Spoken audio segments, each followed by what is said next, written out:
Mic check 1 2. Mic check 1 2. Mic check 1 2. Welcome back to the random show. Welcome back to the random show. Welcome back to the random show. Welcome back. Gonna put the gain up just a little bit. Gonna artificially put the gain up just a little bit. Welcome back to the random show. Welcome back to the random show. Welcome back to the random show. Welcome back to the random show. It is I, your host, Agostinho Zinga. What's going on, people? How you doing? How you feeling? How you doing? How you feeling? Talk to me nice or don't talk to me at all. It's all understandable. It's all okay. Talk to me nice or don't talk to me at all. It's all understandable. It's all okay. How are you guys doing today? Wagwan for the Wagwan. We are back in the hot seat random show, episode number 449. So flipping glad to be back. So happy to be in front of you today. And I'm hoping you guys are locked and loaded, strapped, got your favorite drink to hand, a little bit of munch, a little bit of za, or anything else that you may be enjoying, because today's show promises to be an action-packed, jammed one and a bit of a long one. You get me? Action-packed, long, and a bit of a fun one. Action-packed, long, and a bit of a fun one. Hope you are here to enjoy. If you're not here to enjoy it, that's okay. Hopefully I can turn you around. Hopefully I can convince you this is a good show. If I can't do that, then it's perfectly okay too. There's loads of other stuff for you to go and tune into. Big up the stream chat. Big up the stream chat. I see all of you here. Wagwan RV, Jurong J, Successful Egg. Who's that I see here? PK. Big up PK, LB, I see you. Minuts, Wagwan, my guy. Cambridge Footballer, what's going on, my GG? Jack Donahue Jr., what's good? LB, I see you. Josie, what's going on, darling? Hope you're well. Brian, you know, what's going on, everybody? Don Dotto in the house. What's going on? Ricardo in the house, I see you. RR Skins in the house, I see you. Young Old Vibes, what's going on, sis? I see you, I see you, I see you. Big up everybody in the stream chat. Big up everybody in the stream chat. Big up everybody in the stream chat. Big up everybody in the stream chat. Thank you for tuning in. Let's freaking go.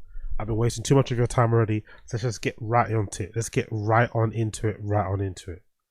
Number one thing I want to talk about today is this absolutely hilarious headline and article from this website called CHRON. I'm not too sure why they wrote this article. I'm assuming they wrote it specifically because someone like me would fucking read it for clicks and views, but this random fucking website decided to write this article. Joe Rogan's friends followed him to Texas. They all seem to hate it. I repeat, Joe Rogan's friends followed him to Texas and they all seem to hate it. Some random website decided to do a compilation, a roundup of all Rogan's friends and their changing verdicts of Texas now that they live there day to day. Because I've heard a bunch of people say, even Younger Vibes, you know, fewer people say that Texas is great for what it is, but it's no LA. You know, a bunch of people were saying this before Rogan did the whole big move and announced it as the new location for comedy and for free speech and for blah, blah, blah, blah, blah. A bunch of people on the internet, a bunch of people over there in America who know way more than I do about the country, about the lay of the land, blah, blah, blah, blah, were saying this guy is making it seem like Texas is like this mecca, whatever it may be, but it's not this it's not this freedom place that he kind of is proclaiming it to be. You know, it's good, it's got its good parts, but it's not a scratch on LA. And unfortunately, for whatever reason, Joe Rogan was kind of selling it as a better version of LA, when really, even with LA's problems and shit, and maybe people not being a fan of the governor and some of the quote-unquote work politics that go on there, people would still say that LA will probably be the better place to be if you're a stand-up comedian. Anyway, Rogan didn't believe that. He decided to go to Texas, and I think, you know, for intents and purposes, probably the best thing he done. Because as much as it's been annoying for Rogan to be leaning into this right-wing grit thing he's doing now, I much prefer that he's like doing it while he's in Texas. Could you imagine how much more unbearable, how much more exhausting, how much more tiring Rogan would be to listen to if he decided to stay in LA, complained about it every day, on top of everything else he complains and whinges about, right? Imagine if he never moved to Texas and he stayed in fucking LA. We'd hear him complain every fucking episode about how LA is so bad, homelessness is bad, this is bad. He hates living next to fucking regular people. Comedy should be the main thing about LA, that people should be, you know, everywhere he goes, you should have the red carpet rolled out for him. It'll be fucking unbearable. So it's a good thing that he's gone to Texas. At least he's gotten kind of, you know, he's gotten rid of that kind of LA hate, and he's now focused mostly on where he lives. But still, some of the comedians that orbit him, some of the comedians that suck him off for his life force and for his clout, have not fared the same, because they're not Rogan. Rogan probably gets the special treatment everywhere he goes. Everywhere Rogan goes to is probably going to be paradise. But for the others around him, not so much. And I think this article kind of, you know, delves into some of that. So let's read it quickly. It says, in 2020, Joe Rogan moved from Los Angeles to Austin after visiting and realizing he didn't have to wear a mask at a restaurant. This was like a diss. For that being the entire reason why you moved to a place is fucking insane. Moving to one, taking your entire family and moving them to another state because that state doesn't allow, that lets you not wear a mask. It's fucking insane. It's fucking insane. Upending the entire LA comedy stand-up scene, fucking other people's jobs, ripping them away from their fucking family, all because you can work in a restaurant in another state. It's fucking nuts. It's fucking nuts, but I love it. I fucking love it because it's so on point with Rogan. Rogan would probably move his entire, like back in the day, when Rogan was probably more balls deep in jiu-jitsu, he would probably move his entire family to another state if it meant he could be closer to fucking, I don't know, Gracie Academy or something. You know what I mean? It's fucking nuts, man, because I don't know about you guys, but like some of the women I've dated in my life, like, I don't know, like I can't even suggest restaurants to eat at without getting back chat. You know, I can't even suggest restaurants that will probably benefit the both of us without getting some level of resistance and arguments. Whereas these guys, they have the ability to tell their wives and their daughters and their children, like, hey, we're moving. I know I'm in my mid-40s, but we're moving to Texas now. Why? Because I'm going with Rogan, because Rogan likes his place because they don't have to wear masks. I can't for the life of me, like, get my head around the luck that these guys have with some of the women in their lives just ready to just do whatever. Like, fuck, you know. I know I'm not Rogan, don't get me wrong, but Jesus Christ, man. Anyway, let's continue. Many of Rogan's compatriots in stand-up space followed him to Texas to be closer to his... Nah, this article's a diss. This article's a whole diss. Many of Rogan's compatriots in the stand-up space followed him to Texas to be closer to his quote-unquote anti-cancel culture comedy club. Calling my club an anti-culture comedy club is fucking insane, man. I'd be so offended if I was Rogan. Anti-cancel culture comedy club sounds like anti-comedy to me. That's what it sounds like to me.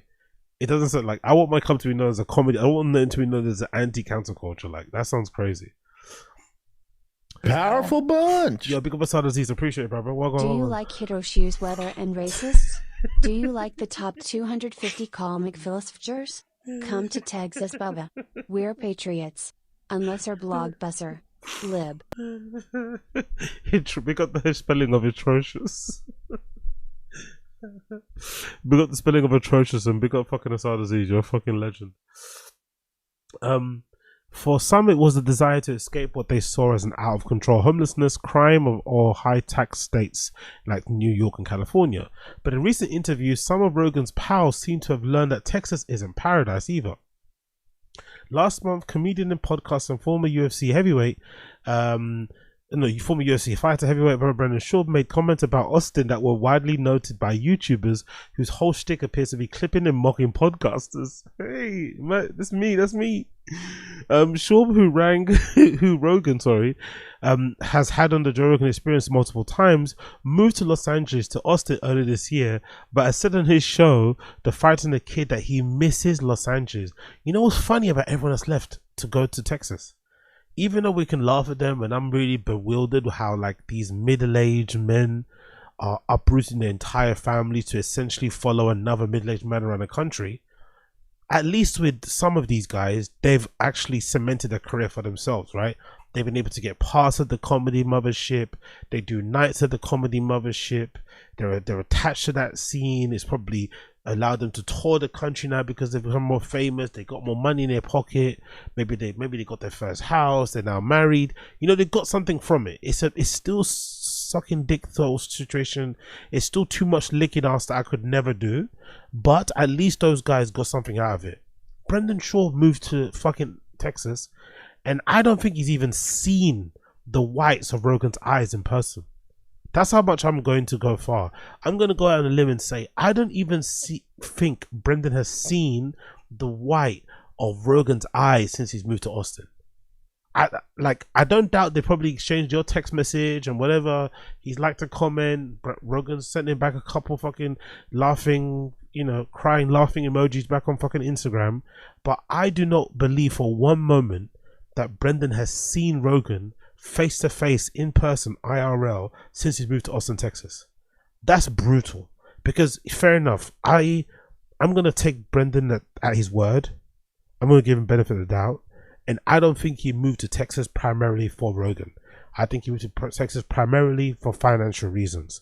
He couldn't afford to live in LA anymore. He decided to go and, you know, live the high life out there in Texas because the money he earns in LA it's probably gonna go a long way in Texas. But there definitely was a part of him that thought, hey, if I go here too, like one of the other reasons why could be because I could get, you know, back into the fold, maybe not do stand up, just get a little bit closer to the circle again and maybe come on the show a bit more. But since he's moved there, he probably has never seen Rogan IRL. And they live closer to each other than they did when he was in LA. That's brutal. Say what you want about Bert Kreischer and all them man that moved, or Tom Segura, all them guys that moved closer to him. At least they got something out of it. It continues. I miss my community and my routine, Brendan Schaub said in June. He recorded a conversation with fellow LA to Texas transplant who told Schaub that Austin is no LA. I just can't, like, for instance, right? I'm a nobody person from the fucking UK talking about this stuff from my fucking parents' basement covered in Cheeto dust, right? I'm a nobody. I know nothing about the American landscape and your states and shit. I don't know that much apart from what I've seen on the internet. But even I knew, with a couple bits of research, stuff I'm reading online, videos I've seen, that Texas wasn't LA. Like, even I knew that there'll be some hang-ups, there'll be some issues, there'd be some roadblocks, there'd be some difficulties trying to, you know, when you go over there, right? And trying to kind of, you know, get your life figured out and shit. But for some reason, these guys had no understanding or belief of it. Like, every time you hear Brendan and Brian talk about some issue they ran into in Texas, it's as if they're like, they discovered it to that day. Like, they did know, like, I don't know about you guys, but when I go to a new place, like even this laptop I bought, right? I'm not gonna stop talking about this fucking laptop, right? Pick up the M4 MacBook Air. I must have watched 100, and I'm not even lying here. I must have watched over 100 videos reviewing this M4 MacBook Air. 100. It's just a MacBook Air. It's nothing, you know. Yes, it's got an M4 chip, but it's not that deep. But I wanted to get a better understanding of what I was going to expect when I opened the box, what I was going to expect when I powered it up, what to expect if I started to download apps, what to expect if I was going to stream on it. Like, just all the things I wanted to do with the computer, I kind of ran through them. I ran through all those issues by virtue of other content creators or reading reviews. I do the same thing if I go on holiday. Oh, check out some cool places to hang out in Stockholm. Check out, like, everyone does this in their own way. Maybe not to my maybe not to my mental autistic way, but people do it in various ways. I just can't for the life of me believe that these guys left LA with no research, no planning, nothing about what to expect. Like, no understanding of the weather, of the traffic, of the culture, communities, like nothing. And they've got kids. I'm a person by myself. They have kids and a wife, and they did nothing, no reason, just went there on a hope and a prayer. Like, truly astonishing. But like I always say, same thing goes to fucking Brendan, right? I think these guys, part of their skill, part of their talent that's kind of underrated, is the ability to just like be confidently wrong about things and to just go for things. Like, just go, you know that Brendan adage of like, I just go. It's a bit idiotic, but it does work sometimes. Like, being completely ignorant and unaware of what you're doing and just doing it anyway can sometimes work out. It can sometimes work out. Schaub is far from the first. In September 2024, Tim Dillon, Los Angeles comedian who hosts Tim Dillon Show, called Austin a quote-unquote horrible city without a soul on a podcast with actor Whitney Cummings. Lured to Austin by the promise of low taxes and a new experience, Dillon quickly soured. Yo, Tim Dillon's turn on Austin, Texas was brilliant because he got pissed off the moment Rogan's first comedy club fell through.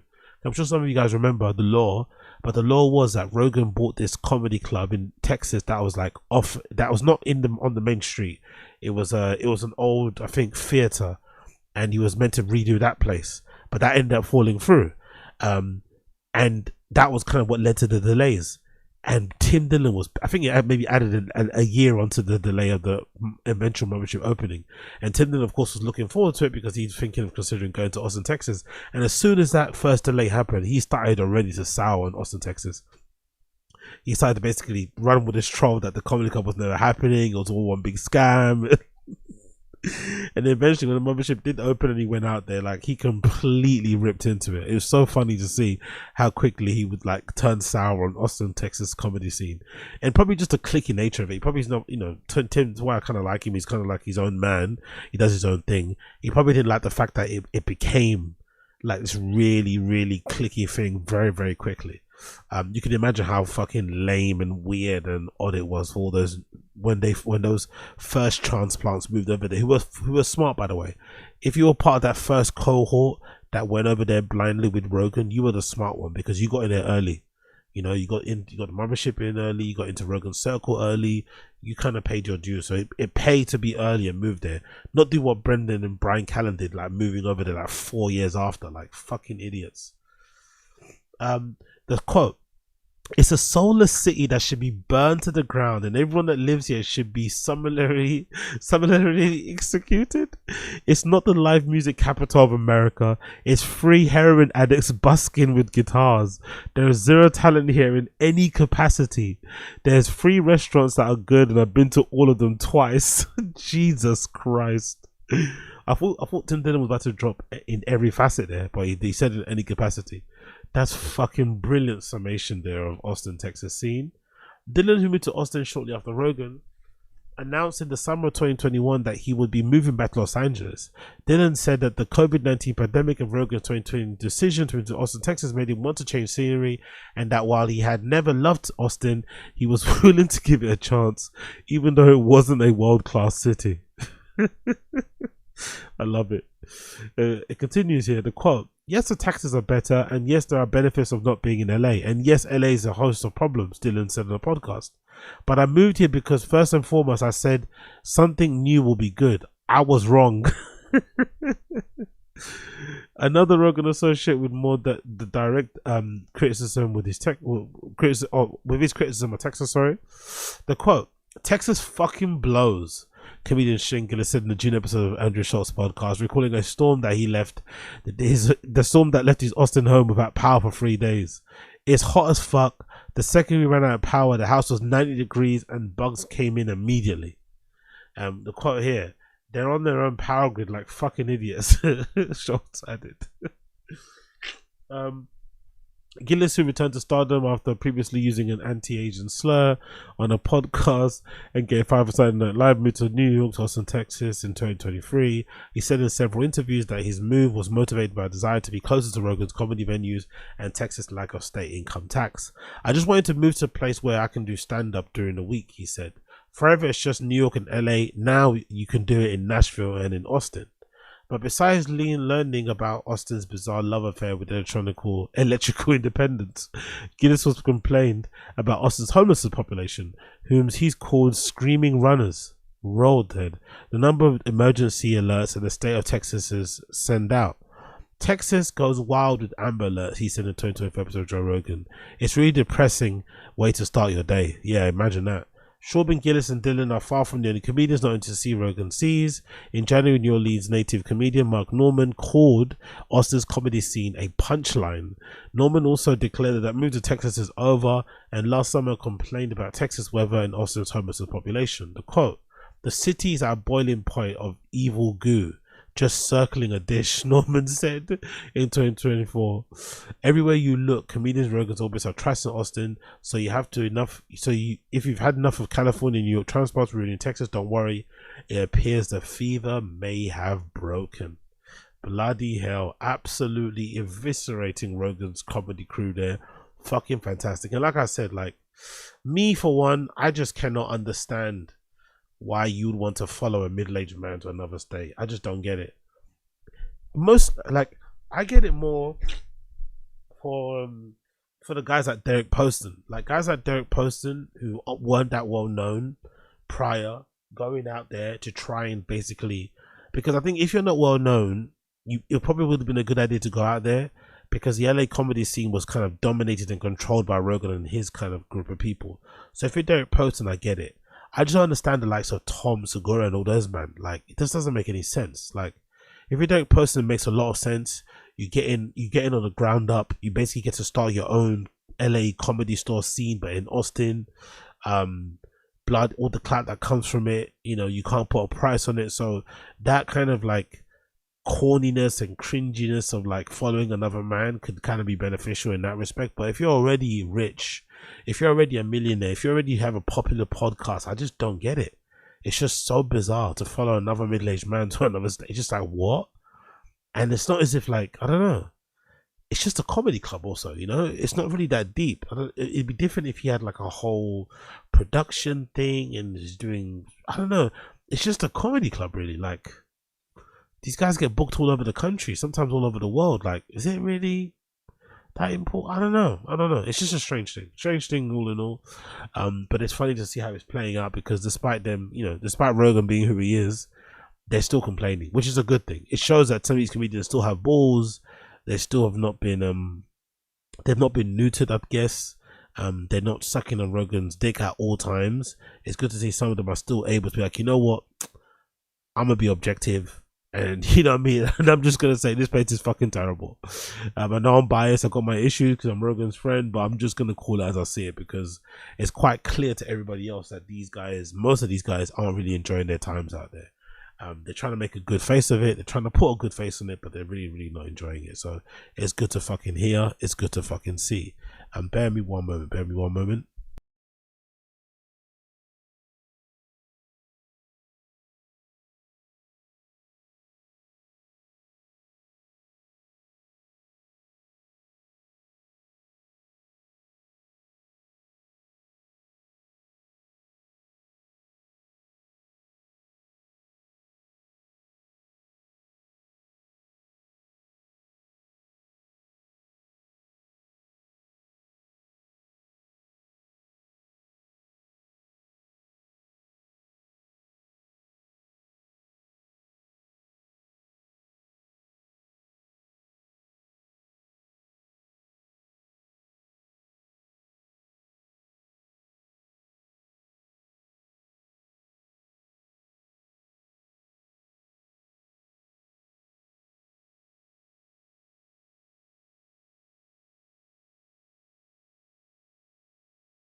Okay, and we're back. Cool. What you guys saying in the stream chat? What you guys saying in stream chat? If I was rich, I'd move to NorCal. Big up Young Black American. Big up Young God Vibes. If I was rich, I'd move to Miami. Big up Young God Vibes. Austin's full of gays and crackheads itching on the sidewalk. Big up Brian. If you're rich, move to Austin's an odd choice. You know, Miami, that was where Schultz's that were there, isn't it? I forgot. Do you guys remember what was Schultz's main criticism of Miami when they moved there? I think they moved there during COVID, right? It was the same sort of thing. COVID restrictions were quite lax in Miami, so they all decided to move there. But why would they leave there? I guess because there's no real scene and you kind of feel a bit out of it. But I don't know, man. Just doing a podcast there, flying to your gigs and shit or whatever, wouldn't be too shabby to me. But maybe the day-to-day life of the hustle and bustle of New York maybe trumps Miami part. Miami with the weather and shit, the beach, like all that sort of stuff. Like I'd be more into that. Because I don't know about you, but I feel like doing a podcast or this type of things, it makes you location independent. That's a weird thing about some of these stand-up comedians. They have these careers where they're basically location independent, but they seem to be very wedded to where they're located. You know, they don't want to leave this. Very odd. I'd love it, man. I'd love to be there. Big up G1 Roger. Don't you think it's lazy from Schaub to give comedy a second try? According to himself, he always solves out of Texas. I just think he got burned too hard, man. G1 Roger. I just think he got, like, people underestimate just how badly he got burned from fucking stand-up comedy, because we all laugh at him because obviously he's fucking terrible at it and obviously a bit of a terrible person, but he got burned quite bad with stand-up. Like, stand-up broke his heart in many ways. Stand-up nearly broke up his family.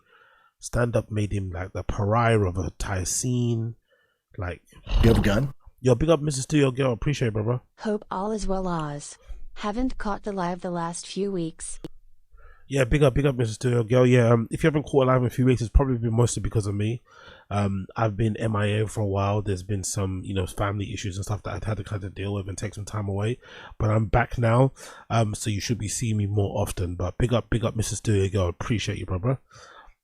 Big up Norskin. Ram is starting TRS production again in 2026. Brendan always said last production year of TechnoX. Big up Norskin. Is that true? Another thing Brendan fucking lies about, or he's just confidently wrong about. I fucking love that. Big up Norskin in the stream chat. Big up General Jester. Funny shop with the Texas tattoo, exactly. Big up Brian for Rich moved to Austin's odd choice. Big up Two Swords, actor Whitney Cummings. Big up Young on Vibes. The same reason all the broke ass people moved here is because Drake said he loved Katie. No Drake slander on this particular stream here. Young Old Vibes, keep that to Taz if you don't mind, okay? Don't follow me around with this fucking Drake slander, please. You know he's my goat. Allow it. Big up Cheers, God's favorite, Wagwan.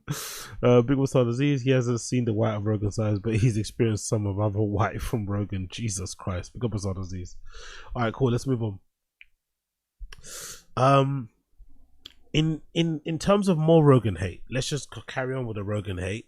Big up Kyle Kulinski. You know how much I like Kyle Kulinski from the Kyle Kulinski show and his channel Secular Talk. He likes to rip into Rogan. So this is a new video he just dropped called Joe Rogan Keeps Making Everything Worse for Himself, right? So I'm curious to hear what Kyle Kulinski has to say, because he fucking hates Rogan. He hates Rogan the way fucking Ethan Klein hates Hassan, huh? Like, he hates him, like, you know, with fire in his fucking belly. So I'm curious to hear what he has to say about Rogan. Big up Kyle Kulinski. At this late date, would have a teeny tiny bit of humility when it came to politics. This is a guy who originally said, I don't want to interview Donald Trump because I don't want to help him out inadvertently. I don't want to rehabilitate him. I got no interest in doing that. He went from that position to, yes, I want to talk to him, to, I'm going to give him a hot stone massage on air, to, I'm going to endorse him and go to the inauguration. Then he went to, you know, I don't know if it's actually a good idea to totally get rid of due process for immigrants, bro. I feel like that might go like a little too far, bro. Mm-hmm. So he was a Trump meat rider. Then the shit hit the fan, and he tepidly, tiny criticism, and then he runs away, right? And never... He does the classic trick that everybody in MAGA does, which is when something bad happens, you just broadly, generally criticize the thing mildly, but you don't bring up Trump. Exactly, yeah. And you don't go to town on it, right? That's something I realized too. There's a clip Powerful bunch. Yeah, big up Asana Aziz. Appreciate it, bro. Tim Dillon is Rogan's favorite gay, and this Bravo runway judge is my favorite gay.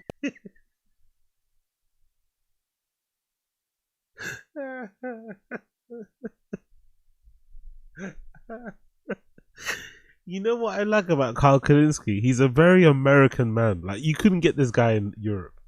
This is not a European man. He's a very American man. Like, the highlights, like the earrings, the fucking suits, like his wife. What's her name? Angel. What's her name? Fucking from the show. I forgot her fucking name. She's got a name that sounds woo. She's got a name that she like as if she does fucking tarot reading or something. What's her name again? The lady he goes out with that used to have a YouTube channel. Like, everything about him is like super American. That's it. Crystal Ball. Exactly. There you go. See, she's got a name where she sounds like she reads fucking tarot cards. Big up Crystal Ball. Beautiful lady, but that name is a fucking disaster. But together they just look American. Like, you will never confuse Kulinski for anything else but an American. I love him. Like, because he thinks he looks like the bee's knees, isn't it? With this fucking haircut. Like, he definitely thinks he looks fucking great. the imagery he has of himself with this hair and this haircut and his fucking beard, like, ugh. Yeah, big up Carl Kulinski, man. Big up Carl Kulinski. And so even after all this, you think Rogan doesn't know he's wrong? You think Rogan doesn't know? Oh yeah, by the way, that's something I've noticed too. In all the clips I've seen of Rogan bashing Trump recently or criticizing some of the things that have happened recently, Epstein, whatever else, he does go out of his way not to mention Trump by name.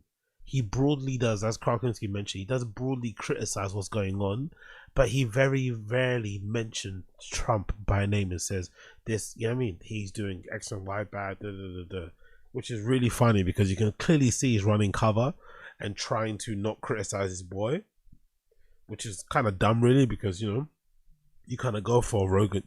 One of Rogan's initial selling points was that objectivity, right? Was that able to, you know, to call out things the way he sees it, and he's not doing it right now, which obviously shows you that he's somewhat compromised. That Trump bombing Iran was fucking bullshit and stupid. You think he doesn't know that? You think he doesn't know that rounding up people at the fucking Home Depot is bullshit? He even mentioned that on his show that, I don't think it's a good idea to do. And even after all that, the humility, nowhere to be seen. The curiosity, nowhere to be seen. Now he's just a standard, you know, boomer Facebook conservative, right? Well, here he is after all this time, and he's still shitting on the left. Here we go. Watch. It seems like there's like two factions in what I would call like the American left right now. There's the reasonable people that are like, hey, we got to just stop being fucking crazy. Like the Bill Maher's and a lot of other folks like that. Bill Maher, the guy who's openly supporting a fucking genocide being live streamed in 4K. Yeah, let's not be crazy. Let's be. You have a gun? Yo, big up Cloud. I've always been a Trump guy since before Joe. Big up the OG Trump guys out there. Big up the OG Trump guys. More like the genocide supporter. Oh my God. God, he's such a fucking boomer. Holy shit. This gets worse, by the way. I hope you're sitting down. They're like, we got to stop being crazy and just appeal to like rational people. Don't go all the way over there. Stick where most people are. And then there's people that, well, we got to go further left. Then there's people like, we got to take over Tesla dealerships. We got to light cars on fire. The left is like justifying spraying Nazi swastikas on cars. Like, this is crazy. Because the owner of said cars was doing Nazi salutes at the inauguration. And it's also funny that Rogan gets more offended at people spray painting Nazi signs on fucking Cybertrucks than he gets at fucking Elon dog whistling and dibble dabbling and playing hopscotch with all that Nazi shit anyway. Elon's been doing it for a while. Not sure if he is a full-blown Nazi or whatever, but he's been playing hopscotch with that fucking side of things, and he's paying a big price in fucking Europe. As much as I love Elon and his fucking companies and shit, he's paying a big price in Europe. Tesla sales are all the way down, probably never going to come back up again since he's fucking dalliance with the fucking far right here in Europe, specifically in Germany. We don't play for that shit over here, and he is kind of bearing the consequences of it. And if fucking Tesla full self-driving, if those cyber cabs, like, this is an obvious prediction. This is an obvious prediction, right? So I'm not trying to sound like a savant, but my thinking is, if those cyber cabs, if those robo taxis don't fucking blow, if that doesn't take off, if full self-driving isn't fucking implemented across the board as he's promised all these years, and we do get, you know, robo taxis all around the country, all around the world with no driver in them, like Ubers and stuff, picking you up and dropping you off safely. If that doesn't happen, Tesla's gonna go under, and it's gonna be primarily because of Elon's fault. Because if Elon's not involved with Tesla, if that company just runs itself the same way maybe SpaceX runs itself, it's fine.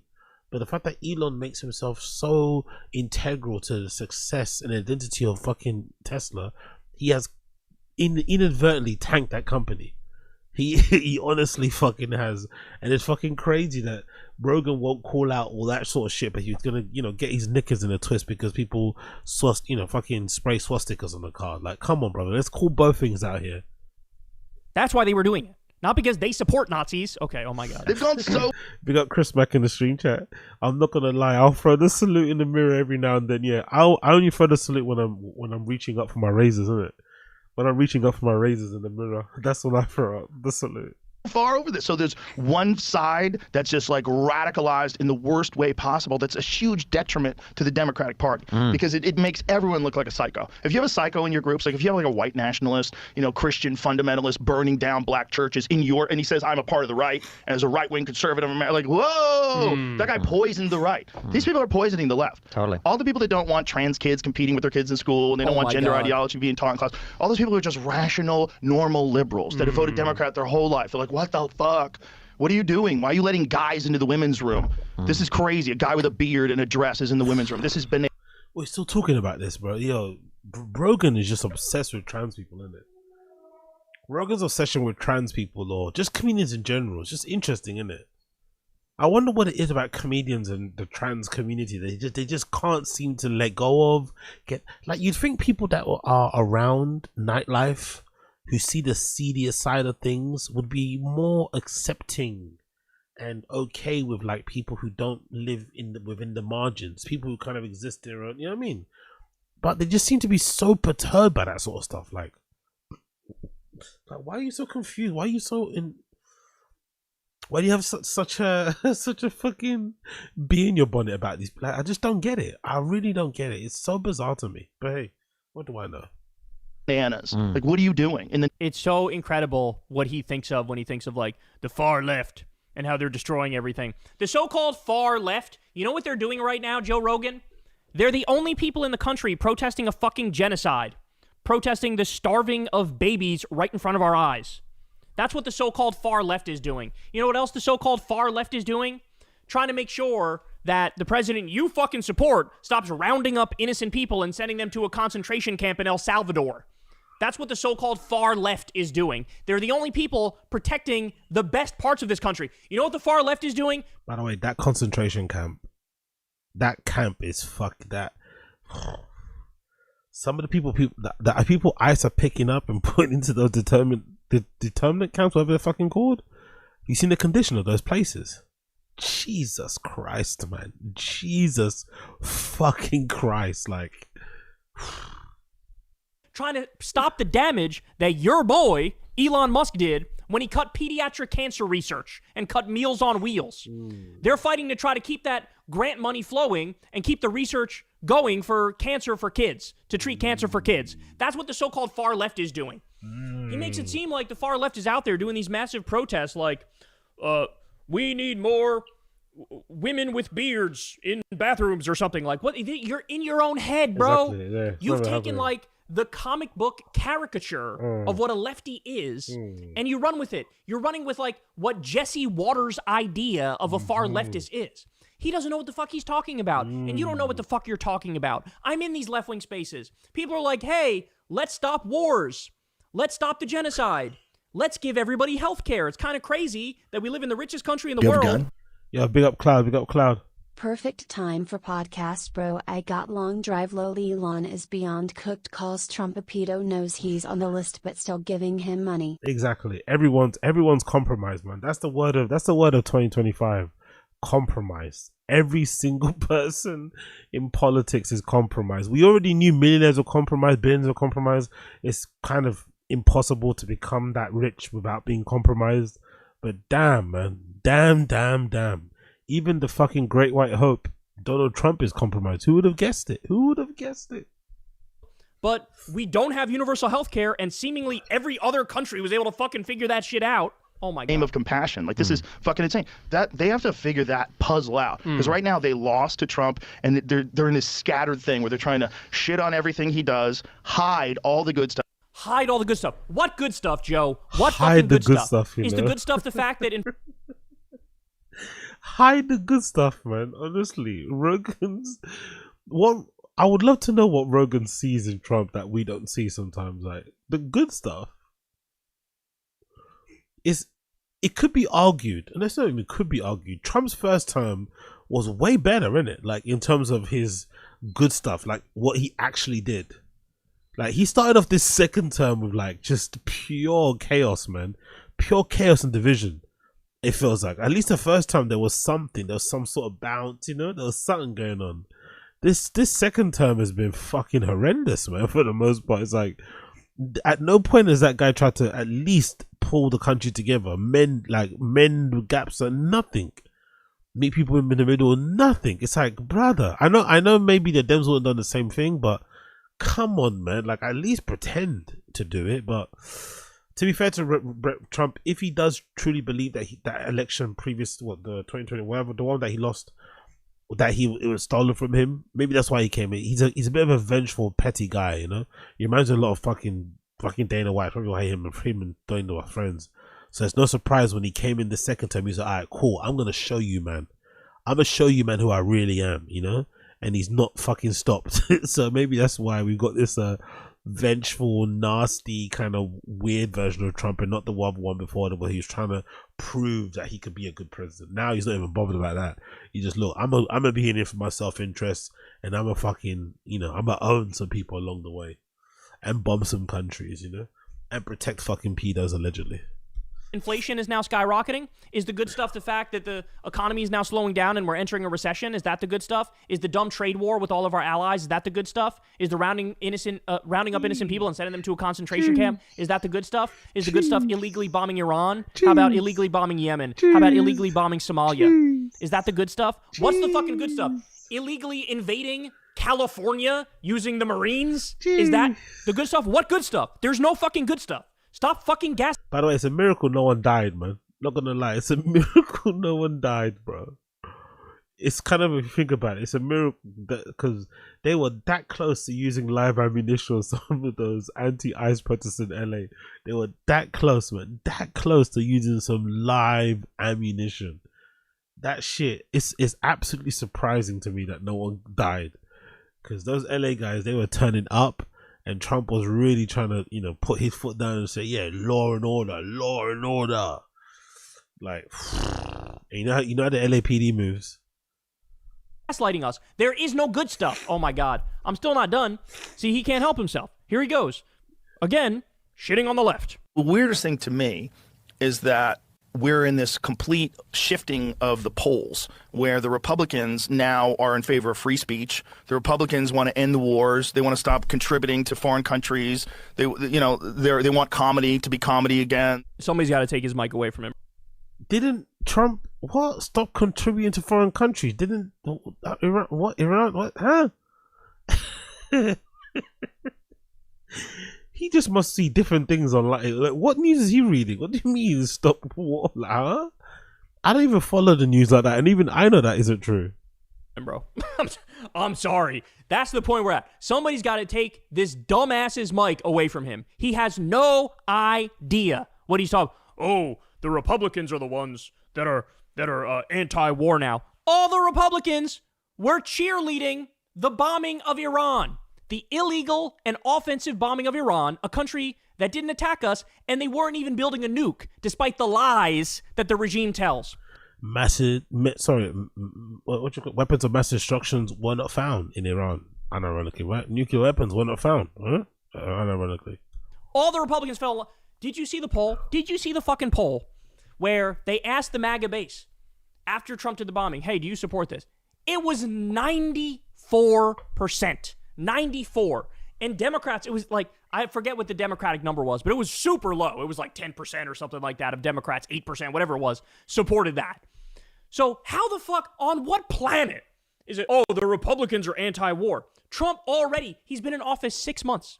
He's illegally bombed Yemen. I like how KULISINKI and, what's his fucking name? Nick Fuentes, both like overly use their hands, you know? Very dramatic kind of way of using their hands when they talk. I wonder if that's like a thing for political news based kind of content creator guys. There's loads of like hand movements, hand dancing, hand ringing to a certain extent going on between them. I could definitely see some similarities between KULISINKI and fucking Nick Fuentes. They'd both hate me comparing them to each other, but there's definitely something there. Yemen. He's illegally bombed Somalia. He's illegally bombed Iran. On top of his first term, increasing drone strikes over 400%, occupying Syria and stealing their oil, trying to coup Venezuela. There's no part of this man that's anti-war, and there's no part of the Republican base that's anti-war. They're all pro-war, and you're a fucking idiot for pretending like they're anti-war. And then he was oh, Republicans are for free speech. Are you? This is at the same time, the president, he supports sued a pollster over a poll he didn't like. You're going to have the nerve to say he's free speech?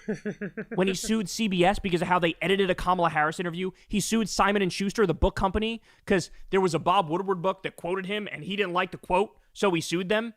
This is the guy rounding up pro-Palestine protesters, arresting them. Mahmoud Khalil, Rumeysa Ozturk. You're going to say this motherfucker's free speech? He sued CNN for $475 million because CNN said when he denied the election that was the big lie. He said, you can't use the term the big lie. I'm suing you for $475 million. This is the guy, and you're seriously going to pretend this guy is pro-free speech. We've never seen a more anti-free speech president in American history, nor a political party that's more anti-free speech. They fucking despise free speech. They despise free speech. And you have the nerve to... I think Trump mainly despises people that don't cheer him on, to be fair. If you don't cheer him on, if you don't suck him off, he's not a fan of you. And I think most politicians are like that. To be fair, I think most politicians are like that. Maybe Trump goes, he's a bit more excessive. He's a bit more, whatever with it. But I think most politicians are like that. If you don't really, if you don't fucking wet their beak, if you're not there gargling their nuts, they're probably not going to be the biggest fans of you. To fucking sane wash the Republicans and MAGA and Trump. And that's what Joe Rogan is doing. He sane washes them. And, if you're pro-free speech, if you're anti-war, you got to vote Republican. Oh, wait, what's that? They have the exact opposite position of the one I pretended they had? Oh, my bad. But he's such a fucking vile, disgusting propagandist. Like, if you're going to talk about these things, you have a responsibility to know what the fuck you're talking about. And at least, I've had a lot of criticisms of Andrew Schultz. At least Andrew Schultz has the fucking common sense to realize, oh shit, we veered this car into a ditch. When we interviewed Trump, we didn't hold him accountable, and now he does all this fucked up shit. So now, at least Andrew Schultz, he's not admitting he did anything wrong by supporting Trump, but at least what he's doing now is he's going, find me a bunch of liberals to come on because I gotta clean up my image here. To be critical though, Schultz is only doing that because of views as well. It's another grift. None of it is done with any level of sincerity or real humility or anything like that. It's just another grift. Now the grift is, it's like when Nelk Boys interviewed Benjamin Netanyahu. Nelk Boys aren't dumb. Nelk Boys know that Benjamin Netanyahu and Israel were trying to use them to fucking, sane wash the Israeli regime's identity, sane wash all the atrocities that have gone on in Gaza, blah, blah, blah, blah, blah. They did it because they knew it would bring them more attention than bad, or more attention anyway in general, across the board. So they did it anyway. Same with this Schultz, now inviting all these left-leaning people on to kind of give him a good tell him off. It's all part of the game, like, I got it wrong. Let me get all these people on to tell me that I'm wrong. And then they're going to run that to the ground and then they're going to, continue on. It's just all part of the fucking grift. None of this stuff is sincere. It's all the fucking game. Here, because I look like a MAGA fucking hack after what I did with Trump. Now, instead, here you get Joe Rogan. He's still fucking riding this bitch into the rocks, dog. Riding this bitch into the rocks. Still shitting on the left. As MAGA burns down and destroys this fucking country, he keeps shitting on the left. The only people with the sense to steer the ship back in the right direction. I wouldn't go that far. Let's not say, the left are faultless, the right are the fucking evil doers, evil monsters. The problem I got with Rogan is just the inability for him to just recognize that he got it wrong, or to admit he got it wrong and hold his hands up.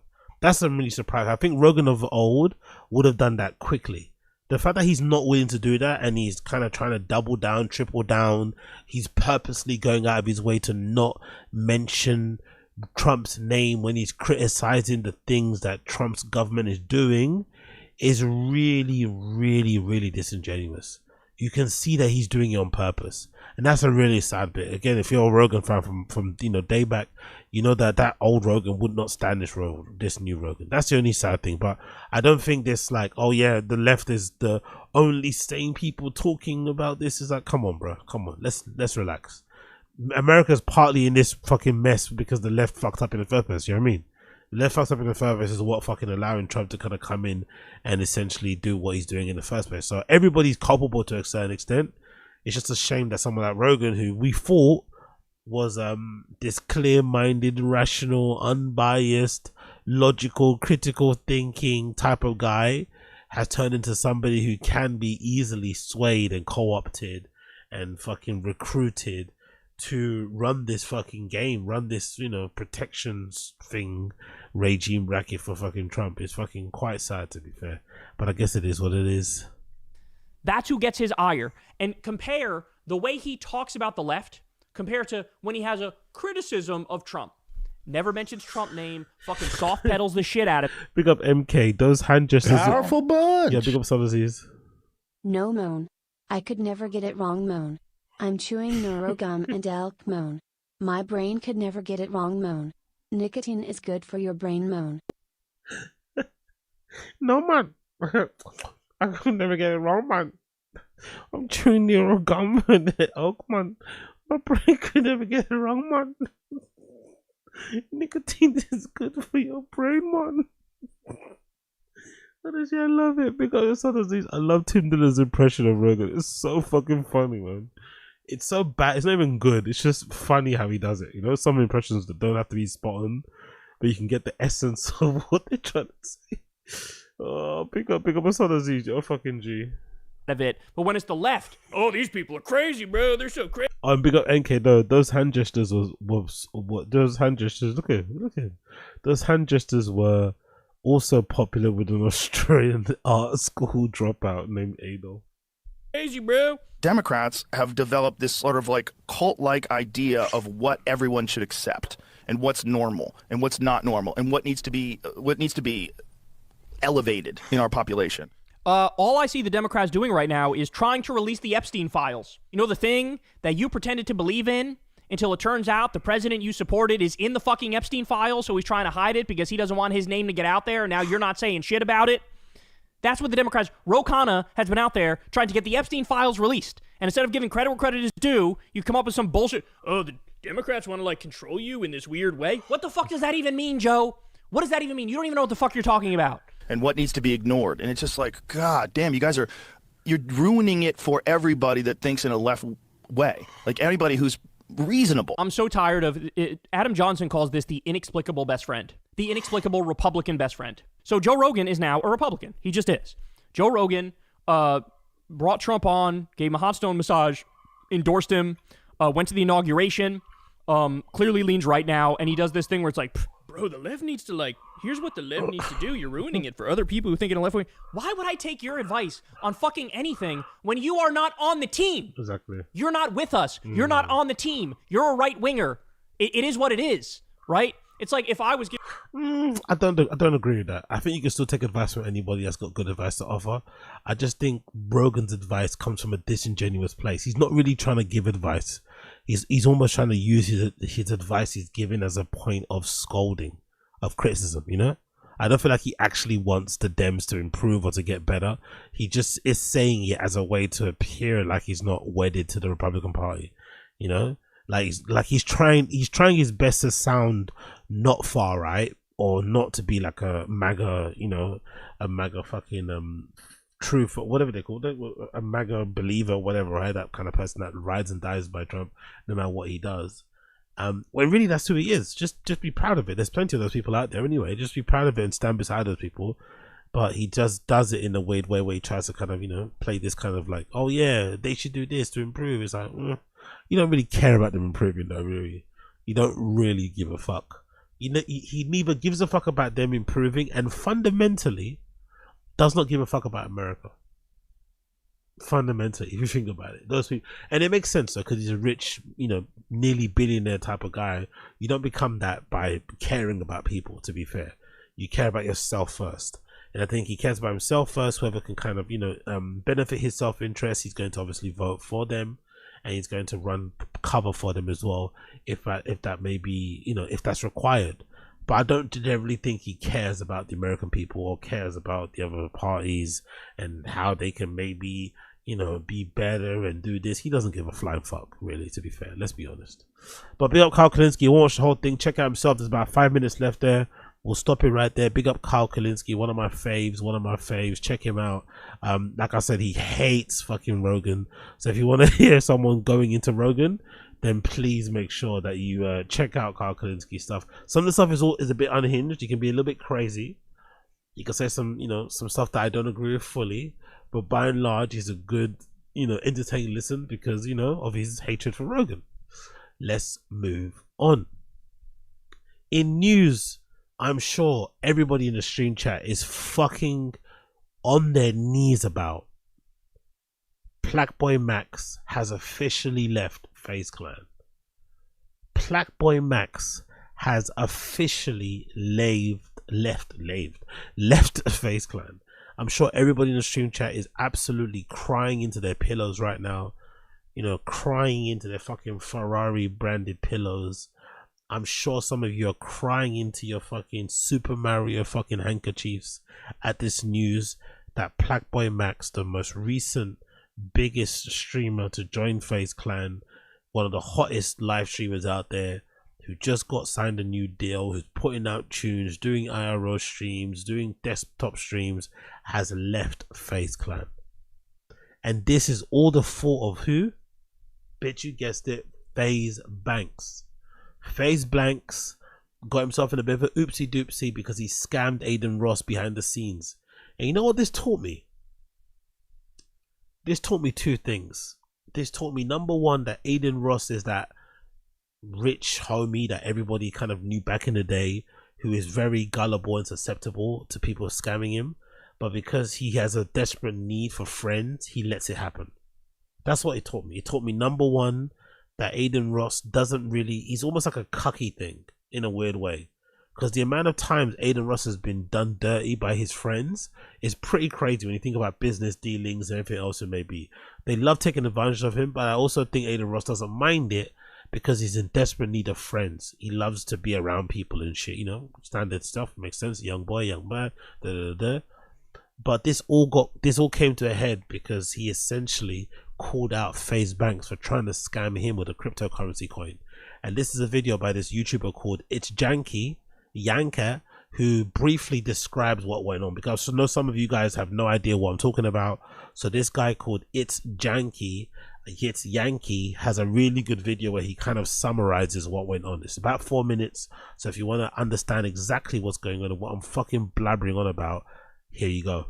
Who would have expected FaZe Banks, the owner of one of the biggest content organizations in the world, to step down from his position as CEO without any notice? Well, this is exactly what would happen just the other day. A tweet would be made by Aiden Ross essentially exposing FaZe Banks for doing a crypto scam. Literally just classic influencer pump and dump garbage. Now this would all start because Banks would allegedly talk shit on Aiden Ross and his community in a private group chat, saying that they were the reason the coin in question got dumped to zero.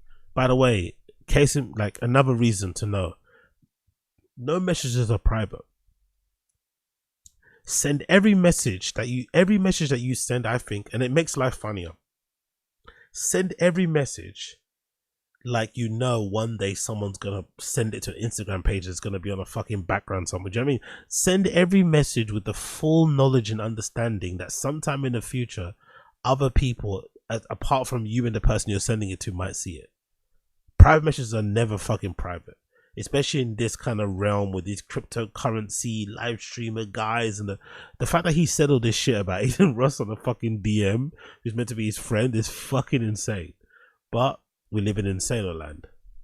And obviously, whenever Aiden found out that Banks was talking shit on his name, he would not be happy at all and post a screenshot along with a message. This Banks screenshot is real. Shit's sad as fuck. If you guys think that MLG being rugged was me, I'm sorry to tell you it wasn't. There's a reason that the entire house is silent. Truth will come out eventually. I'm just more hurt by the fact that someone I call my brother is behind my back. Now after this, Banks would obviously have to try to defend himself. Aiden is literally threatening his entire career and reputation just because of a few simple DMs that were leaked. And you know what's funny about this whole thing? Like, I have a general understanding of what FaZe Clan is about and FaZe Banks who he's about, but even I knew that there was always this like lingering cloud around his name when it comes to scamming and cryptocurrency and rug pulls and shit.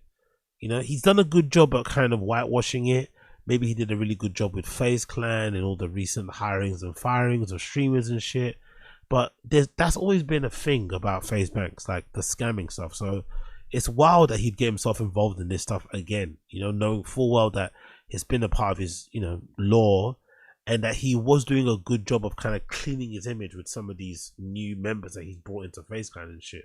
But I guess, you know, the temptation and the allure of scamming bucks is just too appealing to turn down. Therefore, Banks would go on to call Adin Ross to try to settle this beef that was brewing, and he would also make his first tweet trying to explain himself. On the phone with Adin right now. We're doing a stream together tonight to address all of this. This whole thing has been wildly miscommunicated and destroyed my mental the past several months. By the way, mentioning that you're gonna do a stream together with somebody that you've allegedly scammed is so manipulative, and it's so, it to me anyway, proves that what you did was, what you've been alleged of doing is true. The allegations are true, basically. Like, why would you need to do a stream together? Why can't you have a conversation off the screen, or off stream, without anybody knowing, and kind of work through your differences? Why does it have to be worked out over stream? Because he's obviously concerned about his public image. He doesn't want to be known as a scammer or a rug puller, so he's trying to save face. But that was the first warning signs, like, oh yeah, this guy's definitely guilty. I've wanted to more publicly talk about this situation for a while. Sucks any of this fucked with me and Aiden's relationship. See you guys tonight. Now, I hate to say it, but I feel like the fact that he brought up his mental health is him just trying to farm pity points and trying to get people to get on his side, because he knows he's so far deep in this situation that it's going to be nearly impossible to dig himself out. And respectfully, I feel like nobody really cares about how his mental is in this situation. The fact of the matter is, he allegedly pump and dumped hundreds of thousands of dollars, if not millions, away from his fans that are trying to support him. Now, this would result in Banks making yet another tweet, once again trying to clear his name. And in this tweet, he would say, "I've never scammed anyone a day in my fucking life." The entire narrative is unfair, and part of the reason it exists is because my FAZE name is so easily framed and manipulated. The fact this is affecting the guys at all is whack. So for the time being, I'm gonna be stepping away from not only FAZE, but all this internet shit. It's destroying my life inside and out. Sucks my entire life gets ruined over something I didn't even do. The real ones know. I wish I could say I'll be back, but I really don't know if I will. If someone's accusing you of what they're accusing FaZe Banks of, and it's ruining your life to the extent that he's saying it's ruining his life, you'll do everything in your power to clear your name, especially if a part of your image is to be seen as this guy that doesn't scam. You're going to do everything in your power to make sure everybody knows you don't scam. The fact that he didn't do that says everything to me. Even though at this point we really didn't know if Banks was in the right or the wrong, it was overall looking pretty bad for him. I mean, yeah, he showed evidence of him allegedly losing money from this quote-unquote pump and dump scam, trying to say that overall he actually lost money from it rather than gained money, but still, there's not enough evidence to really prove anything. As an online influencer, I feel like your best bet is just to not involve yourself with crypto at all, because as soon as you do, people will start looking at it as if you're trying to scam other people, and let's be honest, most of the time you are. But even if Banks was trying to do something right and not pump and dump his fan base, he's still going to be framed as the bad guy because he's involving himself in crypto and promoting. That's really crazy, isn't it? Like, crypto was, when I first got into crypto, it was for the decentralized notion of it, right? The idea of putting the funds and the power of being able to move your funds from A and B, C and D into the hands of the person, not being beholden to banks, having the ability to move your funds across, state, county, country lines, all this malarkey at a drop of a hat. Being able to send people fractions of a penny. And now all of a sudden it's turned into the land of the scammer. Like, scammers have completely co-opted cryptocurrency and made it this whole other thing. Like, scammers and fucking, or not even scammers, mostly these influencer, content creator, streamer type people have taken cryptocurrency and extremely destroyed it. That community is done for. Like, they've completely destroyed anything good that could have come from that community, could have come from that whole scene, could have come from that movement, and they've just turned it into a place where they just try and run as many pump and dumps, as many rug pulls, as many scams as possible onto their unsuspecting fucking fan base and shit, and show zero remorse, zero contrition, zero. They just keep scamming and scam. And I think the multitude of scams in crypto must just tell you the amount of money that's really involved. Because we only hear the ones we hear about. Imagine all the other guys behind the scenes who have been scamming since this inception, and no one's fucking known. But I just think it's completely disgusting and scummy, because most of these scammers are run on the fans. That's the thing that I really hate the most. Not that it's anything better to do it on unsuspecting victims that don't know you, but the fans that have kind of helped to propel FaZe Banks from being a nobody to a somebody are the same people that he tries to scam to with his cryptocurrency coin. It's our brother. These people have given you a life that you could have never dreamed of. They've made every dream that you've had come to pass. They've allowed you to live this fucking incredible lifestyle, all this malarkey, all these great moments. And the way you thank them is by giving them a fucking cryptocurrency scam. Come on. Putting it to his fans. Although surprisingly, this still wouldn't be the end of it, because Banks would then leak screenshots of text messages leaking that certain people were trying to make a smear campaign on his name. Were these text messages real or fake? Who knows? But they would show Banks getting text messages from an unnamed person saying, yo, someone is trying to run a smear campaign on you. How big does your ego have to be? How big does your ego have to be to think someone's trying to run a smear campaign? Like, that's an insane notion, isn't it? The feds are out to get me. What did you do? Oh, I just killed someone. What? You committed a crime. The feds aren't out to get you. You committed the crime. They're trying to frame me. They're trying to put smart on my name. What did you do? Oh, I just stole a couple million from a trust somewhere. It's like, brother, you did something wrong. No one's trying to smear you. Everyone's trying to hold you accountable. It's fucking crazy. You, yo, bro. And then Banks would reply, it's impossible to be worried when you have a real vision and talent and know in your heart of hearts you're a good person. Now, I don't know why he got all philosophical here from a random text message, but hey, game is game. Then the other guy would say, no, like someone I know that runs all the Twitter campaigns is saying someone is going out of their way. Someone I know that runs all the Twitter campaigns. Like, come on, bro. Come on.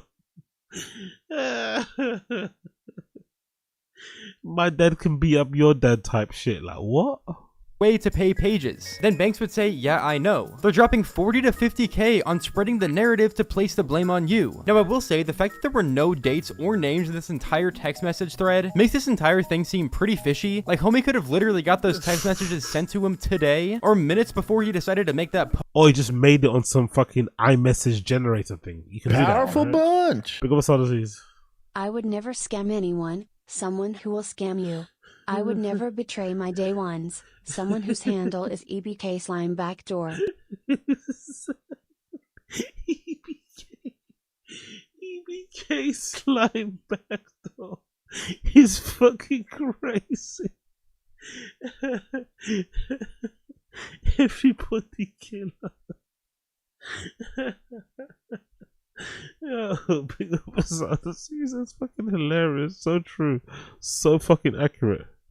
Post, literally scripting an entire thread, and no one would know. Therefore, I feel like most people just disqualify this entire thread as false. And I mean, Banks has been on the internet long enough to where he should know if you're in a pretty serious controversy like this and show text messages as proof, you need things like names. You need things like actual timestamps of when things were sent, because if not, your information is basically completely disqualified. But regardless, he would later hop on Aiden Ross's stream, or we thought he was going to, because me and a bunch of my friends were waiting in VC to see Banks actually go live with Aiden and talk about this, but it never happened. So genuinely, I don't know what's going on here. I don't know if Aiden and Banks are actually gonna hop in VC on stream. Not even just tonight. I don't know if they're gonna hop in VC together at all. So that's why I just wanted to post this video and get all this information out there. But you best believe if they do hop in VC, I'm gonna make a video about it ASAP. So make sure you guys drop a like on this video and also subscribe. By the way, they did jump on VC just to kind of, end this whole section.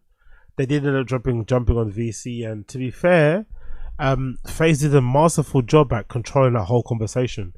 It should have been a conversation where FaZe got on the phone with Aiden Ross and was like, hey, I'm really sorry about what I did. Please forgive me. Just very, very apologetic, right? You would imagine that's what it should have been, but it wasn't.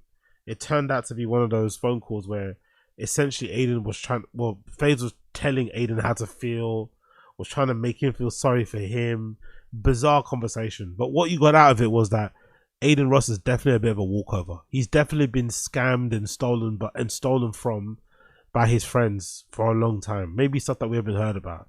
He's a bit of a soft touch, that kid. He speaks, very loudly about things he doesn't like the Doshi slander that he was ripping into her about and stuff.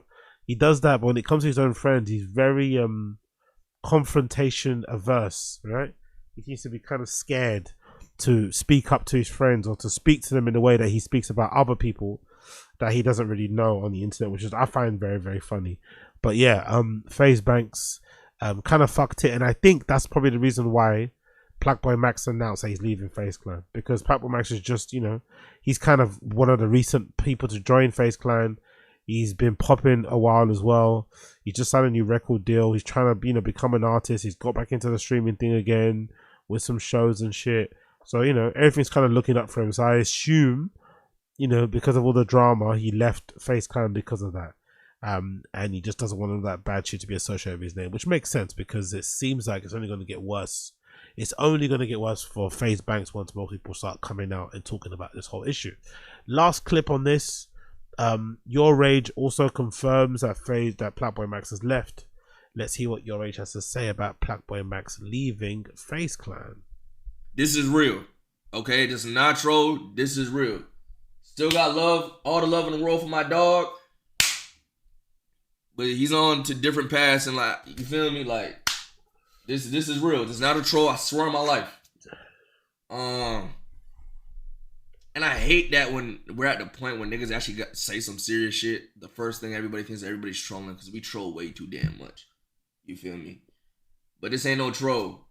I have all the love in the world for my boy Max. Forever. You feel me? When FaZe was telling us like, yo, Rage, what we doing? Rebrand needs to happen. Who we picking up? PLAQUEBOYMAX, the first motherfucker that came to mind. No ifs, ands, or buts. You feel me? But Max, he doing his own, you feel me? I'm not gonna say why. That's up to him to do. I'm not gonna do that for him. You know what I'm saying? I just wanna let y'all know it's not a troll. That's it. This is real. So yeah, he's gone. PLAQUEBOYMAX has left the building, more than likely because of all the drama going on with FaZe Banks and the alleged crypto scamming that was put out there by Aiden Ross. Oopsie doopsie. Moving on to another oopsie doopsie. Another big oopsie doopsie. Adam22 sued. I got my ass kicked at No Jumper HQ. I'm sure some of you guys know what this pertains to be or what this is relating to. But if you don't know, a few months back, these two older gentlemen got their asses kicked by essentially what people alleged to be, or not alleged to be, it was on their fucking camera. WAC 100 associates, Loose Cannon, who's unfortunately in prison now, free him, and a couple other dudes. The reasons behind it was sketchy, but the video itself was quite interesting because it looked premeditated. It looked like they knew they were going to do that. So the video films, you can see the video, it's at the bottom, I think, of the alleyway behind No Jumper Studios, or the side of it, wherever it may be. They're discussing something outside, and you see Loose Cannon rock up to one of these older dudes, press him for something, and then just start wailing on him. And then somebody else joins in, beats him up, kicks him. I think one of the guys ends up getting fucked up the most. I forgot which one it was. I think he's the one that gets stripped and stuff, and they, you know, pistol whip him. It's fucking crazy. You see his dick out and all sorts of shit. And I think that's the guy that ended up in a coma. One of the guys still got fucked up, but both of the guys got really fucked up by WAC 100's guys. And what was really sad about it was at the aftermath, if I'm not mistaken, one of the guys came on camera and kind of gave an interview, and he was basically saying like how he had no idea that that was going to happen. Him and WAC were cool, they did business together, blah, blah, blah, blah. Like, essentially, he made it sound like if they thought it would be an issue, they could have just asked, like, hey, what's going on? Like, you know what I mean? Like, WAC could have asked for clarification, but he never did. We never had a conversation with them, or like to bring up that issue that they allegedly had, or the reason why they got jumped. And obviously, there were older guys too. They were like around WAC 100's age, but like they weren't older, like fighting guys. They might have been older street dudes with connections, but they're just general older dudes who are looking to do some business with WAC 100. And they end up fucking, you know, getting absolutely fucked up in that way. And then what made it worse was that in the aftermath of it, WAC 100 was acting like it was all fun and games, like it was a joke. He was running with memes of himself. He was running with memes because at the time, people thought that WAC 100 was the one to get beat up. I remember when that video went viral, people thought WAC was the one that was getting fucked. And at that time, everyone was hating WAC like they always do. And they were kind of, you know, celebrating WAC 100 finally got his ass kicked. And he was running with that meme. Then I remember he came on No Jumper one episode after it happened. And if I'm not mistaken, he was showing off the guy's watch that got stolen. One of the old guys that got beaten up, you know, they both got stripped of their possessions. And somehow WAC had the watch. And it's like, why are you bringing that to the studio, brother? Like, you're implicating yourself in this shit. Don't get me wrong. We already see him in the video. You can clearly see he gives a sign to fucking Lewis and his boys to go and handle that business for him. So we saw what happened in the video. What the video is what it is. But you bring in the watch of the guy that you beat on camera, black and blue, onto the show. It just was a bad move. He did it anyway. I think Adam called him out slightly so. And, you know, it kind of, you know, it all kind of petered out after a while. But I do remember in that stage, one of the victims was like, I'm gonna get my, you know, retribution. I'm just gonna get it for the courts. And it took a while. We didn't really hear much about it, but I guess now we've got the official word that that guy, one of the victims at least, is suing Adam 22. And to be fair, this feels very much just deserved, because, you know, Adam's been running No Jumper in a very wild, irresponsible way lately, as of late anyway. You know, with all the gangbang content, inviting of the ops, antagonizing people, you know, fucking highlighting the drama. All this shit has been fucking weird, I'm not going to lie. So let's see what this story is all about. Adam 22 is being sued by a man who claims that he was violently assaulted and battered at the office where Adam 22 films his popular No Jumper podcast. In legal documents obtained by TMZ, a man named Jeremel Reed, or J Reed, says he was concussed, in an alleged December 2024 incident at No Jumper Burbank CA headquarters. And he says the people who whooped his ass were agents, employees, guests, or affiliates of Adam 22's companies. Jesus Christ. Yeah. I've got a feeling if Adam 22 was so quick to cut some shows from No Jumper because of the dip in views, and because I think at that time he was also defending himself against fucking YURIY, I have a feeling that this is probably going to cost a lot of people their jobs. Just as a theory out there. I have a feeling if he had to fire those people, downsize the studio because he couldn't afford it anymore because the views weren't what they were, blah blah blah blah blah, I have a feeling this lawsuit will require Adam 22 to, you know, fire some people, pull back on some shows. So we haven't seen the last of the firings. Just you wait. Just you fucking wait. Jay Reed also says the alleged beatdown resulted in a broken nose, a bruised eye, plus pain and suffering, and he says he racked up a bunch of medical expenses. Adding insult to injury, Jay Reed claims he was deprived of personal property, cash and valuables, all in excess of $10,000. Like, you don't usually see this level of irresponsibility from a white man, do you? Especially on hip hop, because you want to provide like a platform that can be a quote unquote safe space, so you can get a bunch of different guests on from all different walks of life on your platform. But Adam and his like obsession with gang culture and shit and being adjacent to it is just so utterly reckless. Really is reckless for everybody involved, for the people that work there, for the people that are gonna be guests on there, for his own life, his family's life. It's just like, don't get me wrong, he's been, you know, he's basically untouchable. I think essentially no one really wants to mess with him that way, even though he says some crazy shit about people and he's a bit of a cunt and has a very punchable face. He definitely avoids all that madness, but you'd think at some point the fucking penny will drop and he'll kind of move on from that, but it doesn't seem to be the case. And now he's paying it in the big ways possible. Jay Reed says Adam was aware of the complaints, police activity, and other indications that folks who hung around the building created a dangerous and unsafe condition on the property. And he says Adam neglectfully failed to take responsible care of monitoring and supervising the premises while hosting his podcast. A rep for Adam 22 tells TMZ, "We've received no complaint, so we have no comment, and we can't comment on the suit we haven't seen." Meanwhile, a source close to Adam 22 tells us he was not involved in the alleged fight. Reed is also going after Adam 22 for money. Fucking crazy, man. Honestly, one of the wildest things ever. But again, just deserved, man. So just deserved for the reckless way he's been running that platform. It's just a sad thing that those guys had to, you know, get beat like that. Because by all intents and purposes, they didn't even know why they got beaten up that badly. And if they would have known, they could have easily spoken about it and cleared the air. But Wack allegedly gave them the opportunity to do so. He got Luce Cannon and his boys to fuck him over. And, you know, now Luce is sitting in prison. Wack is outside, he's still talking shit. Adam 22's out, he's still talking shit. It's kind of crazy how this whole gang shit plays out, man. It's kind of crazy how all this gang shit plays out, man. Anyway, no more gang shit. Let's talk about Marc Maron. Big up fucking Marc fucking Maron. Marc Maron's been on a tear. Like, he's been doing some promo for this fucking special. I'm going to watch it. I'm going to react to it on my Patreon. Keep an eye out for that. The Patreon dropping tomorrow of my reaction of Marc Maron's new comedy special. But Marc Maron has been fucking promoting the life out of this special. Going on every fucking podcast, every fucking YouTube channel. He's been really, really grinding. So big up him. And yeah, one of the better interviews he's done, or one of the more entertaining ones, was this one he did with Bad Friends featuring Santino and Bobby Lee. And he comes in on fire straight away, right? As soon as he sits down, he's on fucking smoke. And his first kind of, person he goes at is Rogan. Then he obviously goes at generally the comedy store scene just in general. And he kind of attacks this, this bro comic thing as well, Rogan's clique.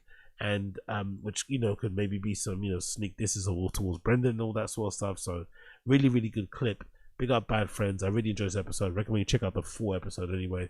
But it says Marc Maron on Rogan and the LA comedy store scene and why he hates it. And also he talks about why he would never appear on Rogan.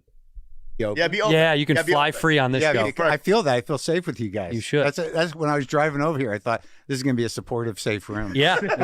Yeah. You can say whatever you want to Say us. whatever you want.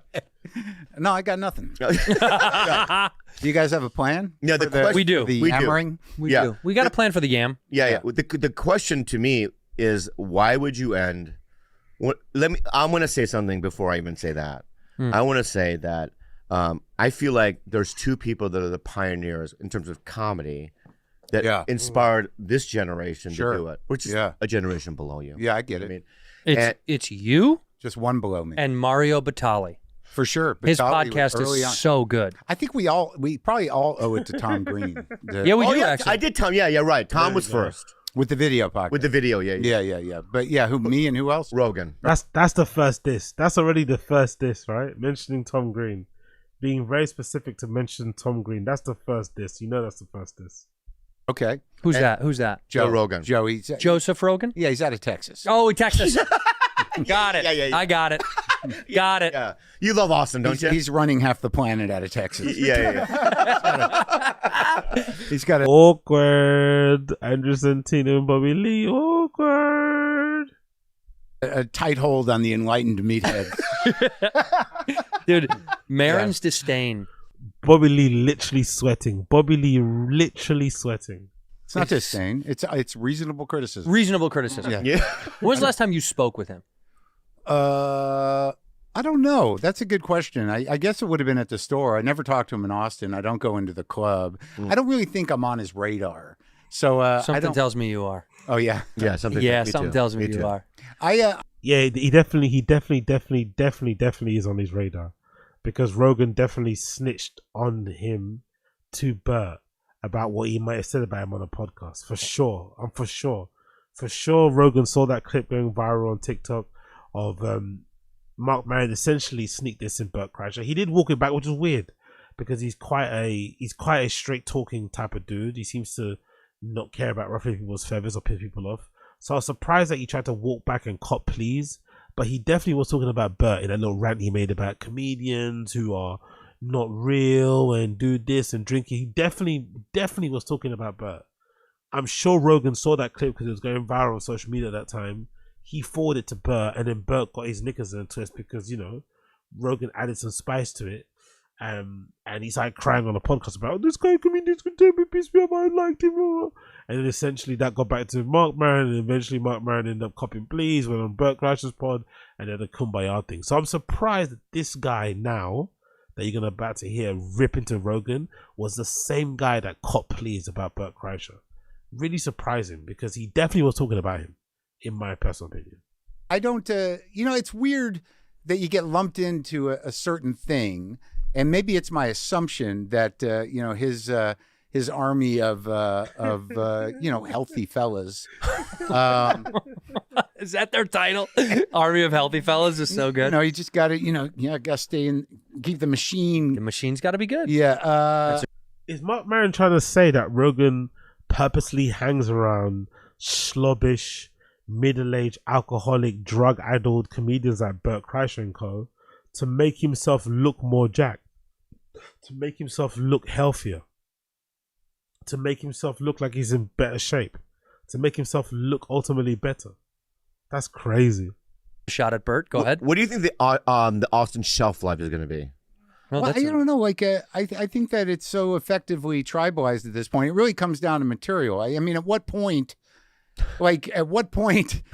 it's like whatever they represented in terms of policy. And it's not a stretch.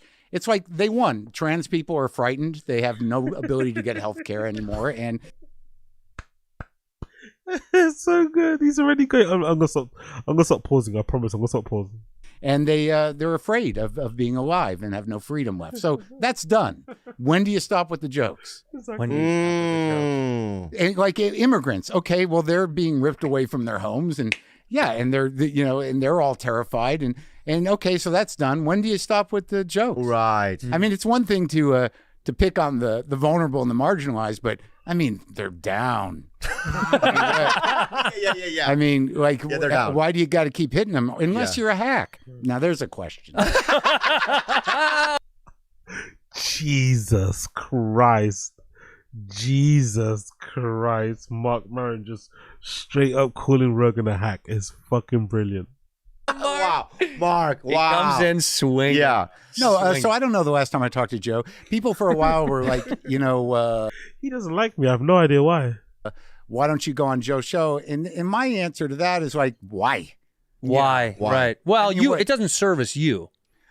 Well, no, I don't need him, and also there's no way for me to, like, what am I going to talk to him about? And there's no way for me to. Yeah, yo, big up Brian Harty, big up Samantha being in this chat. Yeah, I'm gonna play that clip next. Of Mark Maron going at Thea. I haven't watched it yet myself. I've been saving it for the stream, so I'm gonna play that clip next of Mark Maron going at Thea Vaughn. To sort of not walk out of there and be like, all right, I guess I'll look at my phone. Oh fuck, how long is this gonna go on for? Like right. But it's like Martin Luther King and Jesus Christ. He's even dissing Rogan's length of podcast is hilarious. Malcolm X made me meeting at one point.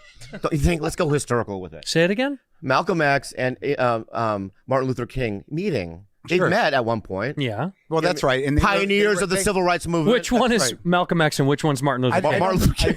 I don't really think that's not Martin Luther. The analogy doesn't work. No. He's so bad at analogies. Let him keep going with this. It's going to get funnier as it goes on. Yeah. Okay. Let me go with more analogies. He's like, this is if Hitler's and Goebbels had to hang out off the work site. Why, one of those is right. Yeah.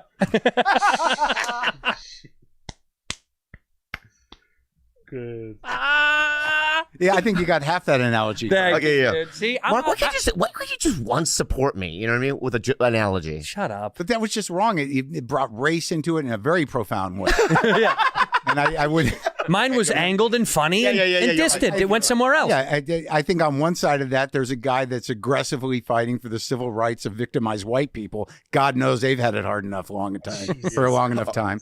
But has Joe asked you? No. Oh. Here's a better angle. Adam used to go like, hey, what? And I'm like, no. Yeah. I would actually love it though. I think it'd be a great podcast. It would be a fantastic episode, man. A fantastic episode. The disdain they both have for each other, right? Some of the, I think, justified jealousy from Mark Maron's side of things because he's not a Rogan, doesn't have Rogan's bank account. Would be entertaining to watch too. And because they come, from both, they probably come from two different places politically. I'd love it. That would be what a classic Joe Rogan episode would be.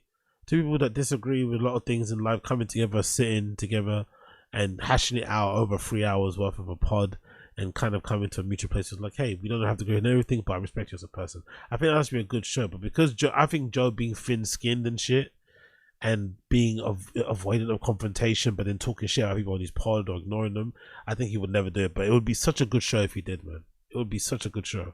Why?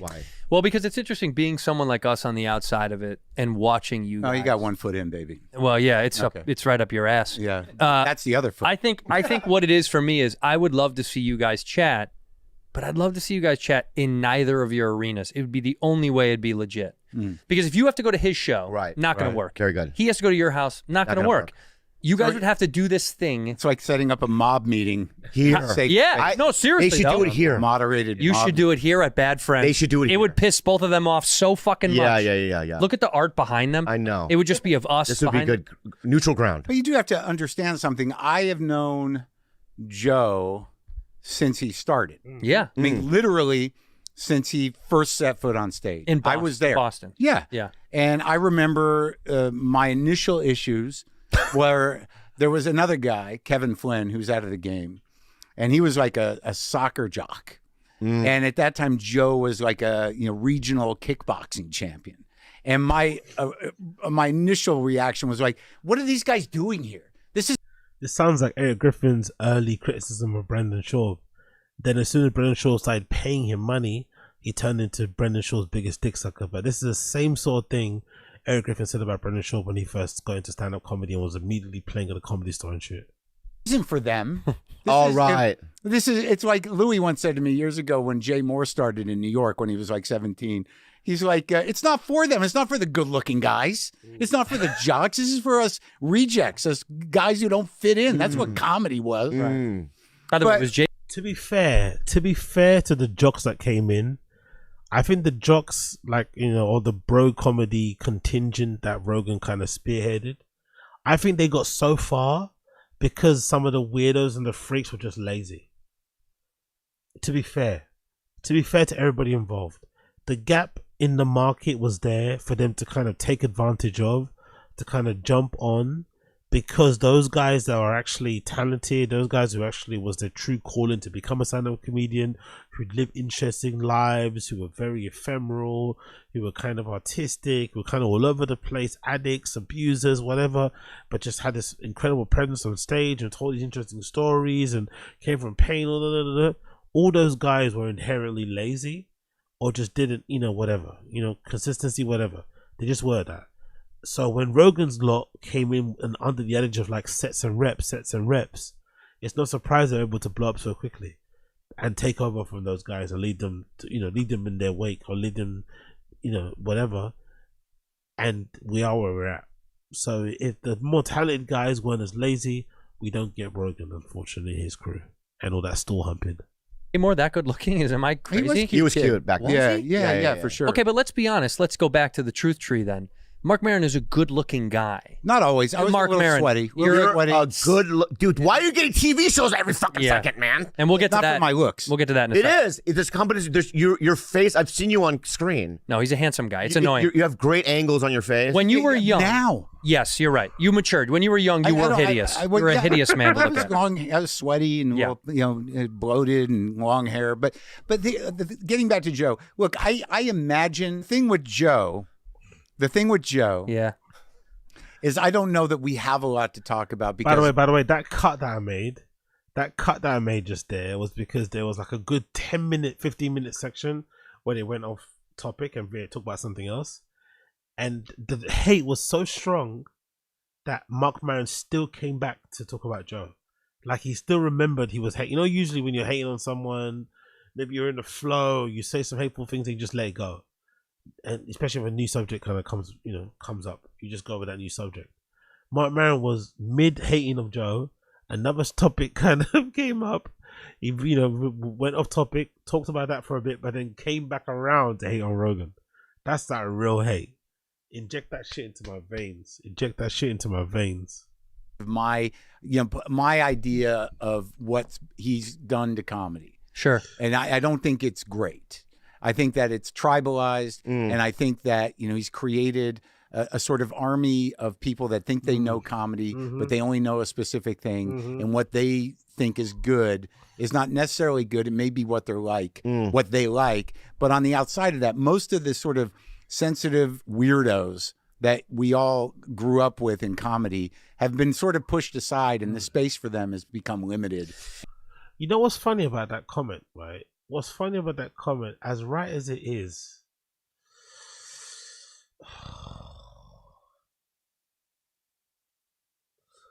I don't know. I still think there is some lack of you know, and the lack of acceptance that maybe just comedy just isn't what these guys think it is, you know? Because as much as I sometimes do question myself, especially when we're doing the stream and watching some of these clips, we watch some of these comedian stand-up clips of some of their best work and stuff. We'll watch their specials together. All this, I'm like, is stand-up really that good, or are these guys just bad at it and they're just a bad reputation? I don't really know. I'm kind of leaning to the latter, like as if these guys have a reputation of it, but they're also, you know, in the most overrated art form known to man. Because I think just by and large, stand-up is like one of those type of things that a lot of people do very badly, but they're very successful at it. So something's amiss here. Why are there so many people who are very bad at stand-up doing well at stand-up? What's going on here? What's the, you know what I mean? You can't call anything bad or good in TV and shit for various reasons. It's hard to judge what's doing well or isn't doing well, apart from, you know, renewal seasons, and that's a bit, you know, deceptive. I don't know. I'm not too sure where I sit on this stand-up being ruined by Rogan only. Maybe stand-up is just shit anyway. And it's a little. But there was a time though that alt comedy was the not alt comedy. I'm not even talking about the alt people. Okay. I'm talking about just like interesting stand-ups. Right. You know, weirdos. Yeah. Like and Brent Weinbach has a great special. Sure. I think he's so weird. Joe Mandy. Yeah, Joe Mandy. You know, and now it's like kind of this, you know, there's this cultural idea of what comedy is. Is there a world, and I understand I get your perspective.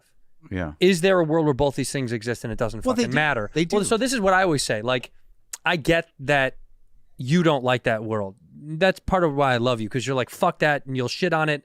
And that's what's great about there's comedy. Some good comics in there, and there's a lot of middle section. There's a lot. I believe that we all exist in the same world. And it doesn't matter is my point. I get why you... It's not all on him. No. The culture has changed, right? And you know, and I don't necessarily think for the better, but it's changed in a lot of ways. In that, look, you know, there are comics that only drive clips and that you know only do crowd work, and they don't care if they do other people's jokes because the traction is with the clip.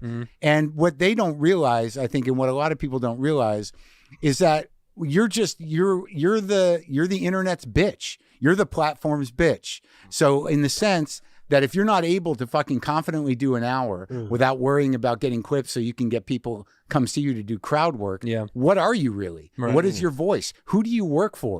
You'd like to think you're working for yourself, but you're just a platform bitch who doesn't really need to find who they are. Jesus Christ, the bullets are flying up there. Do anything interesting at all. That's a problem. Yeah. So... And the bigger problem about what you're saying, I think we all still do exist, but the nature of the comedy business is fragmented and some of it's tribalized.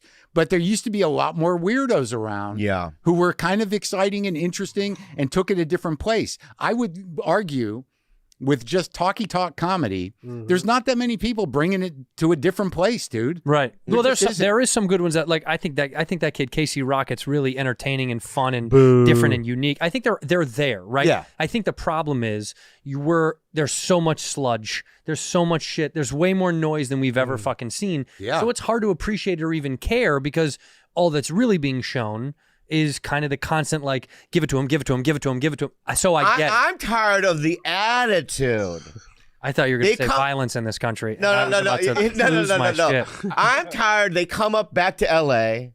One guy, I want to name his name. I go, oh, you seem like you're thriving. And he goes, I'm killing it. Killing it, yeah. You know what I mean? And I'm like, whoa, dude. You moved out because you couldn't survive here. Yeah. This is a different... It's an animal. It's an animal. Well, I think the weirdos you're referring to, by the way, were birthed, and I defend this till I'm fucking blue in the face, were birthed at the Comedy Store. A lot of them. I think the biggest mistake that's made whenever I go back east is, you know, the New York guys that I have very close friends out there, they make fun of the store and blah, blah, blah, blah for all the years. And I'm always like, dude, you'll never find a bigger group of fucking lunatic all over the mappers. When I moved here in 2006, it was wackadoo central. The late nights were fucking insane. In fact, the front patio, you were like, is this illegal? Whatever this is. I know. Do these people live here? Brian Callen, probably. He's talking about Brian Callen. Here? Yeah, this is crazy. Yeah. And I think I always push, I was like, people don't know that about the store. They think they hear this like corporate bro, and that happens internally in LA a lot too, where they're like, the store is a fucking, you know, whatever, sellout factory of fucking bro comics, because I Not think, anymore. no, but there was a wash of it that came through, and I think Yeah, Joe, they moved to Austin. But I The first joke didn't land, so you had to double down. The first joke didn't land, so you had to re-emphasize who he was going at there. Loved it. no, I think even up to a few years, even when I was starting out, and the Largo guys or the East Side guys, if I go do East Side shows, they would make fun of me going back, because I had a lot of good friends that were East Side guys. Yeah. And we That's started because together. they couldn't cut it. Have you ever heard someone refer to it as East Side or West Side, or is it West Coast? I thought it's Coast. I never heard someone use the term East Side. Couldn't cut it at the store. I know, but they still would hate on me for going. They'd be like, "Why the fuck you going there, Santino? It's all fucking loot." And I hate it because I was like, "You don't get it. That place is diverse and insane and weird." But the bottom line is, you got to do the job. You got to do the Yeah, job. East Side, you don't got to do the job. Right. You got a bunch of like-minded people that'll sort of watch you worm your way through a personal story that goes nowhere. Right. And find, you know, Powerful love. bunch. The whole. Yeah, big up Odyssey's. Mark throwing that B word around. Wouldn't say it to Rogan's face, Bubba. Rogan is 6'4". Looks like he bullied you in high school. Top 10 youth heavyweight. Had a cappuccino with the Buffalo Bills. I'm really curious to see if they bring this up on Tfatk. I'm really curious to see if they bring this up on Tfatk. Probably won't, but I'm really curious to see if they bring this up or the Bill Burr clip as well on Tfatk. I'm wondering. Will they? whole issue, and whatever alternative comedy was, it didn't deliver the goods because it ain't around anymore. And that weird argument, it wasn't that alternative comics were open micers. They were just trying to do something different. Right. But if you're brought up with the working ethic of, like, you know, you open, you middle, you headline, and then you fucking do the job, that wasn't the same sense of purpose. So when you do the store, and the reason why I've never stopped doing it, and I was always a club comic from the beginning, but you're like Blade, though. You live in both worlds. That's right. Well, I helped build the alternative world in New York, but I'm just saying, there's some comics like you down. that do both. Sure. I wonder why. I mean, there's you. I think Zach lives in both. Gafranakis. Patton Oswalt lives in both. Yeah. But some of them don't live in both. Well, some of them don't live anywhere anymore. I'm not sure what they're doing. Jesus Christ, he's so good. But they're back on that couch, baby. But the truth is that, like, in my mind, it's like you got to be able to do the job for whoever. Right. Yeah. So, like, the idea, and sometimes at the store, it's hard. It's not always easy at the store. No, there's tough. And there's a lot of times where most of the room doesn't know who the fuck I am, but that's the job. Yeah. Right. I mean, you know, I do have my people, and I go do theaters and stuff. Of course. But you want to go put yourself through I still have that weird ethic. It's like, because a lot of people are like, why would you go to the store anymore? I'm like, I don't know. Because I got to do the job. Yeah. And it's a way to know whether shit really works. If you can make it work over there, Yeah. it's going to work anywhere. I think that's it. I think everyone that got successful at the store, that became a store person or store name, Yeah. they have that, like, unrelenting, I have to be a comedian. I have to do it. Yeah. Like, there's even no when other choice. when wives and girlfriends and friends are like, what are you going to do? You're going to the fucking now? You're Yeah. going? You're That's like, why I don't have any of those things. So good, so good, so good. Recommend you check out the whole entire interview. It's really fun. He comes in about 20 odd minutes in, so it's not a super long one. But, you know, if you're into Marc Maron and what he talks about, then I reckon you'll enjoy it. They do bring out a funny, ranty, loosey-goosey side of things, so it's not all deadly serious. Obviously, he's talking about a topic that's close to his heart, but still, it's done in a somewhat comedic way. And again, if you're into the Rogan bashing stuff, you'll fucking love that. So big up Marc Maron. Big up Marc Maron. Continuing on. Went back to this clip. This has gone somewhat viral. All over the place. Millions and millions of views. Marc Maron, Hitler on the Pod, from my new stand-up special called Panicked, out on HBO Max. Now I'm going to be reacting to this whole special Panicked on my Patreon. So if you want to see my full reaction and opportunity to watch the fucking special, for cheap, by the way, because my Patreon is only £1 to join. £1 to join the Patreon, and you get access to all our Patreon content on there. I'm going to post a bunch of stuff hopefully going forward as well, but that Patreon episode is dropping tomorrow. So there'll be a Patreon episode where I react to Marc Maron's new HBO stand-up special called Panicked, available on my Patreon, which is patreon.com/Agostino, patreon.com/ AGOSTINHO. You're able to find the link in the description down below in that link tree. You're able to find the description down below in that link tree. So let's hear this clip from the special where Marc Maron talks about Hitler, a scenario where Hitler's on Theo Von's podcast, which I'm assuming is probably a diss on the whole stand-up comedy scene thing as well. Let's just see. If Hitler were alive today, he'd probably appear on Theo Von's podcast.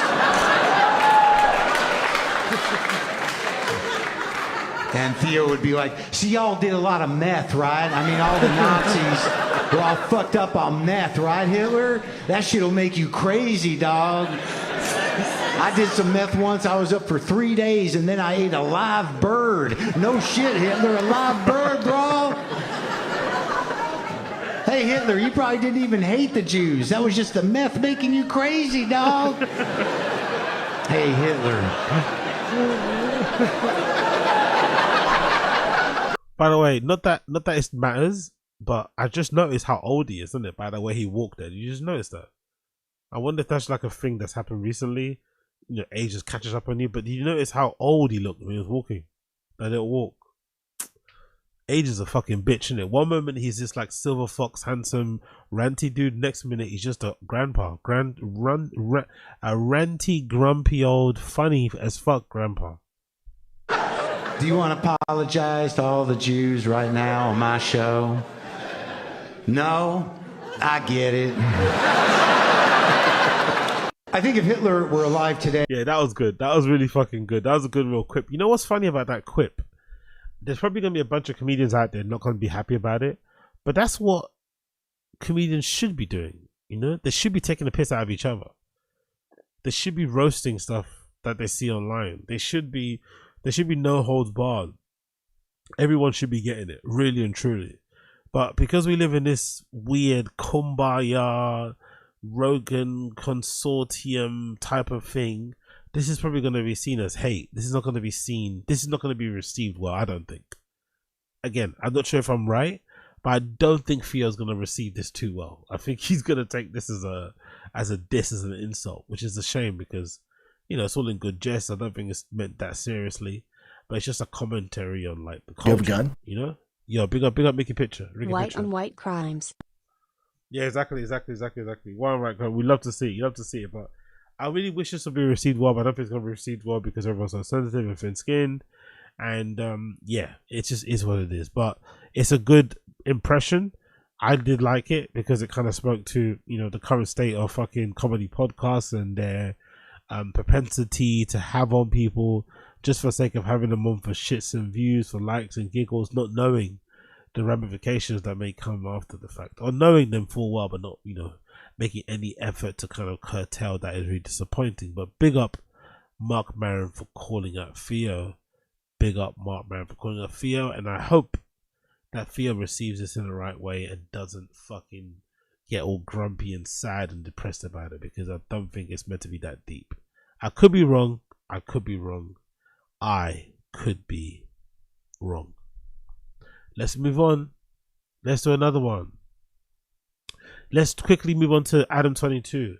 So this is a clip that I forgot to react to. It reaches Adam22 celebrating after beating lawsuit from former employees. So this is regarding YURIY and RYLEE. So YURIY and RYLEE both sued Adam22 and No Jumper for, was it harassment or is it unpaid? I don't know what the actual suing was. I've completely lost my mind now. I think it might be for like unfair dismissal. I'm not too sure. No, I think on RYLEE's side it was for sexual harassment because of some messages that he may have wrote in the stream chat at one point aimed towards RYLEE, and I forgot what YURIY's version was. But either way, as a couple, they both tried to sue No Jumper and Adam22, and it seemed like the odd thing to do anyway because of YURIY's, you know, previous comments about how much he loved Adam22 and looked up to him, and the fact they gave him loads of chances and hired his girlfriend for a short period of time before she got fired. Like, I don't know, there's loads of evidence out there of like YURIY really sucking on fucking Adam22 and getting nothing in return. There's that famous story that YURIY I think shared when he used to be a co-host on Europe Reconnected, when he said something like, oh, he went to Adam 22 called him up at night, like 4 a.m. in the morning or something, to invite him to a fucking house party. And then when he got there, they were just fucking, you know, collecting all the bin bags. So they gave him a bin bag and told him to start picking up shit. So, you know, Adam 22's always looked at Yuri as a bit of a dullard, as a bit of an inferior person to him, but Yuri's always looked up to Adam 22. So I always find it strange that this lawsuit even came about in the first place. But let's hear Adam 22 celebrating the fact that the lawsuit has now been, I guess, dropped or finalized, and he essentially won by default, allegedly. And I would just like to start this podcast out. Let me just say, as many of you know, I was sued. Again? I was no, it's the old one. Oh, I was sued by 2 former employees. These were employees who thought that they were going to be able to sue me, make up a bunch of shit, and presumably... Yo, big up Ryan Harty. Yes, I know. I've got some clips coming up for that too. There's some clips coming up for that too. Brendan and Jackson podcast, there's some clips coming up for that too, my friend. Get, you know, hundreds of thousands of dollars at me. I was going to make a whole video about this whole saga.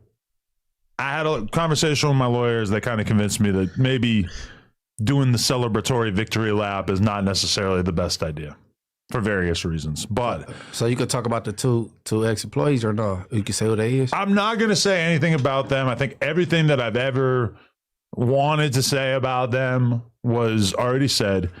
All right. But what I can say at this time, I did, okay, as far as information I've already shared too, I told people how we use something called the slap motion. And one thing I don't know if I really shared before. By the way, I find that interesting that he's kind of really adhering to advice from his legal counsel, because fucking Antoine too usually has to fly off the handle and do his own thing just for the fucking clicks and views.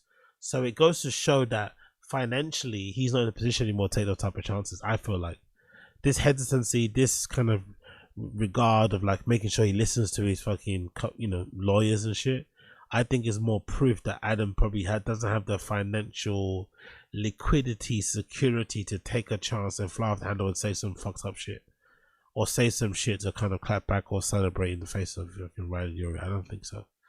So that's why he's probably adhering to the words of his lawyers and shit, which makes sense as well. But hey, interesting little tidbit there.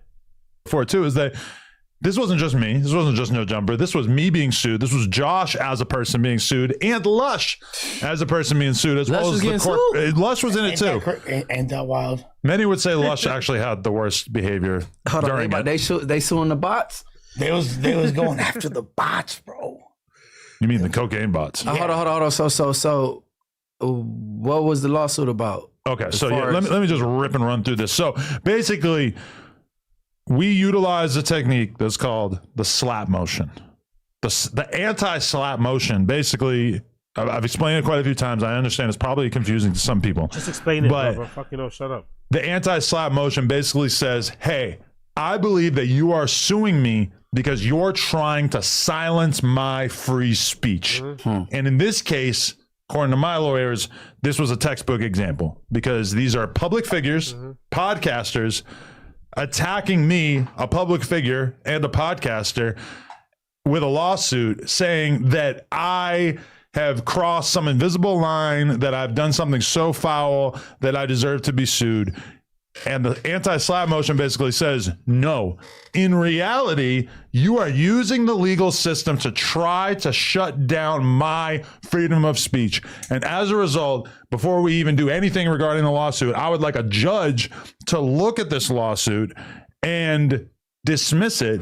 And if the judge agrees with me and he dismisses it, then you have to pay my legal fees. This is what we threatened these people with. Commonly used against like frivolous lawsuits. A lot, because you have to think about how this could be used. Basically, if you're a media company, somebody doesn't like you, somebody wants to shut you down, they say, hey, I'm suing you.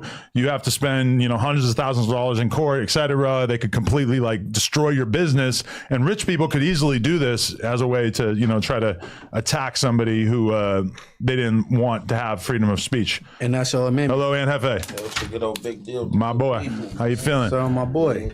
Anyway, so we were just about to get into the extremely exciting factoid that once we filed this anti-slap motion against these 2 ex-employees, and keep in mind, Big up Ant Hefe, always rolling in super late. Big up Ant Hefe, always rolling in super late. Never being told off. Love it. And the reason why they did all this was because they thought that they were going to get a very large sum of money out of me. Once we filed the anti-slap motion, they reached out. They said that they would like to dismiss the lawsuit. And most importantly, $0 have left the No Jumper coffers and entered theirs. $0 were paid out as a result of this lawsuit. So I'm not going to take a victory lap, but I am going to say... Take a sprint? Yeah, I might do a little sprint. Little jog? A little jog one time? Might do a jog. That part. All I'm saying is that if you want to come for the 22-ster, understand, I will fight you until my last dying breath rather than give you a goddamn nickel. So don't play with me. Hey, you sound like the game. Listen. Very irresponsible of him, considering he's got a wife and a child, but I'm assuming they've got something in place where if something ever goes down, Lena definitely has her own money going on and she can definitely maybe look after the family instead. But very irresponsible way to look at things. In conclusion of this, because I'm not going to play anything more because there's nothing more to be said. In conclusion, I think both sides lost. Yuri and Riley lost because it was a frivolous lawsuit to begin with. It kind of continued on this notion that especially Yuri is forever an habitual victim. I think he didn't really take any responsibility for the time that he spent there at No Jumper, because later on he went on to accuse Adam of being a PDF and all this sort of stuff. It's like, brother, like you were employed by this man paid your wages, you were perfectly okay with it back then. As soon as you guys have a falling out, suddenly he's the worst thing and he's evil and this is like, bruh, if he was that person before, you should have never worked for him in the first place, or as soon as you found out, you should have kind of called it quits and went your separate ways. He didn't do that. I also think it was kind of pussyish of Yuri too, because the lawsuit, or it was kind of a pussified thing that he did, because a lot of people, myself included, were flabbergasted when Yuri stayed at No Jumper after Adam 22 had fired his girlfriend Riley, his girlfriend Riley. I didn't get that. I understand they have a house I have to pay for and stuff, but the circumstances in which Riley was fired would have made me hate Adam 22, you know, with a vengeance. To give you a brief synopsis, Riley, Yuri's girlfriend at the time, was working at No Jumper behind the scenes. I don't know what she was doing, maybe producing, whatever she was doing behind the scenes. And she had at that time was considering quitting No Jumper. She was considering quitting and going back to study, college, I think do hair and stuff. She did a wrong, really dumb, naive thing that people do when when you're kind of young in jobs. She told her employer, hey, I'm looking to maybe quit or maybe do some part-time work or maybe go to, to college and shit. She mentioned it. They said, don't go. We like you here. You do good work. Stay. Adam 22 and Josh allegedly offered her a pay raise or something, or more responsibility or something, right? So she stayed. And then soon after that, the whole, breakup between Adam 22 and AD and THEO happened. And then because those guys left the building and they weren't bringing in as much money as they used to in the past, Adam 22 and Josh decided, hey, we need to fire a bunch of people behind the scenes so we can kind of, trim the fat and not spend as much money on wages and salary and shit. So that's the whole synopsis on that. So I think in that regard, I think both sides lost. Adam 22 lost because, he's Adam 22. And I think Yuri and Riley lost because it was frivolous in the first place. They should have spoke up before when they were there at the company, especially Yuri when it comes to backing his girl and shit. And just an all-around complete waste of time from everybody involved. Complete and utter waste of time. But again, what do I know? Absolutely nothing. Absolutely nothing. Cool, let's move on. Let's actually go on. Let's talk a little bit about this JAXXON podcast. People keep mentioning it. So let's talk about it this way. Let's change tack lightly.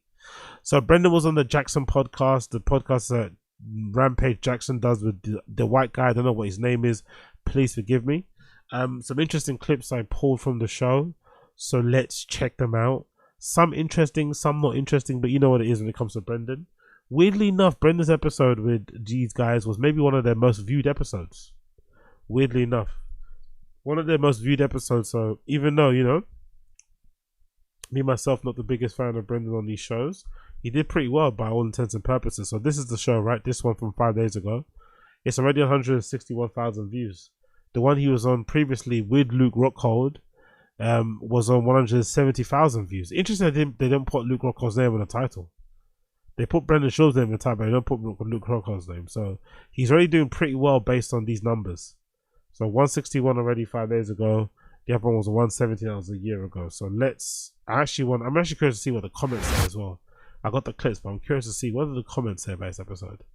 The comments. I see a Brendan episode. I immediately know that at least half the comments will be about him shitting on him. The least requested guest of all time. 1.7 thousand likes. The Battle of Interruptions. 611. Yeah, exactly. Because that other guy, he interrupts a lot. Rampage as a guest on Kill Tony panel will be perfect. I'm 48 seconds in and Brandon is already agreed with Rogan. Brendan the type of guy to close doors with his hip. Bro said DDP was a light heavyweight, then said 185. Rampage called on to it though, but didn't say anything. I wish we could have had a TJ breakdown of Schaub fights telling him he'll never be anything. I'll just catch the Schaub highlights on Reddit later today. Guest request, Uncle Chael. The Tim Kennedy of MMA. Jesus Christ. The Tim Kennedy of MMA is crazy. Brendan is as a guest. What else you got, Chin? Brendan Schaub, one of the top 5 hated on the internet. Who is Alexander Gustafsson? I don't understand how you can be a part of the industry and still have no idea what you're talking about. Schaub is wild. Brendan acts like he doesn't get all his information from Rogan podcast, pretends no one else heard it. Heard it there. 2025 Schaub still impresses me by how bad his takes can be. 1 minute in and Brendan's already shitting on people. Come on guys, let's give his podcast comment it deserves. Schaub out there looking like a retired hunting guide. You should have Derek Moneybag on JAXXON podcast next. The BJ community would like to know how much he paid for his black belt. His lows. Safest bet is to pick the opposite of what Brendan picks. Hopefully Schaub doesn't file a copyright takedown in his interview, makes him look bad. Brendan literally just said DDP is a light heavyweight. This episode is going to get negative views. Drinking game. Drink every time Schaub interrupts somebody. If skip button could actually skip, this episode will be skipped. Would be amazing. Nah, dude is a legit scumbag. Okay, cool. Let's watch the episode. Let's watch the clips. Let's react to the clips now. We've done all that shit. Let's react to the clip. So first clip. Bappa doesn't believe that Ilia Topuria can become I think I read that wrong there, can become as big as Conor McGregor. So this is Brendan Schaub basically pouring some cold water on the notion that Ilia Topuria can become a bigger star than Conor McGregor or comparable in the UFC. Let's hear his reasoning for that. I want him on. That motherfucker is so special. Patty Pimblett. Dude, talk to me about that. Why? Checks every box. There's just certain, I've interviewed so many guys, and then when Patty walks in. Let's relax, by the way. Let's relax. You're not fucking Charlie Rose. I've interviewed so many guys. Let's relax. Why are you not doing the show then if you interview so many guys? Why are you not doing Future Diaries anymore? If this is such a popular show, you interviewed so many guys. Let's relax. Let's relax here. And Rampage has a similar, he has the sauce. No homo. He has the sauce, right? When fucking. Why for that?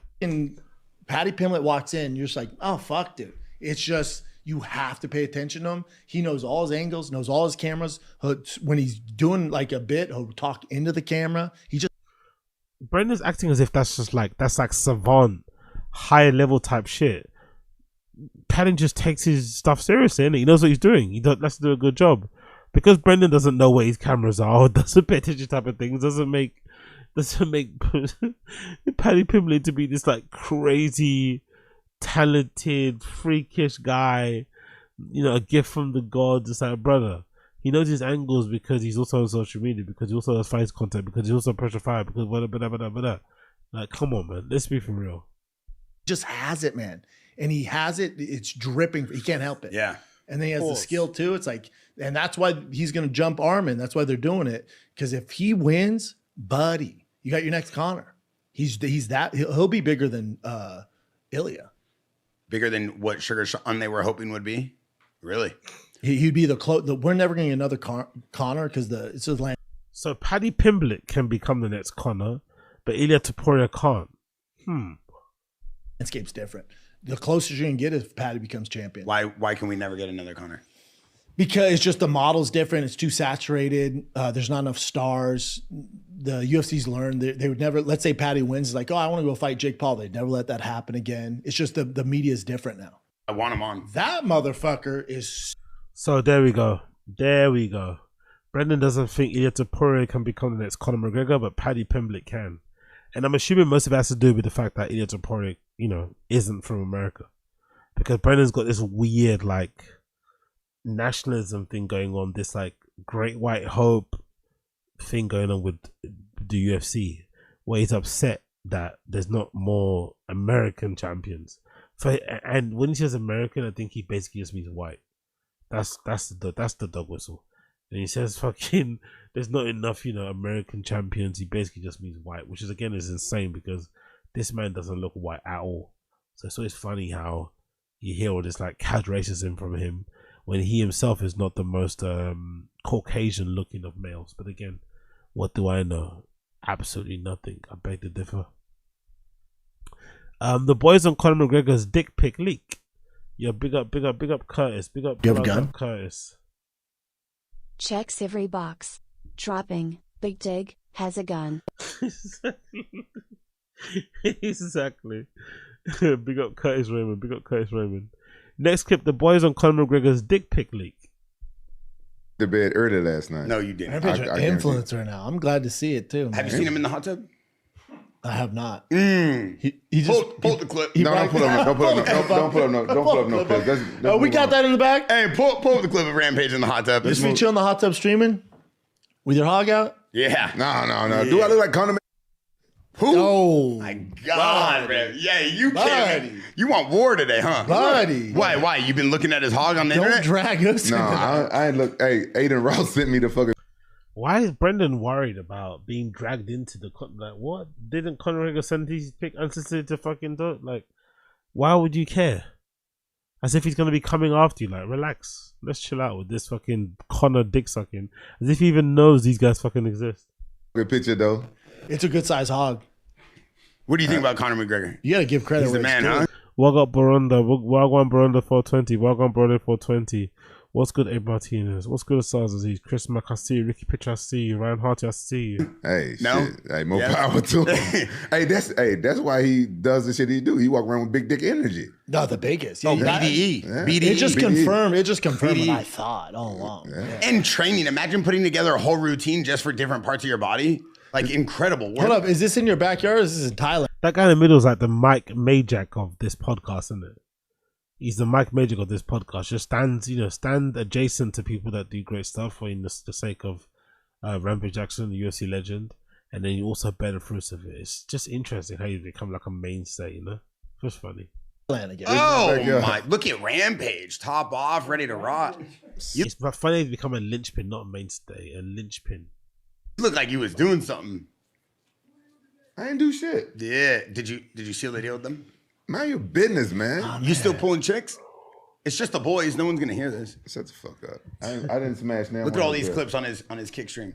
So he'll go in the hot tub 3-4 girls deep, and then it's just process elimination. By the end of the stream, we'll know which one he wants. So he plays this game. Oh, it's that's fun. Yeah, he calls it Russian roulette. So Oh, he brings that's cool. 4 Russian girls. I'm gonna start watching it. Oh, my. Whoa, dude, I'm in Rampage. This is good content. This is what the fuck I'm talking about. I thought it was you and the boys drinking Bud Lights in the hot tub. What the fuck? I'm in a hot tub with a bunch of dudes. I don't know how kick or switch or where the fuck it's called works. This is fantastic content. Rampage, what do you look for in a woman? Right? Kick switch pretend boomer shit is fucking hilarious, by the way. There's actually a clip. I think there's actually a clip. Let me see if I can find it. Bear me 1 second. There's actually a clip on the Find the Kids subreddit of someone uploading a clip back in the day that features Brendan in the hot tub with his brother and shit. Let's see if I can find it. I think Chappelle Lacey's obviously in there too, cackling away like the fucking human laugh track that he fucking is. Big up Chappelle, I love you in that, but honestly, that era of you on the fucking Find the Kid, oh yeah. Top 10 most hateful eras. I swear to God, so fucking horrible. Let me see if I can find it. Someone posted a clip of them in the hot tub.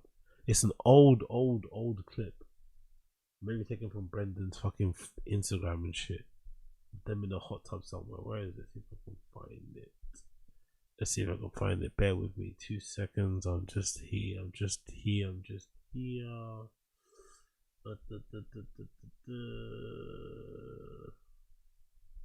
Come on, must have it, no?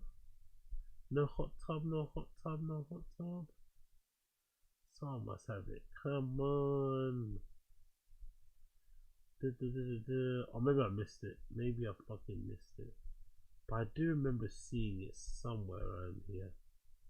Somewhere around here. Do I have it? Nope. Okay, last page, and then we'll go back to the video because I can't find it. If I find it, I'll pull it back up again. But I'm pretty sure I remember seeing a video someone uploaded of them in the hot tub. Maybe it got taken down, I'm not too sure. But I guess we'll find out later. Anyway, next clip. Bapper doesn't admit he never used to watch tape when he was a UFC fighter, despite Rampage admitting he used to watch it. So this clip is funny because if you remember, there was a series that Brendan did, short-lived, with Eric Griffin, where he watched his old fights. And I find it interesting because Eric Griffin's obviously, made out of fucking semolina and a bit of an idiot. But even he makes a really good point in that when he's reviewing some of these fights, Brendan's acting like it's the first time he's seen certain things. And, what's his face? Is shocked by it. He's like, what? So you never watch any of your fucking stuff, or you don't watch your fits? Like, nah. And it's like, brother, let's be real. Number one, he's probably faking it and not true. And number two, if that's the case, there should be something to brag about, That should not be something to brag about. You would think so. But hey, let's play the clip anyway. And I just sit there. I try not to get too crazy because they're like serious. Him, Hamza, they all watch the fights. They look at footage. They like really enjoy this and they really study. Do they study Marab? Armin literally watches every fight 5 times. We'll rewind it. I'm not going to give away anything. I'm sure every fighter does this. He'll pick out 2 or 3 moves, and then he'll try to go see if they did those 2 or 3 moves in any other fight. And if they haven't, and if they haven't, he doesn't worry about it. If they have, he'll put it like in his little note, and he'll be like, no, they repeat this. And sometimes I'll be watching a fight, and I'll be like, what are you looking for? And it's really interesting, and I hope, once again, if I'm doing too much, tell me and I'll stop. But he'll be like, every single time this guy wants to throw a kick, he'll take a step back. Correct. And then he'll like watch this, but then he'll watch the entire fight with no volume. Yeah, that's just being a professional. He's just studying tape. The NFL does that. NBA does that. So he's looking for tendencies. It's so crazy to me, though. He literally just does it. He'll turn off the audio. He goes, I don't want to hear the announcers. And then like he just sits there all night studying looking tape. for tendencies. With his opponent. That's crazy. I would never do that. Yeah. In your day, you didn't have to. And he admits it. So Rampage steps in there to admit that he doesn't watch tape, didn't never watch tape when he was fighting, which gives Brendan a slight opportunity, a slight window to interject and say, yeah, me too. I never watched tape either. But he doesn't, That's how thin skinned he is. One person admits the one person had eaten it and still no flipping coloured, fish. I don't know. It's just bizarre. Let's continue. But why would you? You remind me of kind of like a Hamza. You're so explosive off the break. You would go in for a knockout. Hamza is going to come in there with so much energy. But a lot of guys. Sorry, I don't mean to interrupt. Yeah, no, go. But a lot of guys like. Sorry, let me interrupt you, but I'm going to interrupt you. He didn't even finish what he's saying. He's just like boom, just steamroll. Good old Brendan steamroll.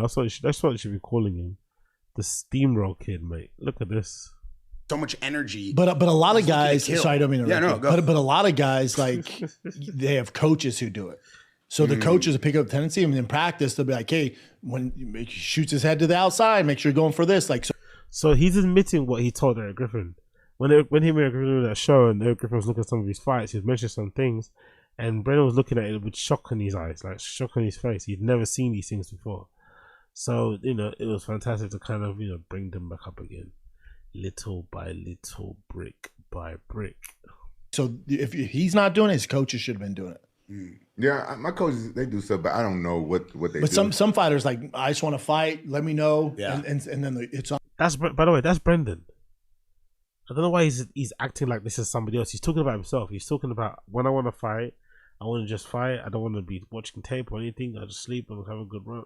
He stands by that method of getting ready for the afternoon. He doesn't start with it with a fucking good headspace or whatever else it may be. But yeah, but big up Brendan. Big up fucking Brendan, I guess. Big up Brendan. Even give the opportunity to clear up a lie, he still won't fucking take it. It's fucking awesome, to be fair. What else we got here? Baba doesn't admit he never used to watch. Okay, watch that one already, sorry. Baba can't believe other guy doesn't know what Kill Tony is. He lies about how many times he's been on it. Yeah, this is a crazy one. Because the guy in the middle, I think he's basically trolling or whatever, or trying to make an interesting show to get Brennan to talk about something, because, you know, Rampage is obviously off with the memories and shit. But yeah, I don't know. Let's hear him. Let's hear him. Get over the fact you don't know what Kill Tony is. No, I don't know. That's wild. What is that? Kill Tony started as people would pull names out of a hat, and they'd have a. By the way, is it really that wild that some people don't know what Kill Tony is? Don't you have to be severely online or very much attached to the Rogan sphere to know what that's about, though? You know, I feel like a lot of those people have been taking steps from a lot of those guys. But hey, what do I know? A panel of comics, and they get 1 minute to do material. And then they, would tell them how they did. You get critiqued by the 3 professional comics, and then they would like roast each other back and forth. Like Rampage would crush it. But you gotta have it's the biggest show in the world. You gotta have a joke hit. It's the biggest show in the world. Let's relax, bro. It's the biggest shop in the world. It's not a shop. It's the biggest fucking show in the world. Let's fucking relax. Have you done it? I've done, probably 5 or 6 times. So if me, Brendan said he's done Kill Tony 5 or 6 times. Let's actually check the record here. Brendan Schaub, Kill Tony. How many times has he done it? We've got 1 appearance on here from him 6 years ago.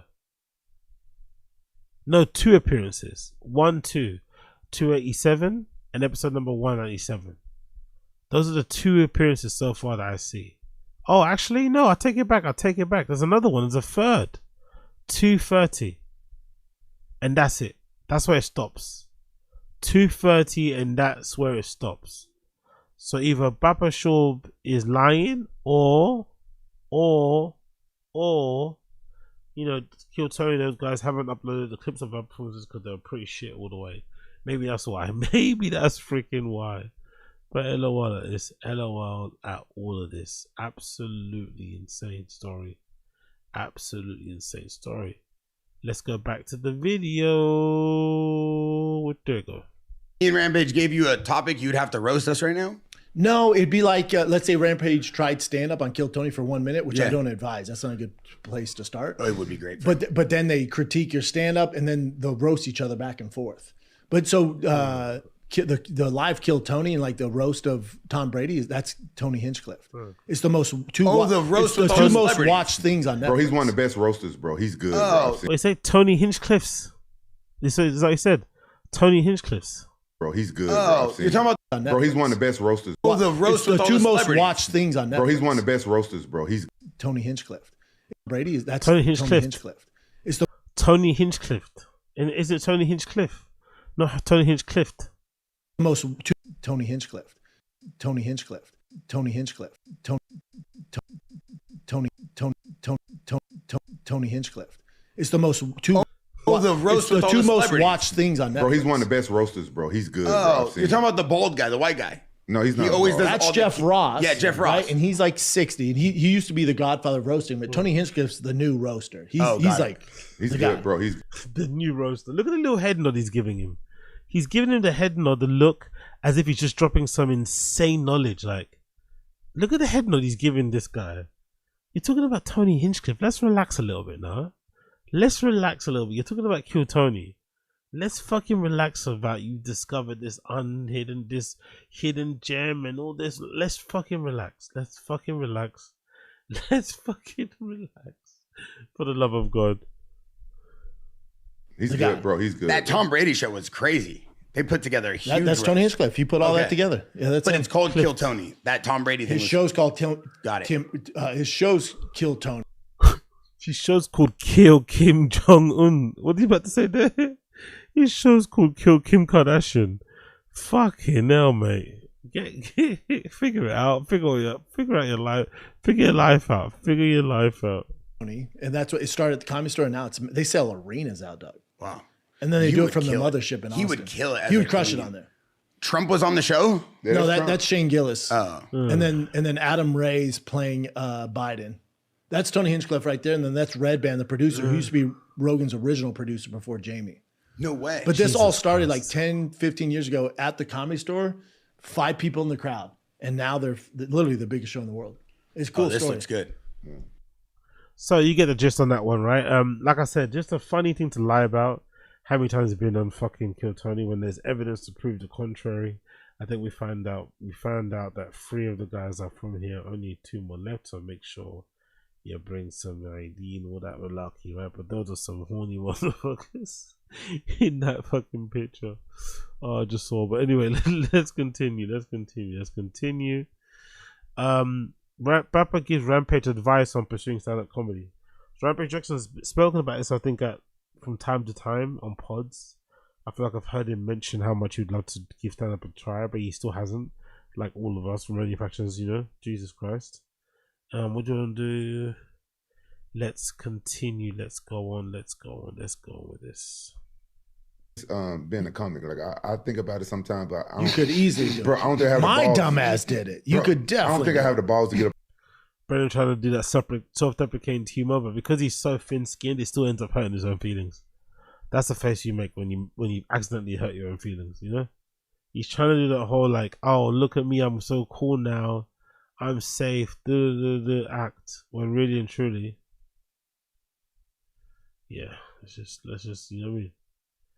Let's plan out some things. Let's go again. Up on stage and Get the fuck out of here. Bro, you sit here all day and roast people. That's why I'm happy to do it. If you can do this and be entertaining, you just got to get a little more discipline. You could do it on stage for sure. But just like fighting, you got to get reps. And the problem I had. Or maybe you got to get funny. Maybe you have to be funnier. Maybe you have to just do your best material on the road or whenever you hit the stage. Maybe it's not just the fact of just getting reps, hate, seats. It's like, Jesus. How much money do they want from you, man? God damn. Is when you have a name and you're doing it, you're not just going to open mic. Right. Like I couldn't just go to open mic and practice my shit. Open mics, isn't it plural? Why isn't it saying open mic? And yes, you can go to open mic if you wanted to. You just didn't want to because at the time you thought your shit didn't stink.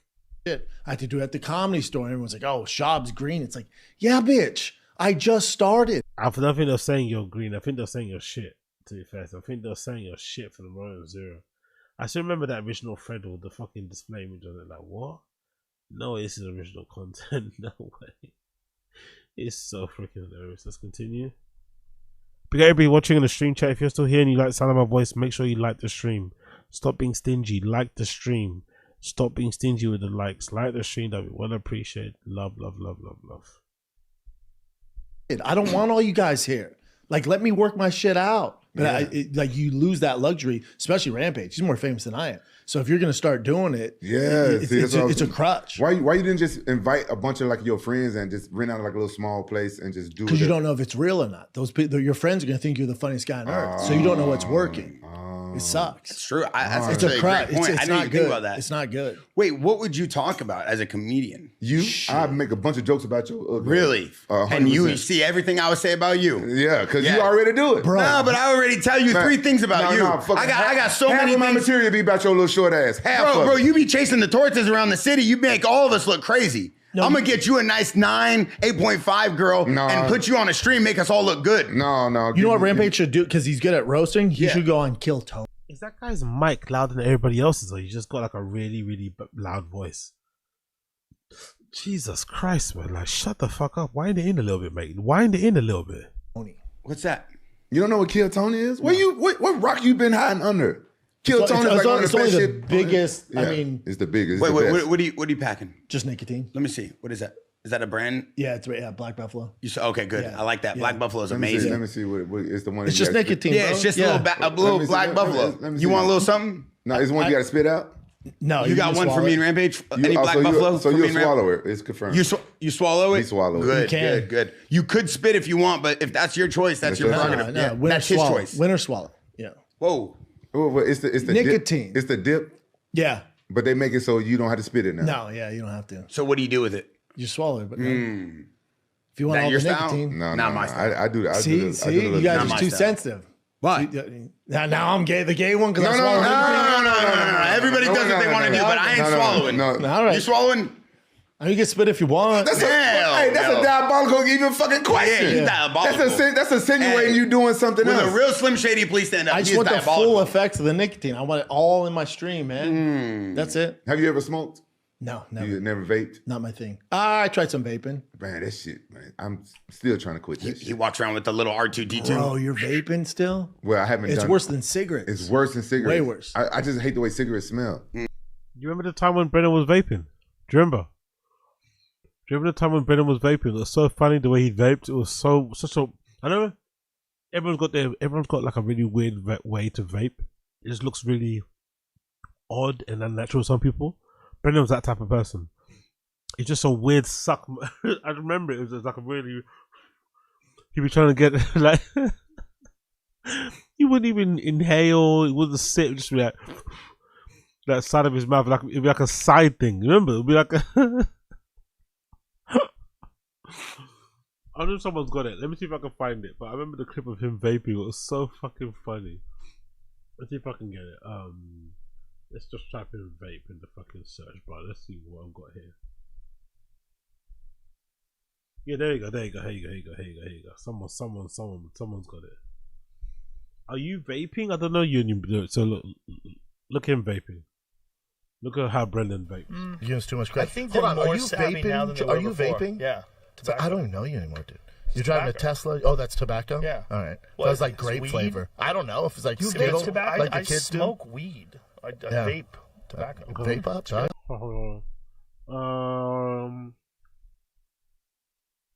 Here you go. Maybe this one. Yeah. Is this the one? What's up, Brendan, Theo, Chris? Hey, There you go. I got a debate club, man. What was y'all's favorite game at recess? Even the way he vapes is fucking annoying, isn't it? Like what the Or fuck is like that? Jim, at recess, my favorite game was. I got a debate club, man. What was Brendan, Theo, Chris? Hey, I got a debate club, man. What's up, Brendan, Theo, Chris? Hey, I got a debate club, man. What was y'all's favorite game at recess? Or like Jim, at recess, my. Weirdo guy, man. Weirdo guy.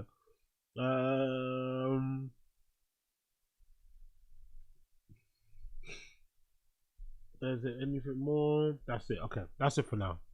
Is there anything more? Vape Daddy David Lugas. What's this?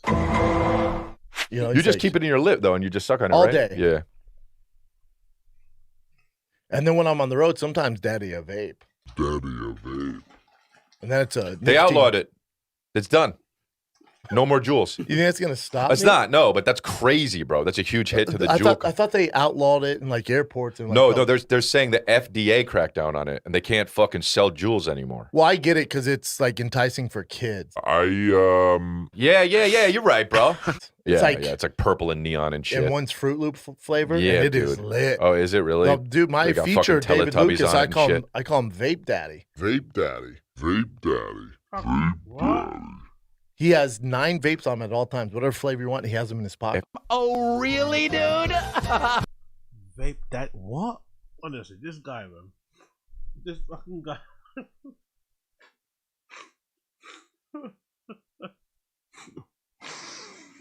Anyway. Well, just eating some fucking cashews there. Let's continue. Vape Daddy. Honestly, some of the things this guy says he thinks is funny. It's just honestly so redacted. But anyway, big up Brendan for vaping. Next, we've got another clip that says Bappa hates older UFC fighters who carry on fighting into their old age. Yeah, this clip I think is a great reflection on maybe why Brendan was never a champion, or never really good at UFC or good at anything really, and just Brendan's lack of understanding that some people just don't have the chances or the luck or the opportunity that he's had in his life to kind of, bounce around from different careers and do different things and take different chances, or even just the fact of having like a parent that can maybe support you financially. Brendan kind of has always, I felt like, looked down on fighters who fight into their old age. With which is weird because he's a fighter himself. You'd think he'd have more compassion and empathy for a fighter doing that because they have no other options, right? Some of them aren't blessed to be able to present shows or have connections to have a podcast, whatever it may be. So they keep fighting until their old age, right? Until they basically can't do it anymore for the check. And Brendan always looked down on it. At the time, he looked down on it because he was doing so well with Tfatk.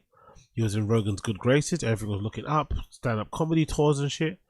But now, you know, things have changed. I would have thought his opinion would have changed about that, but he hasn't. He's still very much a hater of fighters, legendary UFC fighters going in the ring and fighting again, whether it's in boxing, bare knuckle, whatever. He's not a fan of it whatsoever because it makes him kind of feel sad, I'm assuming, about his own old age. I'm not too sure. But this is Brendan commenting on it. Let's play the clip. Vanderlei's about to fight Vitor Belfort. Shut up. Yeah, they have a boxing fight coming up. Shut up. Yeah, massive one. In Brazil. Trying to get the winner or what? I was about to make fun of him, but you're going to get the winner? Or? You're going to make fun of Vitor and Vanderlei? No, hold on. Schaub. No, hold on. I just don't get why the older dudes want to keep, doing that. We love it. Older dudes, you're looking at one. Bro, we love it. We love fighting. You guys hash this one. I want to hear this. Hey, but here's my thing. I get you love fighting, but you're making so much money doing all the other stuff. You don't need to do it. The other guys, I understand. You like the other guys, yeah, do your thing. I get it. Vitor, Jake Paul, all that shit, whatever he wants to do. Evander Holyfield, the older cats that don't have anything going on, I get it because that's all they know. You did it, man. You're fucking Andy Dufresne. You crawled out through the fucking sewer. You made it to the other side. You're making money. Why would you go back into the prison? Because it's like when you're a professional athlete, you got to retire early. Most people don't retire until they're 60, 65, right? Who you telling?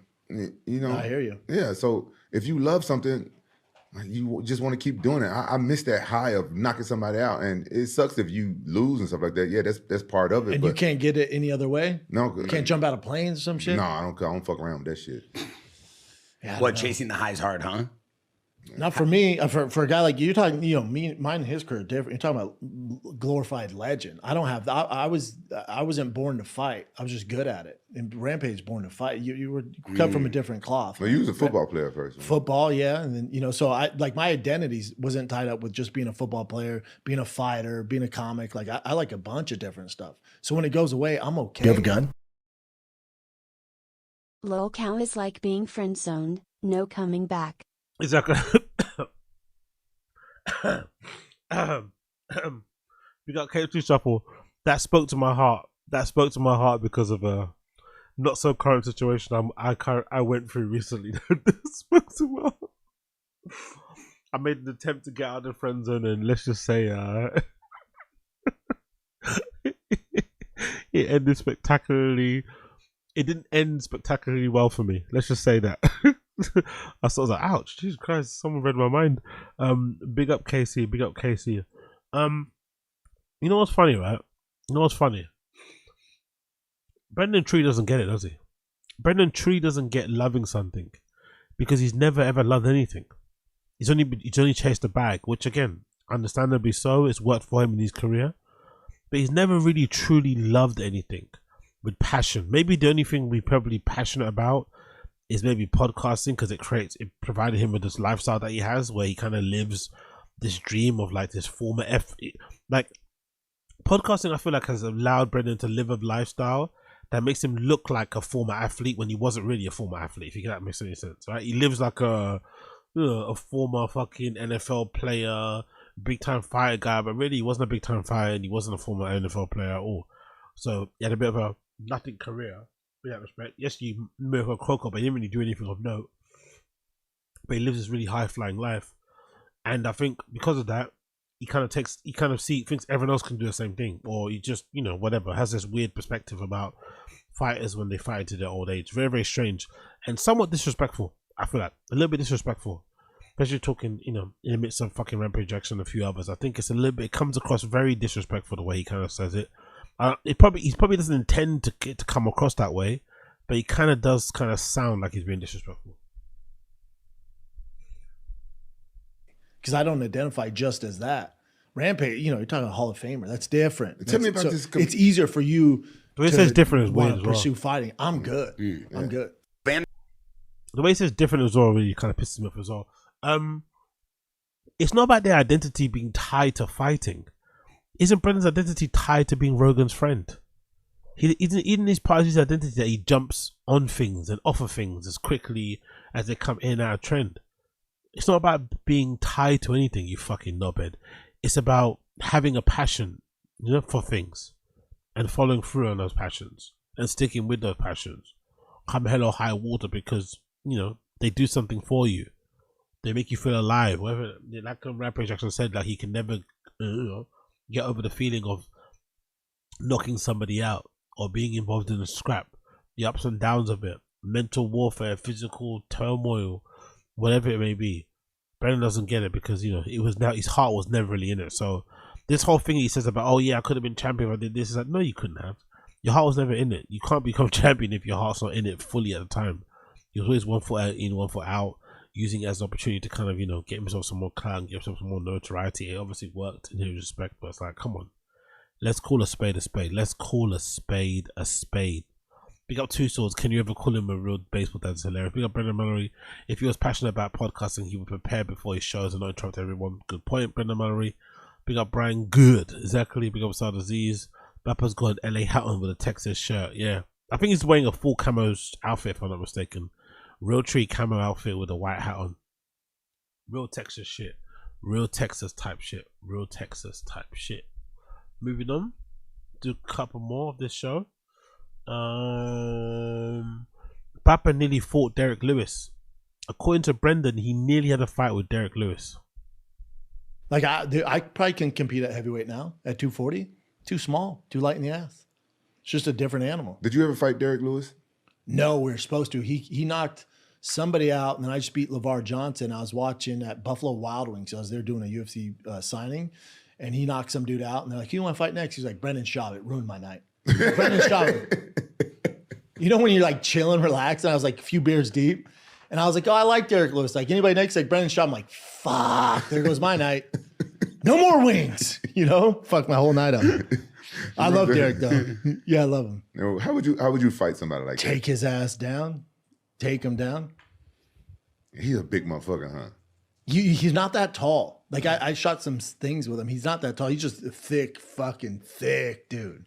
Thick in power. Yeah. So avoid the power, drag his ass out into the third round. Might be a boring fight. I don't give a fuck. I'll hold him against the cage and shit while they're booing me. Just trying to get him down. I don't give a fuck. Yeah.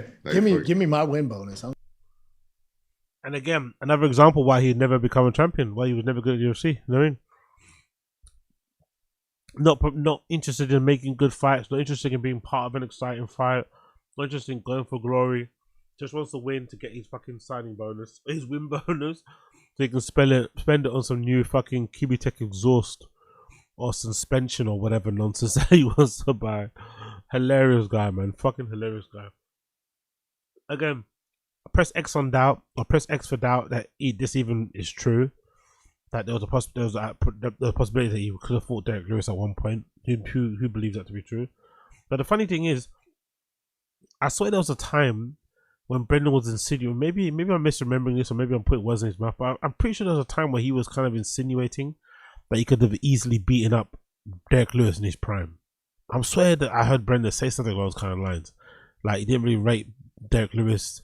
He thought he could easily out wrestle him and shit, or he could basically beat him by wrestling and not fucking standing up with him at all, which I think was really dumb because I think other people have tried that and they've still lost. So this idea that he thinks that he's more talented than the people that Derek Lewis has lost to recently is really, really funny in its own way. But hey, what can you do? What can you do? Another clip here. Bappa wants both content creators and real journalist questions for Dana White. I think this is the clip. I think that's right, for Dana White. Got to write it there. Let's see. Subject, because I got so much other things I want to talk to this guy about. I would call him like the voice of MMA right now. I would say Joe Rogan's like the Godfather. I think you're the next up and coming one. I appreciate You're like when the three wise men. The internet's gonna disagree with you, but I appreciate it. Why? Your views are insane. You're like they're all right. You're like the baby Jesus version. Okay. I'll take it. Yeah. There's definitely better guys in the space, but go ahead. in MMA kind of There's smarter guys like who? Luke Thomas, Chuck Mendenhall, P.T. Carroll. But you talk about real journalists. I've also Mighty heard Mouse is a monster. Mighty Mouse is my TJ's a favorite. monster. TJ's a monster, but he's on the Jackson podcast. Yeah. But you're talking about journalists, like real professional journalists. But I've also that brings up to my attention. You've been a little critical lately about not critical content. No, not critical. But you've been. I want both. Yeah, but I heard you say something about. Yeah, this. I want both because like Dana, content creators, and I love Dana. Everyone thinks there's this beef with Dana. I love Dana, but when he goes on, we think there's beef with Dana because you've always had beef with Dana. What is everyone? No one's putting words in your mouth. No one's creating a fucking narrative. You're not that important, brother. We think there's beef with Dana because you've always had beef with Dana since the moment you got into the UFC. He's never liked Dana. Dana's never liked him. Rightfully so, I think, in Brendan Schaub's side of things when it comes to fighter pay and shit. He did he stood up to Dana, called out the UFC, was proven right over the years and shit. But because now the UFC's up, they made tons of money. Dana White's richer than he's ever been, more powerful than he's ever been. Brendan's now trying to get back into the good grace of UFC because he wants to, be invited to fucking fight cards, have maybe fighters on his show, whatever the nonsense he's trying to do. But for a long period, for like the last few years, he's been slowly but surely trying to worm his way back into Dana White's good graces. But if we know anything about Dana White, we know that he's a very petty, vengeful kind of guy. And when he hates you, he hates you. So it's unlikely that Dana's going to change his tune on Brendan. But Brendan's hate for Dana was justified. And that's what everyone was talking about. No one invented anything. You know what I mean? Like, let's relax. These influencers podcasts, and he's like releasing news and they're asking him questions. They're not like fans of the sport. They like watch it. Like I watch fucking WNBA. I can name 3 players. Yeah. But it's whatever. Mm-hmm. So I just wish he would do that because it's getting all the views in the world. And those guys, the Full Send boys and all that, they're great. I have no animosity towards them. But then also do the real journalists like Luke Thomas and P.T. Carroll and those boys. So you get real journalists. I don't understand this point he's making. I think he's making this point to appease the journalist guys to make it sound like he knows his place. It doesn't make no sense. Dana for the longest time has actively avoided those quote-unquote real journalists because they call him out on stuff he doesn't want to answer. You see it all the time with the post-fight card press conferences and shit. He fucking hates it. Do I like it? No, of course not, because I think Dana White has been single-handedly the best thing to happen to the UFC and the worst thing to happen to the UFC. I think the moment he leaves where the UFC will probably go to another level. But for the time being, you have to deal with him, and he doesn't like people when people call him out on his shit.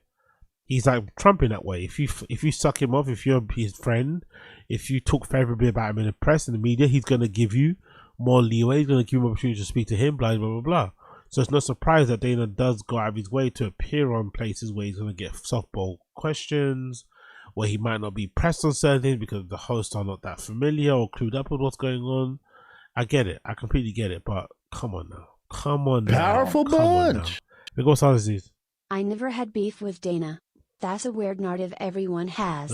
Look, Uncle Dana, I got my best Nelk boy hat on. Me and Dana are good, Bubba. Love him. Tall guy every day be. Best Nelk boy, exactly. Big up a start disease. But do you because they know the sport better than anybody. You feel Dana's doing that just to bring in new eyeballs to the sport? Okay. Yeah, that's what I'm saying. But do both because you're leaving behind the. He's not doing it for eyeballs. UFC has enough eyeballs. They don't need any more. They're not going to get any more from that side anyway. He's doing it purely because they give him softball interviews and because it's an easier time. He's not going to go there and be grilled about certain ins and outs of the UFC that he's not very comfortable to or he's not willing to answer at this place and time. That's it. Nothing else. The old fan base. Yeah. And so you're doing this new fan base and the slap fight and the influencers, which is good, but it's so superficial. Yeah. Like all they ask him about is Conor McGregor and superficial. This guy reads out fight cards on Wikipedia. Doesn't know what fighters' weight class is. Doesn't watch fighter tape. Generally just sits there, glances the Twitter, MMA Twitter, gets thrown questions by fucking Chin and doesn't know what to say half the time.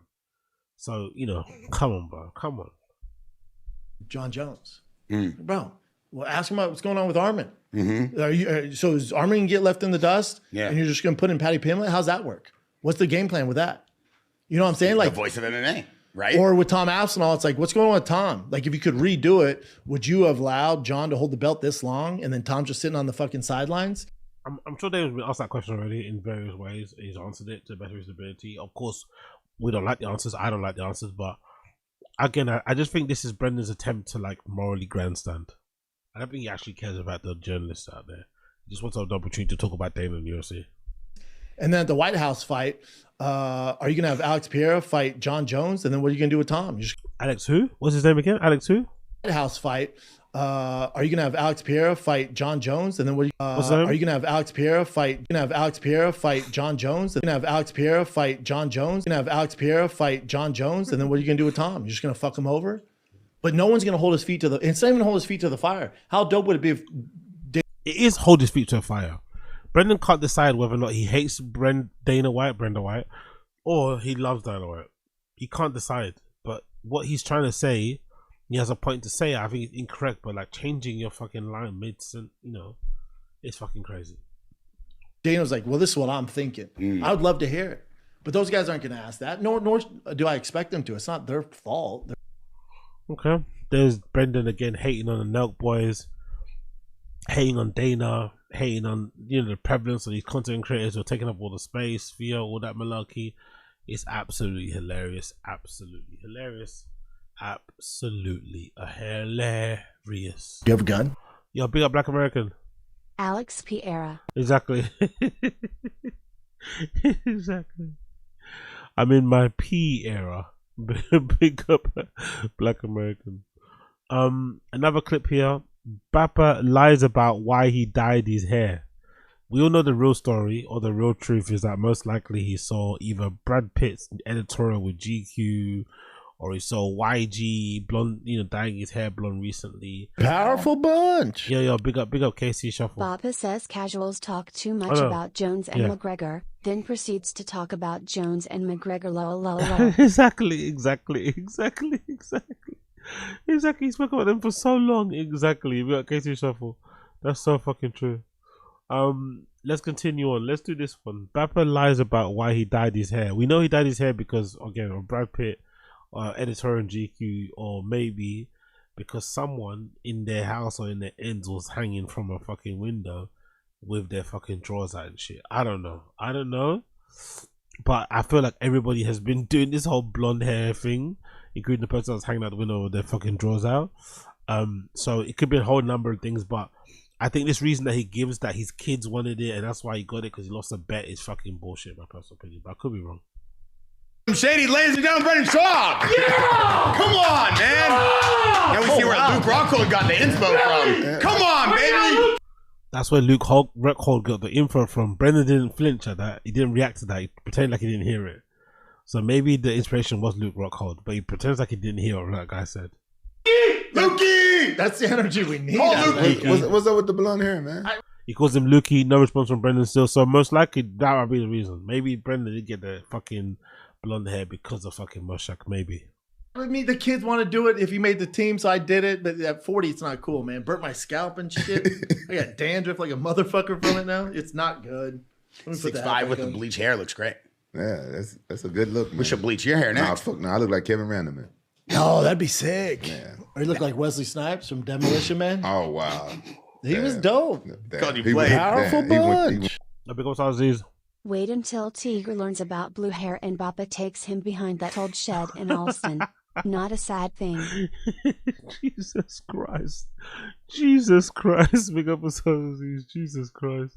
Damn, we don't respect Blade up He called you Blade. You want him to hunt vampires? We respect Blade, but he's like a little bit darker. Like that's a different shade. You know, you know about black people in that brown paper bag test, right? Yeah, I get it. Yeah. Doesn't want to go into that topic too deep, does he? He doesn't want to talk about that topic too deep, does he? Doesn't want to talk about that topic too deep. And you know why he doesn't want to talk about that deep topic? Let's see if I can find that clip.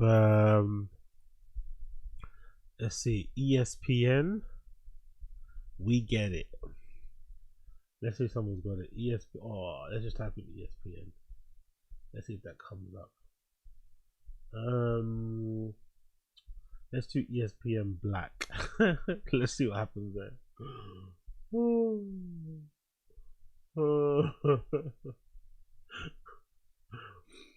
yeah, there we go. There we go. There we go.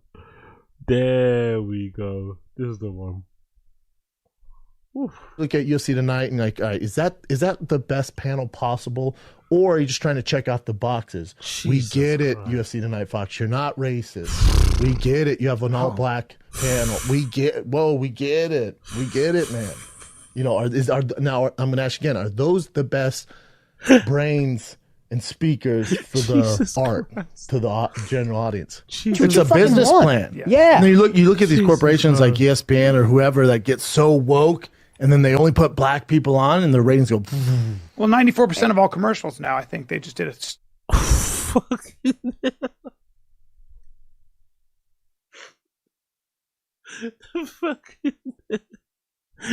It's okay because Chappelle doesn't identify as black, even though he's the fucking blackest thing in that room, right? Chappelle doesn't even probably identify as black, but that was crazy.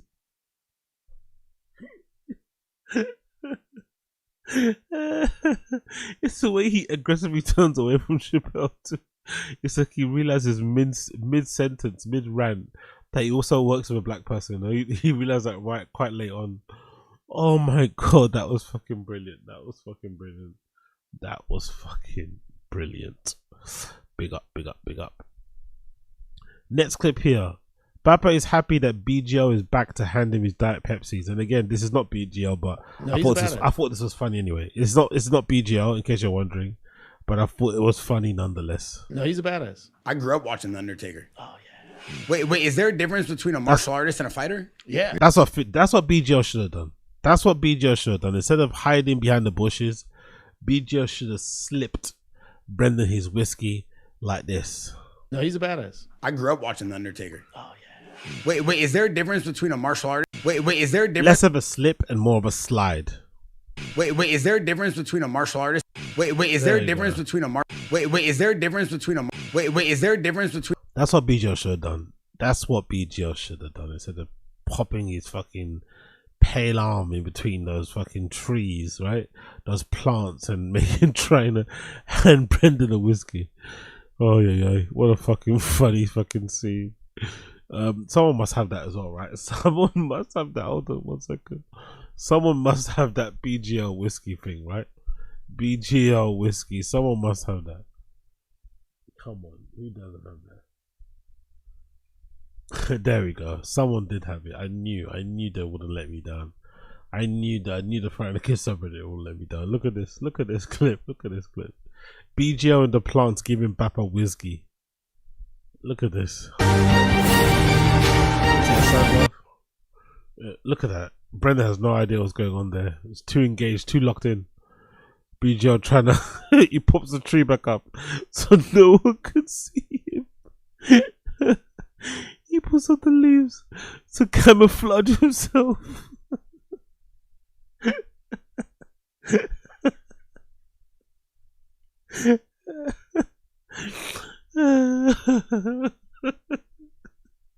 He still doesn't get his attention. He finally gets him by tapping him. He didn't do it. So the whole plan of doing it through the bushes didn't work. So he had to literally tap Brendan's knee. Yo,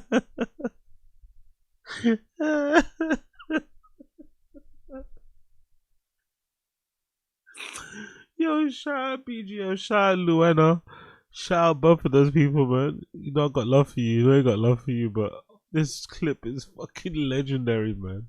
One more time. Look, you can see the leaves, right, rattling, right. You can see BGO's massive head right there, holding. By the way, great concentration and focus that he's still holding the glass, and then he tries to hand Brendan the whiskey glass as he's probably writing on about some nonsense. He can't get his attention. He puts the leaves back up, and then eventually he has to just go around right to the side and just hand it to Brendan regularly.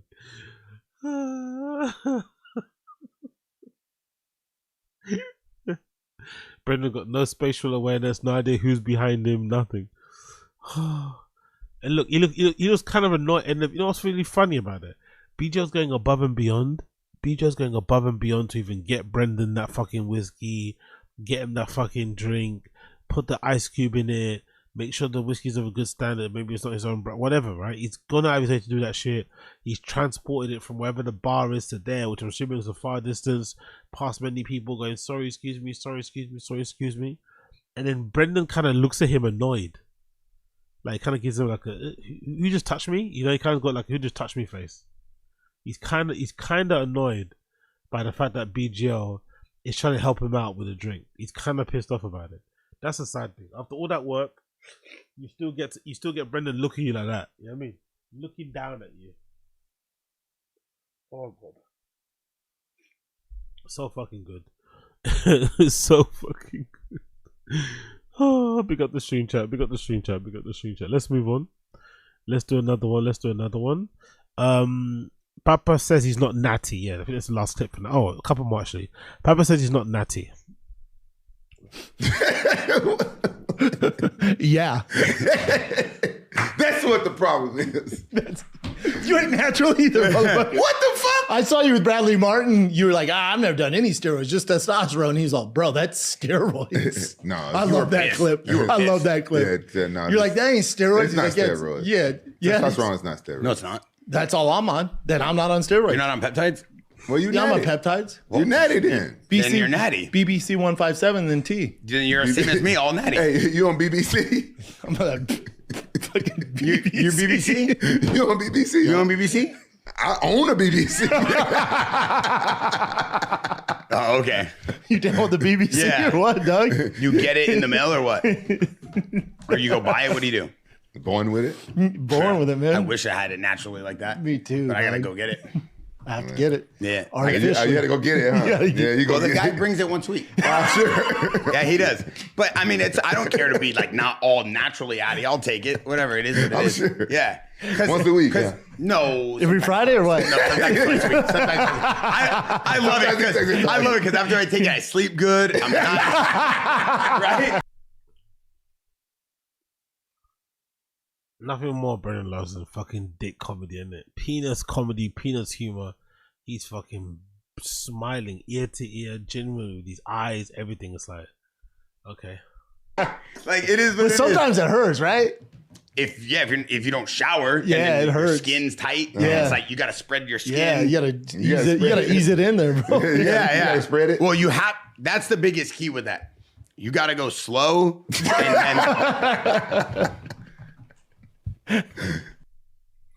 Okay, there we go, man. Some fucking anal play jokes from the boys on the JAXXON podcast, right? Comedy. Hashtag comedy, hashtag insightful, hashtag MMA, hashtag UFC, hashtag mixed martial arts, hashtag mixed martial arts, hashtag jiu-jitsu. Fucking hell, man. Brilliant stuff there. Brilliant stuff. I guess we're just not locker room guys, isn't it? You have to be locker room guys to kind of get this type of humor, right? Elite locker room type of people will get this humor. Not us regular folks are like, what? You talking about dicks again? Okay, not funny, but hey, here we go. Hey, here we go. Last clip from the episode of JAXXON podcast with Brendan features this one. Bappa wants more white American champions, and if I'm not mistaken, this is white American UFC champions. Brendan's on this like white nationalist tour. He's watching a lot of Nick Fuentes, I'm assuming. And he's basically saying, hey, we need some more white champions in the UFC. No, we need more American champions. He didn't say white, he said American champions. But you know, when it's with Brendan, when he means American, he means white, you know? When he says American, he basically means white. But let's hear his rationale behind it. John Jones should fight Alex Pierre at the White House. Conor McGregor versus Michael Chandler. No, in the UFC, I think they're going to do a BMF title at the White House, right? Because Trump loves that shit. And so it's either going to be Conor, if he gets his shit together, and going to do a BMF title. They're going to do Conor versus Chandler for BMF. Let's say Conor keeps throwing his dick out there and he can't get his shit together. You know, I hope he does. I love it. BDE. Yeah, biggest dick energy. So let's say he just doesn't come along. Well, then they're going to do BMF and they're going to have John versus Alex Pierre for the BMF title, and then Tom gets fucked. And you have Strickland on that card. Strickland, Strickland loves Kobe Covington. Kobe, Bo Nickel. So all the American fighters that just praise America and always come out with the American flag, Yeah, Sugar real Sean, Americans. Yeah. they're all getting the All card. of them. All of them. Real Americans. What does that mean? Wow. Well, you think they're gonna have Americans fight people from other countries? You kind of have to, because the skill level in America right now is not great. Really? We only have one champion, Kayla Harrison. There's no male champions. I didn't think about that. And then think about the younger demo. It's like who's the big prospect in America? The Caucasus have all the belts. You know what I'm saying? Like who's coming up? Like MMA in America is not great right Who's now. the champion heavyweight? Tom Aspinall. Tom Aspinall. English. He's from England. I keep forgetting he's a heavyweight. Light heavyweight. You Who? know, Russian. Okay, who's 80? Middleweight DDP, South African. Okay. 170. You have who just beat him? Sound like a dog. At 170, your champion's JDM, Jack Delaman. He's Australian. 55 now, you have Ilya Topuria. You know? Do you feel like Ilya? 45, you have fucking Merab. Let him finish, yeah. Let me think. 35. 35. You have Pantoja at 25. And then, there's just no Americans. There's none. Wow, I didn't even think about that. Why would that even matter anyway? Why would it matter where the champions are from? You know, why would it matter? Isn't the UFC, isn't MMA like a global sport? Why would it matter that there is not, like, why would it actually matter? Really? Like, why? Why would it fucking matter? Please, someone tell me. Yeah. You got to be racist to think about that? Would I be racist to think like... No, you're American. Exactly. Exactly. The casual racism from him is really interesting. It's like, why does it matter to you if the champions are white or black? Like, why does it really matter to you? Like, it's like you look at the NBA and it's like, fuck, man, you know, it's not racist. It's just like, damn, we need to step our game up in America. Like, where's all the athletes going? Because remember, they thought there's UFC when it burst on the scene. They're like, oh, now those guys who are going to go in the NFL or NBA are going to come over to the UFC. Didn't happen. No. Because the money. Yeah, none of those countries have NBA. And they or also have no scouts. Like, think about it, the UFC has no scouts. Nobody. How do you know the UFC has no scouts, Brendan? How do you definitively know the UFC is not keeping an eye out for the different leagues and divisions and spotting talent before they blow up? How do you know that? Because your team doesn't do it. I mean, doesn't mean others don't. Jesus Christ. You know, making sure these guys come over to the UFC and MMA. We don't have scouts like the MLB, NFL, NBA. They're just like, yeah, hopefully they get good and then we'll sign them. But there's nobody like, you know, helping these guys out. That's a good point. There's no professional scout for the UFC. Yeah, and like wrestling, like for example, in Dagestan is like their country sport. So like everybody's a good wrestler. By the time they get some striking, they come over here, they're already so well rounded. But if I'm the UFC, I have like a legit scout like the fucking Denver Broncos have or like Milwaukee Bucks have. And I go to the nationals during the NCAA's wrestling. I'm like, yo, dude, we're going to pay this much to start training for the next 3 years. Because that's where your studs are at. But none of them are coming over. Jason House from Iridium, he wanted to do that. They try to do something similar to this with Gable Stevenson. It didn't really work out. Didn't work out. You can't. It's like what he said. You got to start early. You need 3-4 years. So by the time they come out of college, they're ready to rock. Yep. So there we go. Brendan thinks we need more white American champions, allegedly. Interesting hot take. Sounds like to me like a racist dog whistle, but I also don't believe he is that because he's just too dumb. If he has the intellect to kind of form those, you know, nuanced opinions about anybody's race and shit, who fucking knows? Either way, interesting little set, interesting little shit, interesting little set there, little set. Cool, move on. Let's do the lawsuit clip from Podcast Cringe, because I haven't watched this as well because I've been away a few days. But let's do this one. This is a new clip courtesy of Podcast Cringe Bites. The title of it is Brendan Schaub finally responds to $1 million lawsuit. So let's hear the update about that lawsuit that's taking place regarding Brendan's former sponsor, Magic Mind. Not Magic Mind. I forgot what the fucking pills, what the fucking shit's called. But the company that owned it, the guy that used to found the company or CEO of it was suing. And they literally wrote Brendan Schaub's name into it because he wrote the lady a note at one point. So let's read it. Let's listen to this entire clip from Podcast Cringe Bites. I always make authentic Mexican food. It's good. Yeah, I eat it maybe once a week. Yeah. They make it every night, but Yeah. it's super unhealthy. So then the neighbor's like, oh, we'd love to have some food. So they're like, oh, you should host Mexican. I'm like, a little racist. Well, let's do it. Little Come on racist. over, gringos. Yeah, little Come on over, racist. gringos. Little racist. Now I go, I'm white, right? I'm white as fuck. I go, okay. It's super Mexican looking. But, I know, but white. But hardcore white. Actually, super white. Yeah, super white in every facet. But hardcore white, super white in every what? What type of sentence is that? Hardcore white. What are you trying to say, sir? Yeah. Not my wiener. But anyways, so Brendan, the business shark Schaub, has finally submitted his legal defense in the $1 million fraud case brought against him by former business associate Brady Bell. This is the case where Brady brought Brendan into his company, Pure Spectrum CBD, giving him a 10% equity stake in the business and agreeing to pay Brendan almost That's a brand, Pure Spectrum, not fucking Magic Man. I take it back. That's a brand, Pure Spectrum, not Magic Man. $400,000 in fees just to promote their products on his socials and across the Thick Boy empire. But being the lazy redact that we know Brendan is, he failed to meet his obligations on the deal by forgetting to do the agreed upon posts on Instagram. All Brendan had to do was regular posts on Instagram about the products to collect his $400K, but he kept forgetting and then had the audacity to complain to Brady that he wasn't getting his full monthly fee from him. Then when Brady explained that he hadn't been hitting his social media post targets, Brendan's excuse was that he's got too much going on, so he agreed to pull out of the deal and focus on his own projects at the time. So let's just get this straight. Brendan threw away 30 to 40K per month because he couldn't keep up with posts on Instagram. Bro, you could have hired a fucking intern to do those posts for you and it would have cost you a couple of grand per month. How did you manage to fuck that up? Learning how to delegate is one of the first things they teach you at Business Shark School. Sounds like your boy must have missed that class. Oh, slam my dick in a door.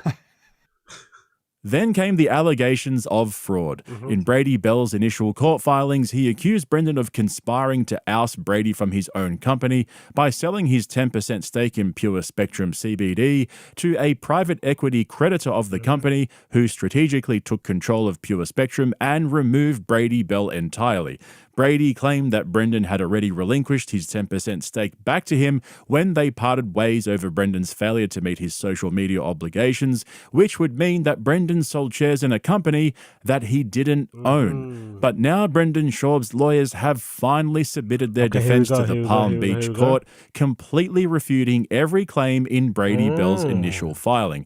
In fact, Brendan's defense filing is suspiciously similar to the hypothetical defense I proposed in my last video covering this very case.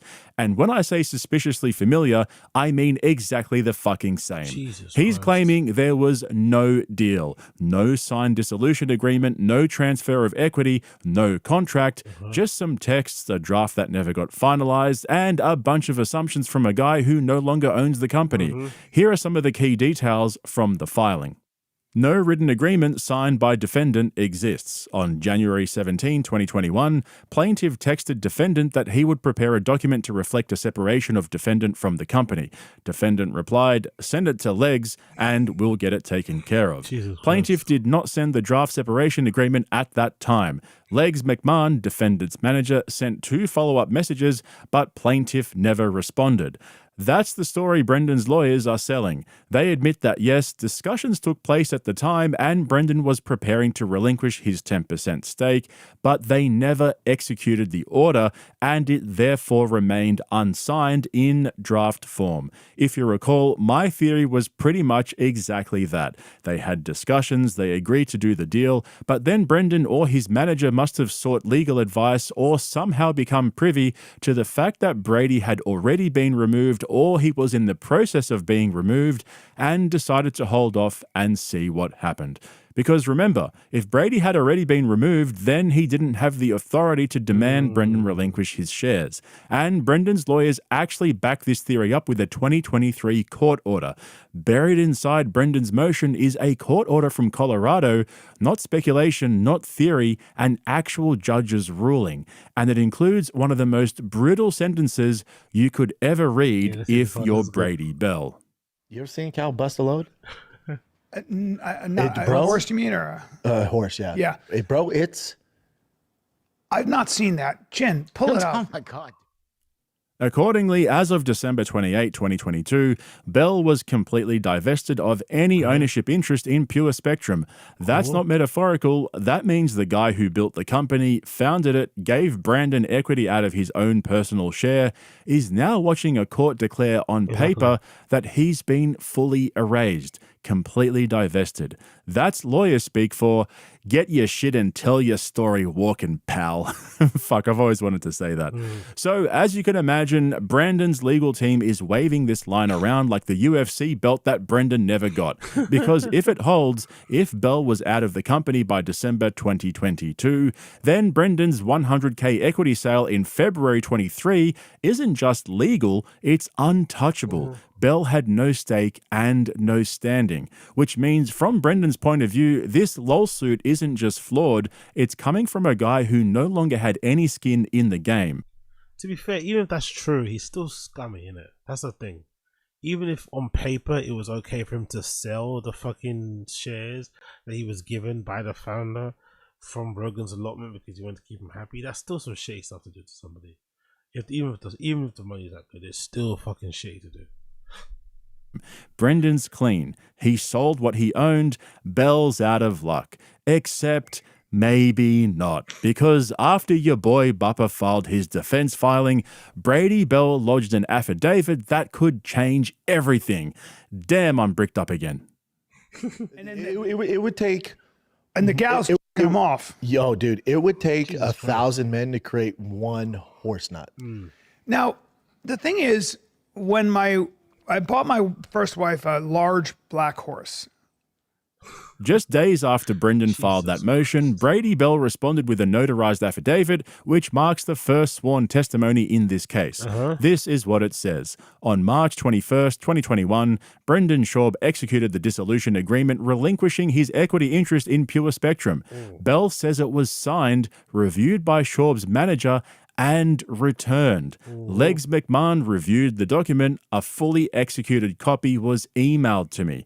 Okay, so Brady's claiming again that Brendan's story is bullshit because Legs sent back the fully executed copy via email. According to Brady, it didn't remain in draft form, unsigned, gathering dust in Schaub's inbox. The deal actually got done. Now, I don't think anyone doubts that because of Brendan's fucking love for money, so I don't think anyone fucking doubts that.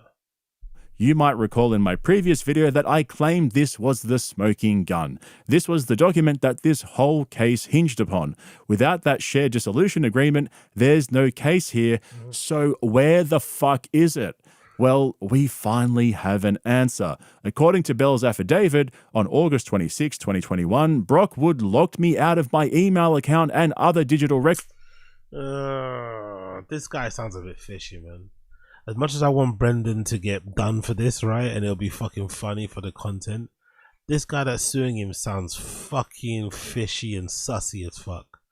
The one document that you need that hinges on the success of this fucking case, you magically don't have, and you think your mum might have stolen it from you. Like, what? Oh, are we being for real? Are we being for fucking real here? Records that I maintained in my office at Pure Spectrum. In other words, the document existed, Bell saw it, he had it, but he lost access during what he claims was a coordinated internal coup to remove him from the company he founded. And I think since they got into the inbox, he's alleging now that they probably deleted everything, right? Alright, mate, whatever you say. Well, how fucking convenient. Now things just got interesting. Brendan says the agreement was never signed, Bell says it was, and swore it under oath. So either Brendan's team is lying in court, or Bell is lying under penalty of perjury, and all of this hinges on one piece of paper that no one can apparently find. That horse is like, sure. Our computer's done after this. Fast forward it, Chin. Can she get pregnant or? No, she can't. Like I've said previously, this whole lawsuit hinges on one question. Did Brendan Schaub legally give up his equity in Pure Spectrum? If he did, and he later sold it anyway for $100K, that would be fraud. If he didn't, though, and the paperwork was never signed, then Bell's got no case. But here's the thing. This isn't as simple as it was before. Both Brendan and Brady have now gone on the record claiming two different things, and the fact they've gone on the record means that the stakes are even higher now. Let me explain. Here's option one. Bell has no copy of the signed share dissolution agreement. He says Brendan gave up his 10%, but he can't prove it. And maybe, just maybe, he's bluffing, trying to pressure Brendan into a settlement before that missing document sinks the entire case. Option number two. Brendan actually kept his equity, played it straight, and Bell's just a butthurt founder who got outvoted in a takeover, and now he's throwing lawsuits at the wall because he doesn't want to admit that he lost control. Because we know Brendan to be a liar, a part of me doesn't believe that that's going to be the case. I think most likely, or the latter is going to be the case. I think the closest to the truth will be that we'll find out that Brendan lied about, everything in that regard. I don't think there's a scenario where Brendan kind of did the right thing, got out, when he was meant to, didn't tell nobody, blah, blah, blah, got out scot-free. I don't think that exists. So I have a feeling that, this is not a one-stop shop. I could be wrong. I could be blood clot wrong. You never freaking know. With this type of shit. Let's continue one more time. Big up, podcast Cringe Bites. Big up, everybody watching. Like the stream if you're enjoying it. What made this so messy before was that neither side had receipts. Bell hadn't filed any sworn testimony. Brendan hadn't filed a defense. It was just the court filings, the exhibits, and a whole lot of maybe this happened, maybe it didn't.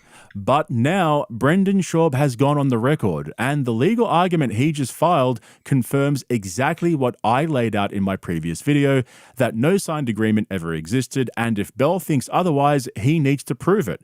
If Brendan's telling the truth, this case dies, Bell gets laughed out of court, the 100K sale was legit, and Brendan gets to spin this as just another hater coming for the thick boy empire.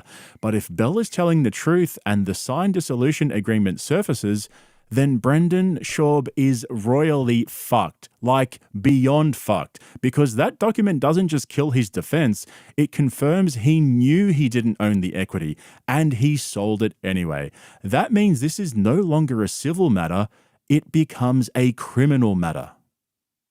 We're talking fraudulent misrepresentation. Imagine Brendan going down for this.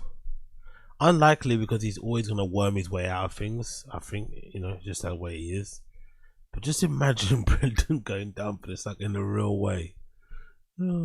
Conspiracy, maybe even tax fraud, depending on how that 100K got reported. And here's the real kicker. He didn't just lie to a business partner. He allegedly signed a declaration, claimed ownership, and helped vote someone out of their own company, which would be corporate sabotage with receipts. And it doesn't stop there, because Brendan filed a sworn motion with the court through counsel explicitly stating no written agreement signed by the defendant exists. If that turns out to be false, that's perjury territory. Not a misunderstanding, not a clerical error. That's a dude looking a judge in the face and saying, I never signed that thing, when he allegedly did.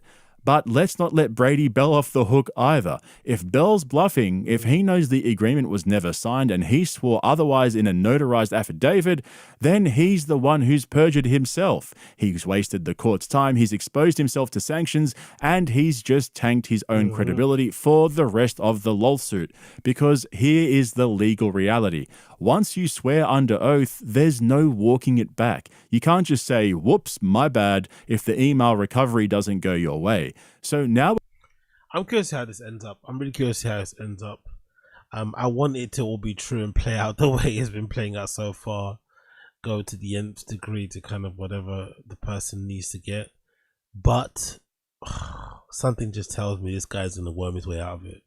He's going to figure out a way to worm his way out of it and face zero repercussions and just be celebrating on his fucking Tfatk, taking a victory lap with his arms up, and also maybe use the opportunity to attack Unique again. That'd be fucking hilarious if he did that.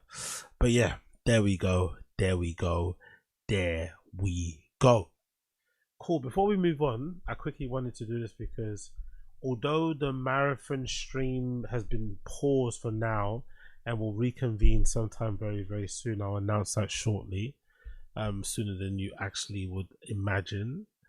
We're still on the aim with the goal to hit 500 members, and because it's a new month, and because we're going to be churning out some content throughout the week, member only streams and shit and videos and pieces, why not do a bit of gifted memberships for those of you watching who have been hanging in there 3 hours deep. Big up everybody has been hanging in there 3 hours deep so far. I appreciate every single one of you, especially those of you who've liked the stream. Please make sure you like the stream. If you're watching, please make sure you like the stream. I'm wagging my finger at you like you're my fucking child. Please make sure you like the fucking stream. So in the meantime, let's gift some memberships. I've got a few to gift here at the beginning of each new month, so let's gift those memberships. And like I said, we're still trying to hit 500 members, so if you want to become a member of the show, make sure you click the link down below, become a member, gift a membership, all that good shit will be much appreciated. We're trying to hit 500 members, so make sure you do that. That'll be greatly appreciated. Let's go. Let me start first. Membership gifting, there we go. Let's send some gifted membership out here. Big up everybody that receives it. Big up everybody that receives them. Big up everybody that receives them. Enjoy, enjoy, enjoy, enjoy, enjoy. Okay? Cool. Blessed, blessed, blessed, blessed. Let's continue on. Powerful bunch. Let's continue on. Let's continue on. Let's continue on. Big up everybody that's got them. I'll let the notifications play out quickly and then we can move on. Big up everybody that's got them. Big up everybody that's getting them here. Make sure Powerful you like the stream. bunch. If you receive the free membership, if you receive the gifted membership, make sure you like the stream. If you receive the gifted membership, make sure you like the stream. If you receive the gifted membership, make sure you like the Powerful stream. bunch. Appreciate you all. Appreciate all of you all. Got a couple more to go through, then we're gonna continue on. No worries, Trump won, no worries. Thank you for being a part of the show. Powerful bunch. Big up everybody that's getting them. Big up JK, big up Trump won, big up Absurd, big up Bronze Arm View. And I think the last one is someone called Michael Jamal. Big up Michael Jamal. Well done for Powerful bunch. Let's move on. Let's do some Tim Dillon. Big up Blood Clot Tim Dillon. Big up Blood Clot Tim Dillon. Tim Dillon has a message for Sydney Sweeney. Tim Dillon has a message for Sydney Sweeney. Sydney Sweeney. Sydney Sweeney. Let's go. Let's go. Let's go. Let's go. Let's fucking go. Ladies and gentlemen, welcome to the Tim Dillon Show. Sydney Sweeney's a Nazi. Who cares? Who cares? Don't we have more important things to worry about than whether Sydney Sweeney wants a white future for this country? No, I'm literally serious. Why does it matter to me that Sydney Sweeney wants to live in a white country with white babies sucking on her white titties? Why would that matter to me? If Sydney Sweeney wants her white breast milk from her white titties to feed her white babies who grow up to be white warriors in a white country, why would I care? Why does that destabilize my day? That Sydney Sweeney simply wants a white man to put his white semen in her white body to have white babies who will feast on her white breast milk that comes out of her formidable white titties. And then they become white warriors in a white army in a white country to fight for Christendom, to save Europe, to save the Western world. Why is that such a big deal that American Eagle has chosen to highlight these wants and needs of hers? And it's supposed to be a big deal that that ad that says Sydney Sweeney, 1488, we must secure a white future for white children. Or whatever, 14 words, Sydney Sweeney, the Jewish question, Sydney Sweeney. Why is that such a big deal? The Jewish question. Why is it such a big deal that Sydney Sweeney did an ad with her tits out and it said, and the pull quote from the ad, which seems to upset a lot of people, is She had good genes, right? Sydney Sweeney has good genes. And then under that, it said, there are a lot of them in media. Why is that such a problem? If that's the pull quote, Sydney Sweeney, American Eagle, there are, quote, a lot of them in media. What does she mean by that? Who are them? But what does it matter? She's just an attractive Nazi woman. There are pretty Nazis. Are there, of every group of people, there have always been attractive members of that group, obviously, and Sydney Sweeney is one of them. So instead of getting upset that this Nazi looks better than you, go to the gym.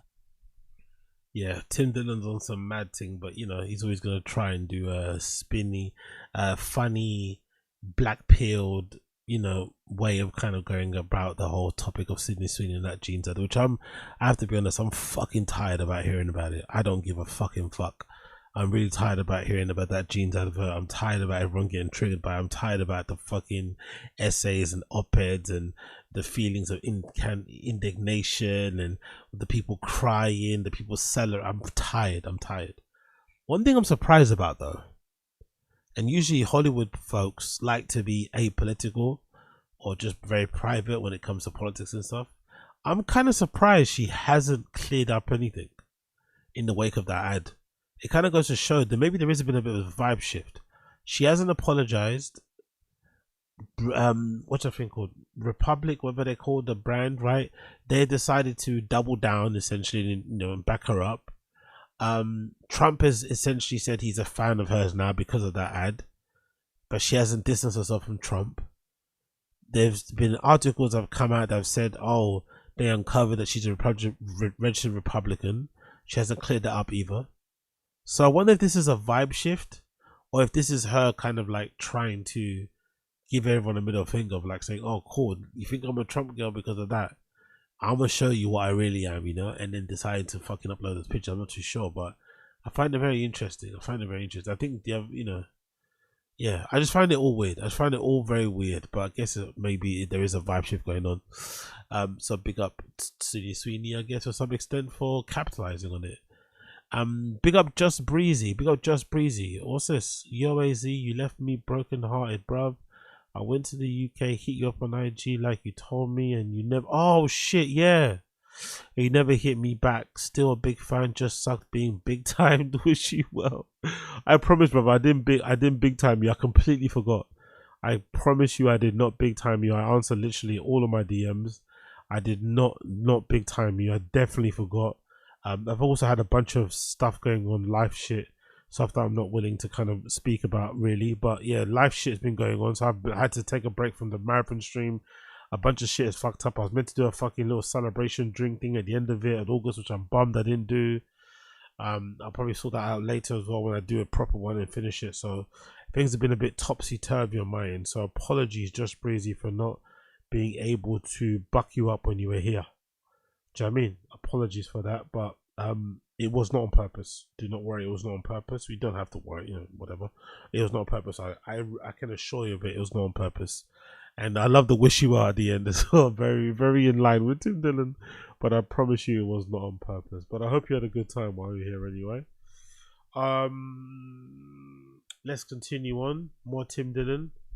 Tim Dillon, American Eagle, discriminatory against plus size Nazis. Is fucking hilarious. Let's hear this one. Plus size Nazis need to be spoken of or backed up, right, and supported. Let's hear this. When will American Eagle do plus size Nazi? Just because you're overweight in America doesn't mean you're not a Nazi. The Nazi community has stigmatized overweight people for too long. And I understand their emphasis on physical fitness. But there are tons of people in this country who, for whatever reason, might be disabled or they might be overweight, but they're still Nazis and want to participate in a resurgence of the American Nazi Party, but they don't have abs. So where do they fit?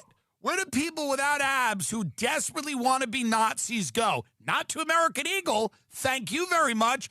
our jeans stop at size 33. What? I'm just saying a movement like this it takes all kinds. So there's Tim Dillon raging against American Eagle for not, producing plus size sizes. And to be fair, as corny, as cringe, as Black Pill this is how all my comedians approach the topics. I'm not gonna lie. This is how I prefer my stand-up comedy podcasters would approach these topics. Try and bring some lightness, levity, some humor, some whatever, some jokes to the fucking whole thing, because it is, things going to shit rather quickly over there. So if it's gonna go to shit, you might as well laugh at it while it's going to shit. You get me? So big up everybody out there that's trying to make everybody laugh out there, despite all the horrors that are going on outside of your very, very, very window. Cool, let's move on. What else we got to do here? Oh, let's do a couple more stuff. Let's actually do what I spoke about on the fucking title. Let's do a Tfatk K, and let's do some golden hour. So first golden hour shit. Allegedly, according to him as well, Eric has lost 9 pounds. I guess Eric is going through some sort of fitness thing, awakening. I'm not too sure if this is a consequence of Eric going out of his wife one day on date night and seeing all the attention she was maybe getting for some hot young waiter or bartender, and him suddenly thinking, okay, cool, that guy didn't think I was a threat. I need to be a threat. I need to act like a threat. I need to feel like a threat. So I'm gonna lose some weight. I'm sure it's that. Maybe his general fitness or whatever is bad and he wanted to improve it. Maybe he had a bad medical. I don't know. Something happened in it. Something happened, and now all of a sudden he's talking about losing weight and shit, which is funny because man went to a place and got hugs for losing. But anyway, whatever. Let's play the clip. Let's say the clip. Eric, how's your weight loss journey going? It's good. I'm down 9 pounds. Nice. Ooh wee. Yeah. Nice. So actually, man, I tell you, when you travel, you always say like, it's hard to eat on the road. Oh, yeah. Which, but you know what? It's been like I had this mantra. I'm just like discipline. You know what was the hardest was when you're on the flight. Yeah. So the first time Eric has had a bit of self-discipline and control, the first time he's required that of himself, look how happy he is. It's probably the first time in his whole entire life he's not indulged himself and not giving in to his cravings. And look how happy it's made him feel. Flying on I'm in first class on United going to New York or wherever I was. And they bust those tortellinis out. I love the flight tortellinis. They're bringing the breakfast out for people, and I'm just like, they go, Mr. Griffin, would you like the breakfast? And I was like, no, I'm good, thank you. Oh, good for you. You've earned. I've been actually real disciplined about the 8-hour window. Oh wow, good. And that's hard. Even when I was in Atlanta, and what I did was, because I'm on the East Coast, I don't want to change it, so then I don't eat till 3. Yeah. Yeah, that's nice. You know what I mean? I'll tell you what, Atlanta, the Magic City Wings, it's a strip club, but their wings are fucking fantastic. Yeah, I once Postmated their fucking wings. Yeah. It was $200. The way he says wings kind of annoys me. The way he says wings kind of annoys me. Tell you what, Atlanta, the Magic City Wings, it's a strip club, but their wings are fucking fantastic. Yeah, I Postmated their fucking wings. Yeah. It was $200, and I would do it again. So I had my buddy Postmated. I was with him, and he Postmated them. That's crazy though, because the Postmate guy must be like, yes. Yeah. So yeah, Eric Griffin's lost 9 pounds allegedly. Again, maybe is it because he wants to keep his wife, in the house? Is it because he just wants to get generally fit? Does he not like the way he looks when he's in and about with his kid and his wife? I don't know. But either way, he's trying at least to get his car washed and shit, fitness, all that malarkey. Let's see where it goes. Let's see where all that shit goes. Let's continue. Let's do this one. Crystalia isn't a wings guy. He's more of a 16-year-old cheerleaders kind of guy. Allegedly, by the way, allegedly. This is one of the most insane hot takes I've ever heard from somebody. Crystalia isn't a fan of chicken hot wings. Isn't that weird? I know I'm meant to like it because I'm black. I know I'm meant to like them because I'm black. But Chris D'Elia just not a fan of chicken hot wings. It's hilarious.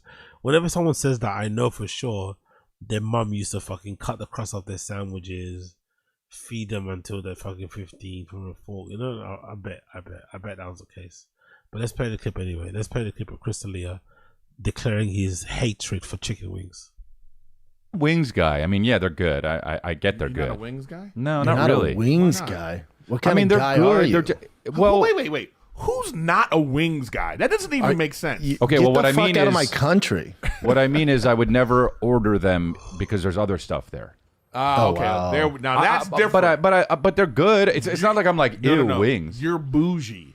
That's what that is. Is it? Yeah. Yeah, you're just. What about bougie. an appetizer? You don't want to start the meal off with I would get some something 12 else. wings? That's what I'm saying. No, he's bougie. It's gonna be like he'll get the tuna pokey or some shit like that, or the garlic calamari or some. You know what I mean? Nah. That shit Man, gay, you're a dog. fancy bitch. That's what that is. I don't know, man. Maybe it's just like, dude, give me a break. Here's your break. He's gonna And get the when you do- hummus with like. Oh, you know, no, that gay shit. I'm gonna get the Another mention of the gay joke, by the way. When it doesn't work the first time, he was always going to double down on it. Come on, man. He's Hey, gonna Chris. see wings. He's gonna be like, you know what? Can I get the dick with some? Oh man, you guys are mean, dude. Dude, that sounds like somebody that would be in Miami next week, and I'm gonna be in Miami. So yeah, it's not surprising, is it? Someone like him that has no vices, but then ends up being into allegedly all that delinquent shit, but also doesn't like chicken wings. It all matches up. It all marries up. It all makes a lot of sense. Chris D'Elia looking the way he does and being teetotal is insane. And then Chris D'Elia not being teetotal but refusing to say what he was on is also fucking insane. You know, it's so fucking wild. It's so fucking wild. But yeah, no surprise that a guy of his, of his reputation will not be into hot wings. Not surprised, not surprised. Let's then move on a little bit. Let's move on and let's do this story where Brendan says, in my opinion, he lies about going up for a part that Nick Jonas was going for. So Brendan's gonna share a story about the one time that he was in the audition room with fucking Nick Jonas, essentially. But let's hear his version of events of what happened on that fateful day. Hey, real quick, back to the audition thing. I was once on this audition and Brian was helping me with it. He's like, "You're gonna get it, dude." And my buddy was the director. He's like, "You're gonna get it." And I walked into the audition room and I saw Nick Jonas going for the same part. And I just went, "All right, probably not gonna get it."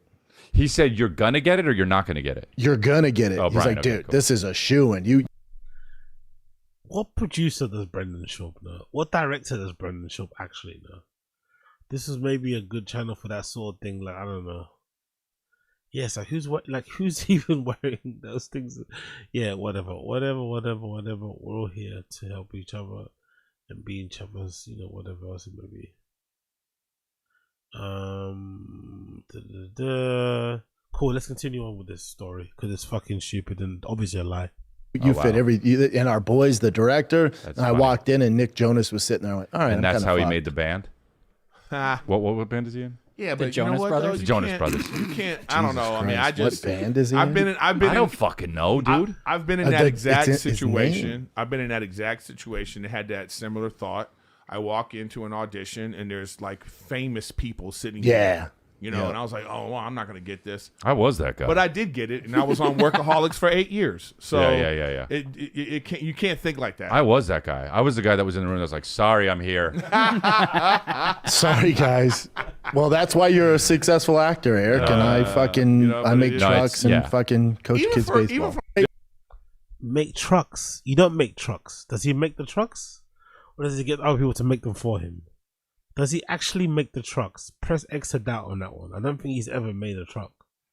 No, come on. Make trucks, So, what? But yeah, that makes sense based on the pod. And by the way, just as an unobjective kind of guy, don't I have the impression that these guys all like each other anyway? Did I have that right? Or am I mistaken? I don't know.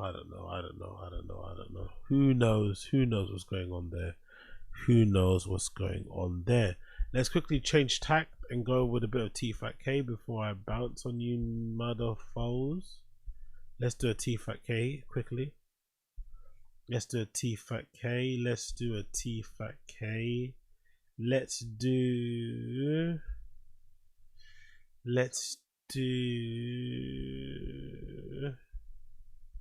this one. Chris, yeah, Chin's Austin topic sounds like something I will talk about. Yeah, this is funny. Towards the end of the show, Chin pulled up a topic where I think he's talking about, maybe it's an article I read about Austin comedians that are bashing fucking Austin now. And Chin has a very visceral response. Not gonna lie, very visceral response. Let's play this quickly. Oh my god, where is it? There you go.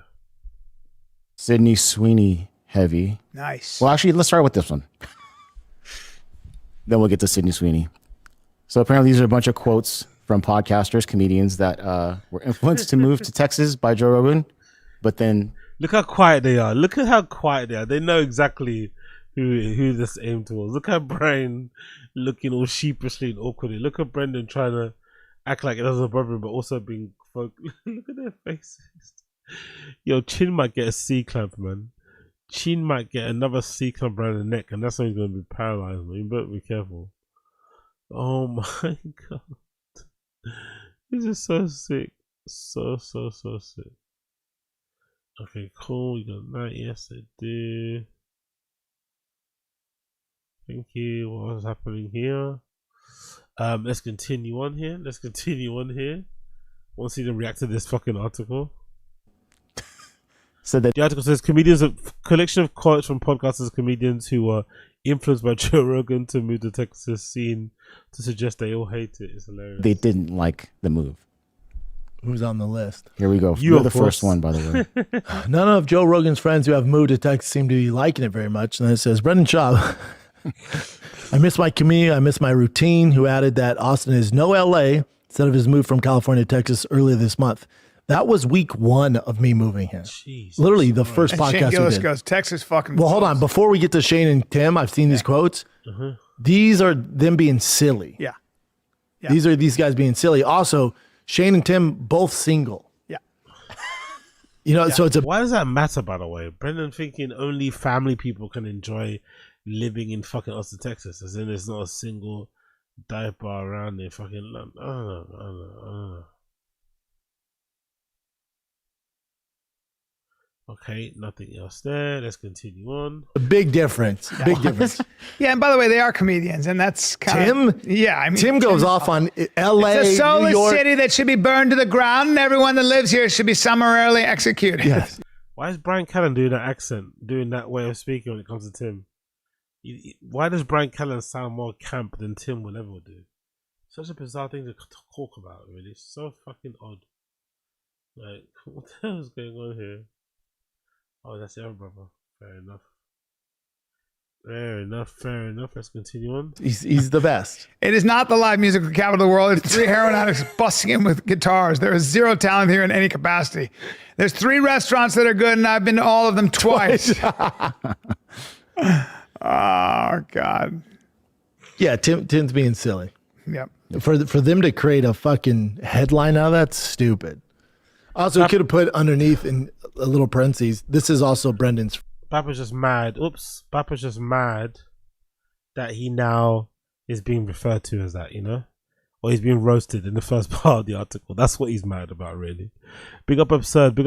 Missed you too, brother. Big up Apex Potter. Missed you guys. What's going on, Chris Mack? Oh, mate. What's going on, everybody? Josie, I see you. Studio Girl, I see you. Grandbaby Golf, I see you. First week of leaving LA to Texas. Yeah. I love it here. Hilarious. Absolutely love it. Hair or here? Yeah. I love it here. Hilarious. Love it here. Hilarious. LA to Yeah. Texas. Yeah. I love it here. Yeah. I love it here. Yeah. I love it here. Hilarious. Yeah. I love it here. Hilarious. Yeah. I love it here. Yeah. Yeah. Yeah. Yeah. Yeah. Yeah. Yeah. Yeah. Yeah. Yeah. Yeah. Yeah. I love it here. I love it here. I love it here. I love it here. I love it. Yeah, we got Teju. Vouch for the leak moment. Yeah, hardcore leak moment there. Hardcore leak moment. Big up Teju. Let's move on quickly. Let's do another Tfatk K before I leave you motherfuckers. Let's do another Tfatk K. Let's do a lighty. Let's do a lighty. Let's do a light. Don't do nothing too crazy. Let's do a lighty. Let's do this one. Brian wants to fuck young hot college girls and he fantasizes about Papa fucking young hot teenage girls too. So this is a self-explanatory clip, but just listen to the lust and the desire and the thirst emanating or leaking out of, gushing out of Brian Cannon's mouth when he, without encouragement, described some of the hot college girls he was seeing around the town that he was doing stand-up in. Pretty absurd behavior, but just listen. This man, it's no wonder he probably might end up getting twice divorced, if he's not lucky. But it seems like he's always ready to go at all fucking points. But let's just double check this quickly. Now, get your diet. Now, like Nashville, but even more, Charleston, for whatever reason, and I'm gonna come up with a ratio, and you're gonna go, you're just doing this for the podcast. Okay, 6-1, white college girls to every other human being. Why does it matter that they're white? I don't know. Why does it matter that they're college? I don't know. Why is he even hanging around or walking around the area where the college kids are? I don't know. 6-1, bachelorette parties, white college girls. He's probably old enough to be all of those girls' fucking granddad, easily, maybe even great granddad, depending on what age you want. Here he is trying to riz them up, fucking hell. Analytics, or is this you read this? I'm telling you Bring right up now. what's the I said to a guy who lived there. I said to a guy there. I went. Look, man, I'm just a man. Can you explain to me what the fuck is going on here? He goes, and they're all pretty Southern belles that know how to cook and shit. That is correct, sir. Wow. No, that is correct. If you're in your 20s and 30s, move there. And you're a single guy, you're out of your mind if you don't move there because your wife is there. Okay, well, it's 48% male, 50% female. Yeah, so that's adorable because the thing about that is that's who lives there. Now, so indicates that for every 100 females, there are approximately 94 males. Except for all the girls go there for their girls' weekends. I don't know what it is. Like bachelorette parties? It's, you know how Nashville's that way? You can double it here. Nashville's annoying with that stuff. Yeah, and it's even crazier here. Now, did any of them come to old Rink's show at the... Not your demo. Not my demo. Not my demo, for whatever reason. They don't... I can't believe I'm not a heartthrob among that... But you can't even look at them when you're my age, right? They walk by they're gonna look at, they got some hungry eyes. I want no problems. On the big man. I want no problems. Well, no, of course you don't. No problems. But you're in the danger zone, you understand? Yeah. Because you know what I call Charleston? Highway to the danger zone. And by the way, by danger zone, he means young, hot college teen girls that he's sexually attracted to, and he feels like he could get himself in trouble if he decided to indulge in some of his filthy thoughts. This guy's nearly 50 years old talking like this, by the way, with a wife and kids at home. Honestly, sometimes these guys are real cheap powers who they picked to be their fucking baby moms and shit, or wives and shit, because some of these women, they put up with some interesting things, let's say that. For you. Yeah, I have a good voice. And when you go down the street, what's going to happen is they're going to go, hey, daddy. Hey, big daddy. Hey, big daddy with the gold hair. Yeah. What team do you play for? I know. And what's with your tattoos and those big arms? Proper breeding genetics. C'est un problème, hein? Mais c'est un problème. That's why I don't go there, dude. I stay out of it. I'm like a recovering alcoholic. Just keep your tits and ass away from me, man. That's the only way they're fucking avoiding cheating on their wives, by just staying out of it, by being locked up away in LA, passing through. Now they're kind of locked up again in fucking Argentina. Let alone Rogan and them, man, right? That's never gonna happen. Never gonna get Rogan and them, man. You never know, Devon. You never know, but you never know. Lester Bob, what do you know? Let's continue on. Let's do. Yeah, big up, yes sir, yes sir. Lentista, Kusta. Okay, cool. Let's go with this one. Let's continue on again with this I wanna fuck college girls rant from Brian Cannon. Keep your head down. The gym I go to, all dudes. Keep your head down, bro. All cock. And you don't drink anymore. Nothing. It's all good. No drugs, no drinking. No, now. Because I'm a Tasmanian devil, Brian. Well, you're only one man, as I say. And when the entire Persian army is coming for you and you're trying to guard the hot gates, you're good. I mean, Persian army with tits. If it was just the Persian army with tits trying to invade my life. well, when they're also wearing those shorts that belong only in the bedroom, but somehow it's become acceptable to have the bottom lobe of your ass, and they're all. I'm not mad at it, but hey, Mad at it. A little respect. Mad at What are you it. trying to do? No, it's an outrage. It's Well, frankly, it's an outrage. it's like that movie Flight, Denzel Washington. I'm in the hotel room and you got a bar there. Yeah. I go in Charleston, you got tits everywhere. Tits and ass. We all know I'm trying to walk a straight line. And by the way, let the sun go down and let the drinks start flowing. Because if you don't think there's drinking and drugging in Charleston. I'm a werewolf. I'm a Charleston werewolf. I mean, I'm a South Carolina werewolf. They ain't nothing but apples. Just University Gamecocks? Well, your boy's heavy here on the cock. I mean, all you're doing is walking down the street, might have a collared shirt on. No. You know what I mean? You might have a collared shirt on. You might have a nice pair of slacks. You might just be wearing a thin t-shirt that's rather expensive. Maybe something made of see-through cotton. All right. With some khakis. And what happens I don't even is put myself in that situation, they bud. go, that guy's 6'4". He's got cauliflower ears. He looks dangerous. And then somebody goes, I'm running shop. Can I take a picture? And you're in a bar? And they go, who's that? That leads to... Who's that? We know what that leads to. At least you going home. At least you going home alone. At least you getting in a car and going, have a good night, everybody. Yeah, I'm not... I'm a sober man right It's now. depressing. Press X Yeah, for that. you don't want- Okay? The I'm a drug- family man. I got a 6 a.m. flight. No. And I'll see you later. And thank you for the You're attention. pointing on the road for that reason now. Thank you for the... I can't handle it, bud. Thank you for the attention. I'm a disciplined dude, but I can only take some one man, as you said. As I say, it's if the wind blows hard and strong enough, even the strongest levee will break after a while. And this levee's tough. No, it's strong levee. This levee's never been tougher Levee than been now. reinforced. Oh, yeah. Levee been reinforced by the pillars of sobriety. What's happened here? But understand, A fat ass hit that understand levee. that we all flawed human beings. And the good Lord looks down on us, but the devil's always prowling like a lion on the outskirts. That devil knows my... Tighten that circle on us. My devil knows that Achilles heel. Mm-hmm. A southern ass. We in water right now. And that gray white just keeps on tightening that circle up. And by great white, you mean... Juicy I mean ass. that bachelorette party, but we know the Lord is looking down on us. Dude, a bachelorette party and some peach cobbler? Oh, mercy. Mercy me. So I want to show what this voice is about, what this inflection's about. Nothing. I'm assuming it's something to do with love and hip hop because the girls on there are always fighting and shit. Come see me, da da da da. I just think it was a poor decision from Mary or from JD to be associated with any of that type of dude. That stuff is too ghetto for her, I would assume. But hey, what do we know? What do we know? Absolutely nothing. Let's go again. Let's do another one quickly before we bounce. Let's do another one before we bounce. I think that's it now. I think I've updated and the rest of them I can watch tomorrow. So I'll be joining. Yeah, I think I've done quite a bit there actually. Let's do any more Tfatk K1s here that might have missed out on. Nope.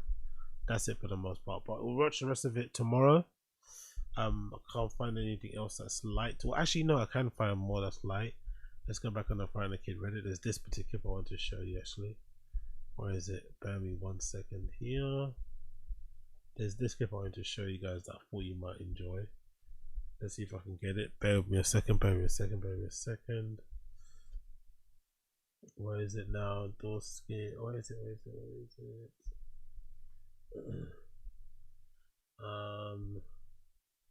1 second here. Where is it? Someone posted it. Yeah, there we go. Let's do these two. This is CCTV. This is a really good one. CCTV. The way he pronounces this is fucking hilarious. It's almost like he forgets the letters, or he's not sure if it's right or something. It's so funny. Oh, whoops! Let me get the sound on. Not that funny if you got the sound on. I'm interested to see what Hamza issue, but that's all predicated on. So I'm interested to see what Hamzat's game plan is. Did you watch the fight night this weekend? I did. Yeah, Dana White Contender Series coming up too. Of course he did. He's got nothing else better to do. Chin's got no other life apart from that massive house he's staying in. So yeah, of course he watched it. Only if I could just have that CCTV footage. Yeah. Who pronounces like that? Who pronounces CCTV like that? CCTV? Up too. Only if I could just have that CCTV. Could just have that CCTV. Could just have that CCTV. Have that CCTV footage. CCTV footage. Yeah. Absolutely dumb. Absolutely ridiculous. Dead. Nice bit of dead air on the Golden Hour though. I mean, Schaub show, whatever it's called. Yeah, but Nice there's bit of just dead a air. ton of stuff that he wrote. Then he deleted. Jesus Christ. Be cleared of criminally exonerated by witness present, Uh-huh. as well as believed twice over by public prosecutor. Seen clearly with all the CCTV footage and backed up by multiple eyewitnesses. I wasn't even allowed to introduce crucial evidence that was a part of this criminal investigation decision to bin it. Court's not allowed that CCTV. Had the rights, you know? Like, why wouldn't they allow the CCTV footage? Who pronounces it like that? It's so bizarre, man. Is his brain broken? Wouldn't they allow the CCTV footage? They allow the CCTV footage. Wouldn't they allow the CCTV footage? Fucking hell, man. He definitely should get that checked out. You think CT doesn't exist and he can't pronounce what serum and shit? Oh, really? Big up the flight attendant. Is that true?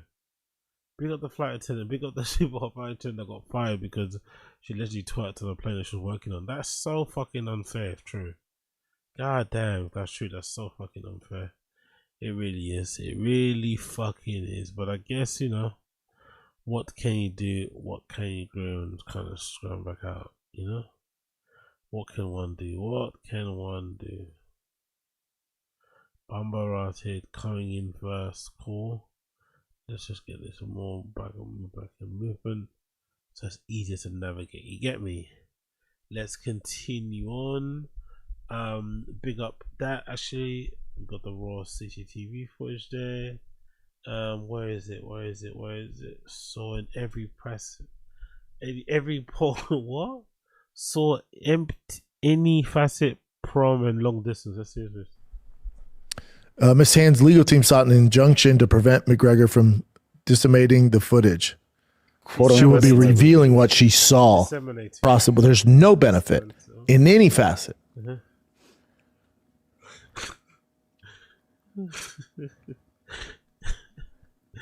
Okay, that's been dead there. I like that. Like that dead there. 166,000. Mollywop them. Yeah. That's the problem. Everyone wants to be Max Holloway, but you better come correct. True. Good point there. But like I said, people are going to get fired. No shows are going to get done. They need to say, because there's lawsuits. Lawsuit ain't happening. Niggas too pussy for that shit. You'd imagine anyway. But hey, what do I know? Let's continue on. One more, then we'll leave. Let's do not of course we did that already. Let's do Chin about to get the C clamped. Have you seen that video on Instagram of that black girl going, "This is for the straight people out there. When did you realize you were straight?" And it cuts to some young kid. Have you seen this? No. For the straight or street? Straight. Like, how'd you know you're a straight person?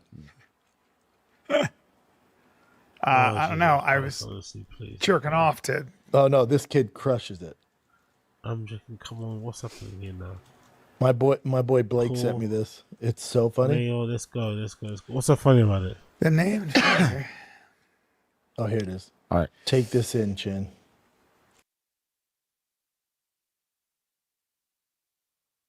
I do this, you know what I mean? Getting straight on it, not hiding with the fans of the Michael Time Revolution. It is what it is. It is what it is. Anyways, my friends, I'm gonna leave you there. I'm gonna leave it there for now. We're back again tomorrow. Actually, you know what? Let's just do one more. Let's just do one more. Let's do. Yeah, exactly. Papa couldn't help him but cheat on his wife while on the road, so he had to quit stand up. Exactly. That's exactly how he said it, by the way. One of Papa's greatest tall tales. Yeah, this is a brilliant one actually. Let's play this one. One of the best lies and one of the most obvious lies in Brendan Schaub history, man. So fucking unwanted to do this. So dumb. Let's play a clip. I love Wolverine. Even the character that isn't Hugh Jackman, just that. You just love Wolverine. I love Wolverine, and I love collecting stuff. I've always collected stuff that appreciates. I was buying and selling on eBay forever. Love it. You are into comics. Yeah. I grew up huge into comics. I collected it. I used to sell them as a... I grew up huge into comics.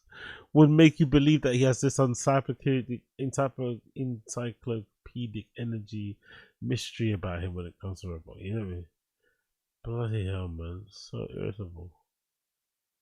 Very, very, very, very irritable. Like, damn, that's good. That ain't too bad. That ain't too shabby. Ain't too shabby. Ain't too shabby. Let's go back to the video. Kid. Who'd you sell to? People or online? Just people. Online, you know, I'm 37, Right. so Just online people. wasn't a thing. So I opened up a little comic shop in my mom's closet. Had all my comics there. You had friends come over? Random people would walk in our house, and my mom made me shut it down. Is the closet, or anything on display, or do you have them Oh organized? no, in everything boxes? was on display and How? organized. On Shurex? Well, I had it like in those vanilla, you know, those things they look like. Yes. I had them all Accordion in there. envelopes. Yeah, I had all the accordion envelopes, the vanilla folders, and I had all the characters lined up, and I had posters on the wall. How big is this closet? I mean, I was young, man. You know, 8 or 9, so I thought it was huge, but enough for like grown men and kids to come in. My mom's like, we can't have fucking strangers in the house. How did people know that this was happening? Because I stood outside and had signs. Selling comic books in my mom's closet? Yep. Of course. And did you sell any? Oh, yeah, man. Really? Oh, yeah. Were there older men that came over? Yep. They bought them. They bought, like, but you could tell they were just there probably to, you know, probably to fondle me, but. Do you really believe that? Oh, yeah. Because they didn't know much about the comics. They would take like the cheapest one for like 25 cents. Did you think something was weird at the time, and then later on you were called? Yes. But I also, like, my spidey senses went off. So I'm you like, did even that? Stranger danger. Did you make money? Oh, yeah. So you're a little entrepreneur now, and now instead of comics, you're selling CBD. Sure. One of the things I sell. What else do you sell? I mean, Bikes. merch. Bikes. Tickets to my comedy shows. There you go. You do well with your merch? I do pretty well. Such an interesting conversation. Always putting him on the back foot, making him sweat, making him answer questions, yes or no. Being a quiet, breathing out, I'm not going to lie. Oh, yeah.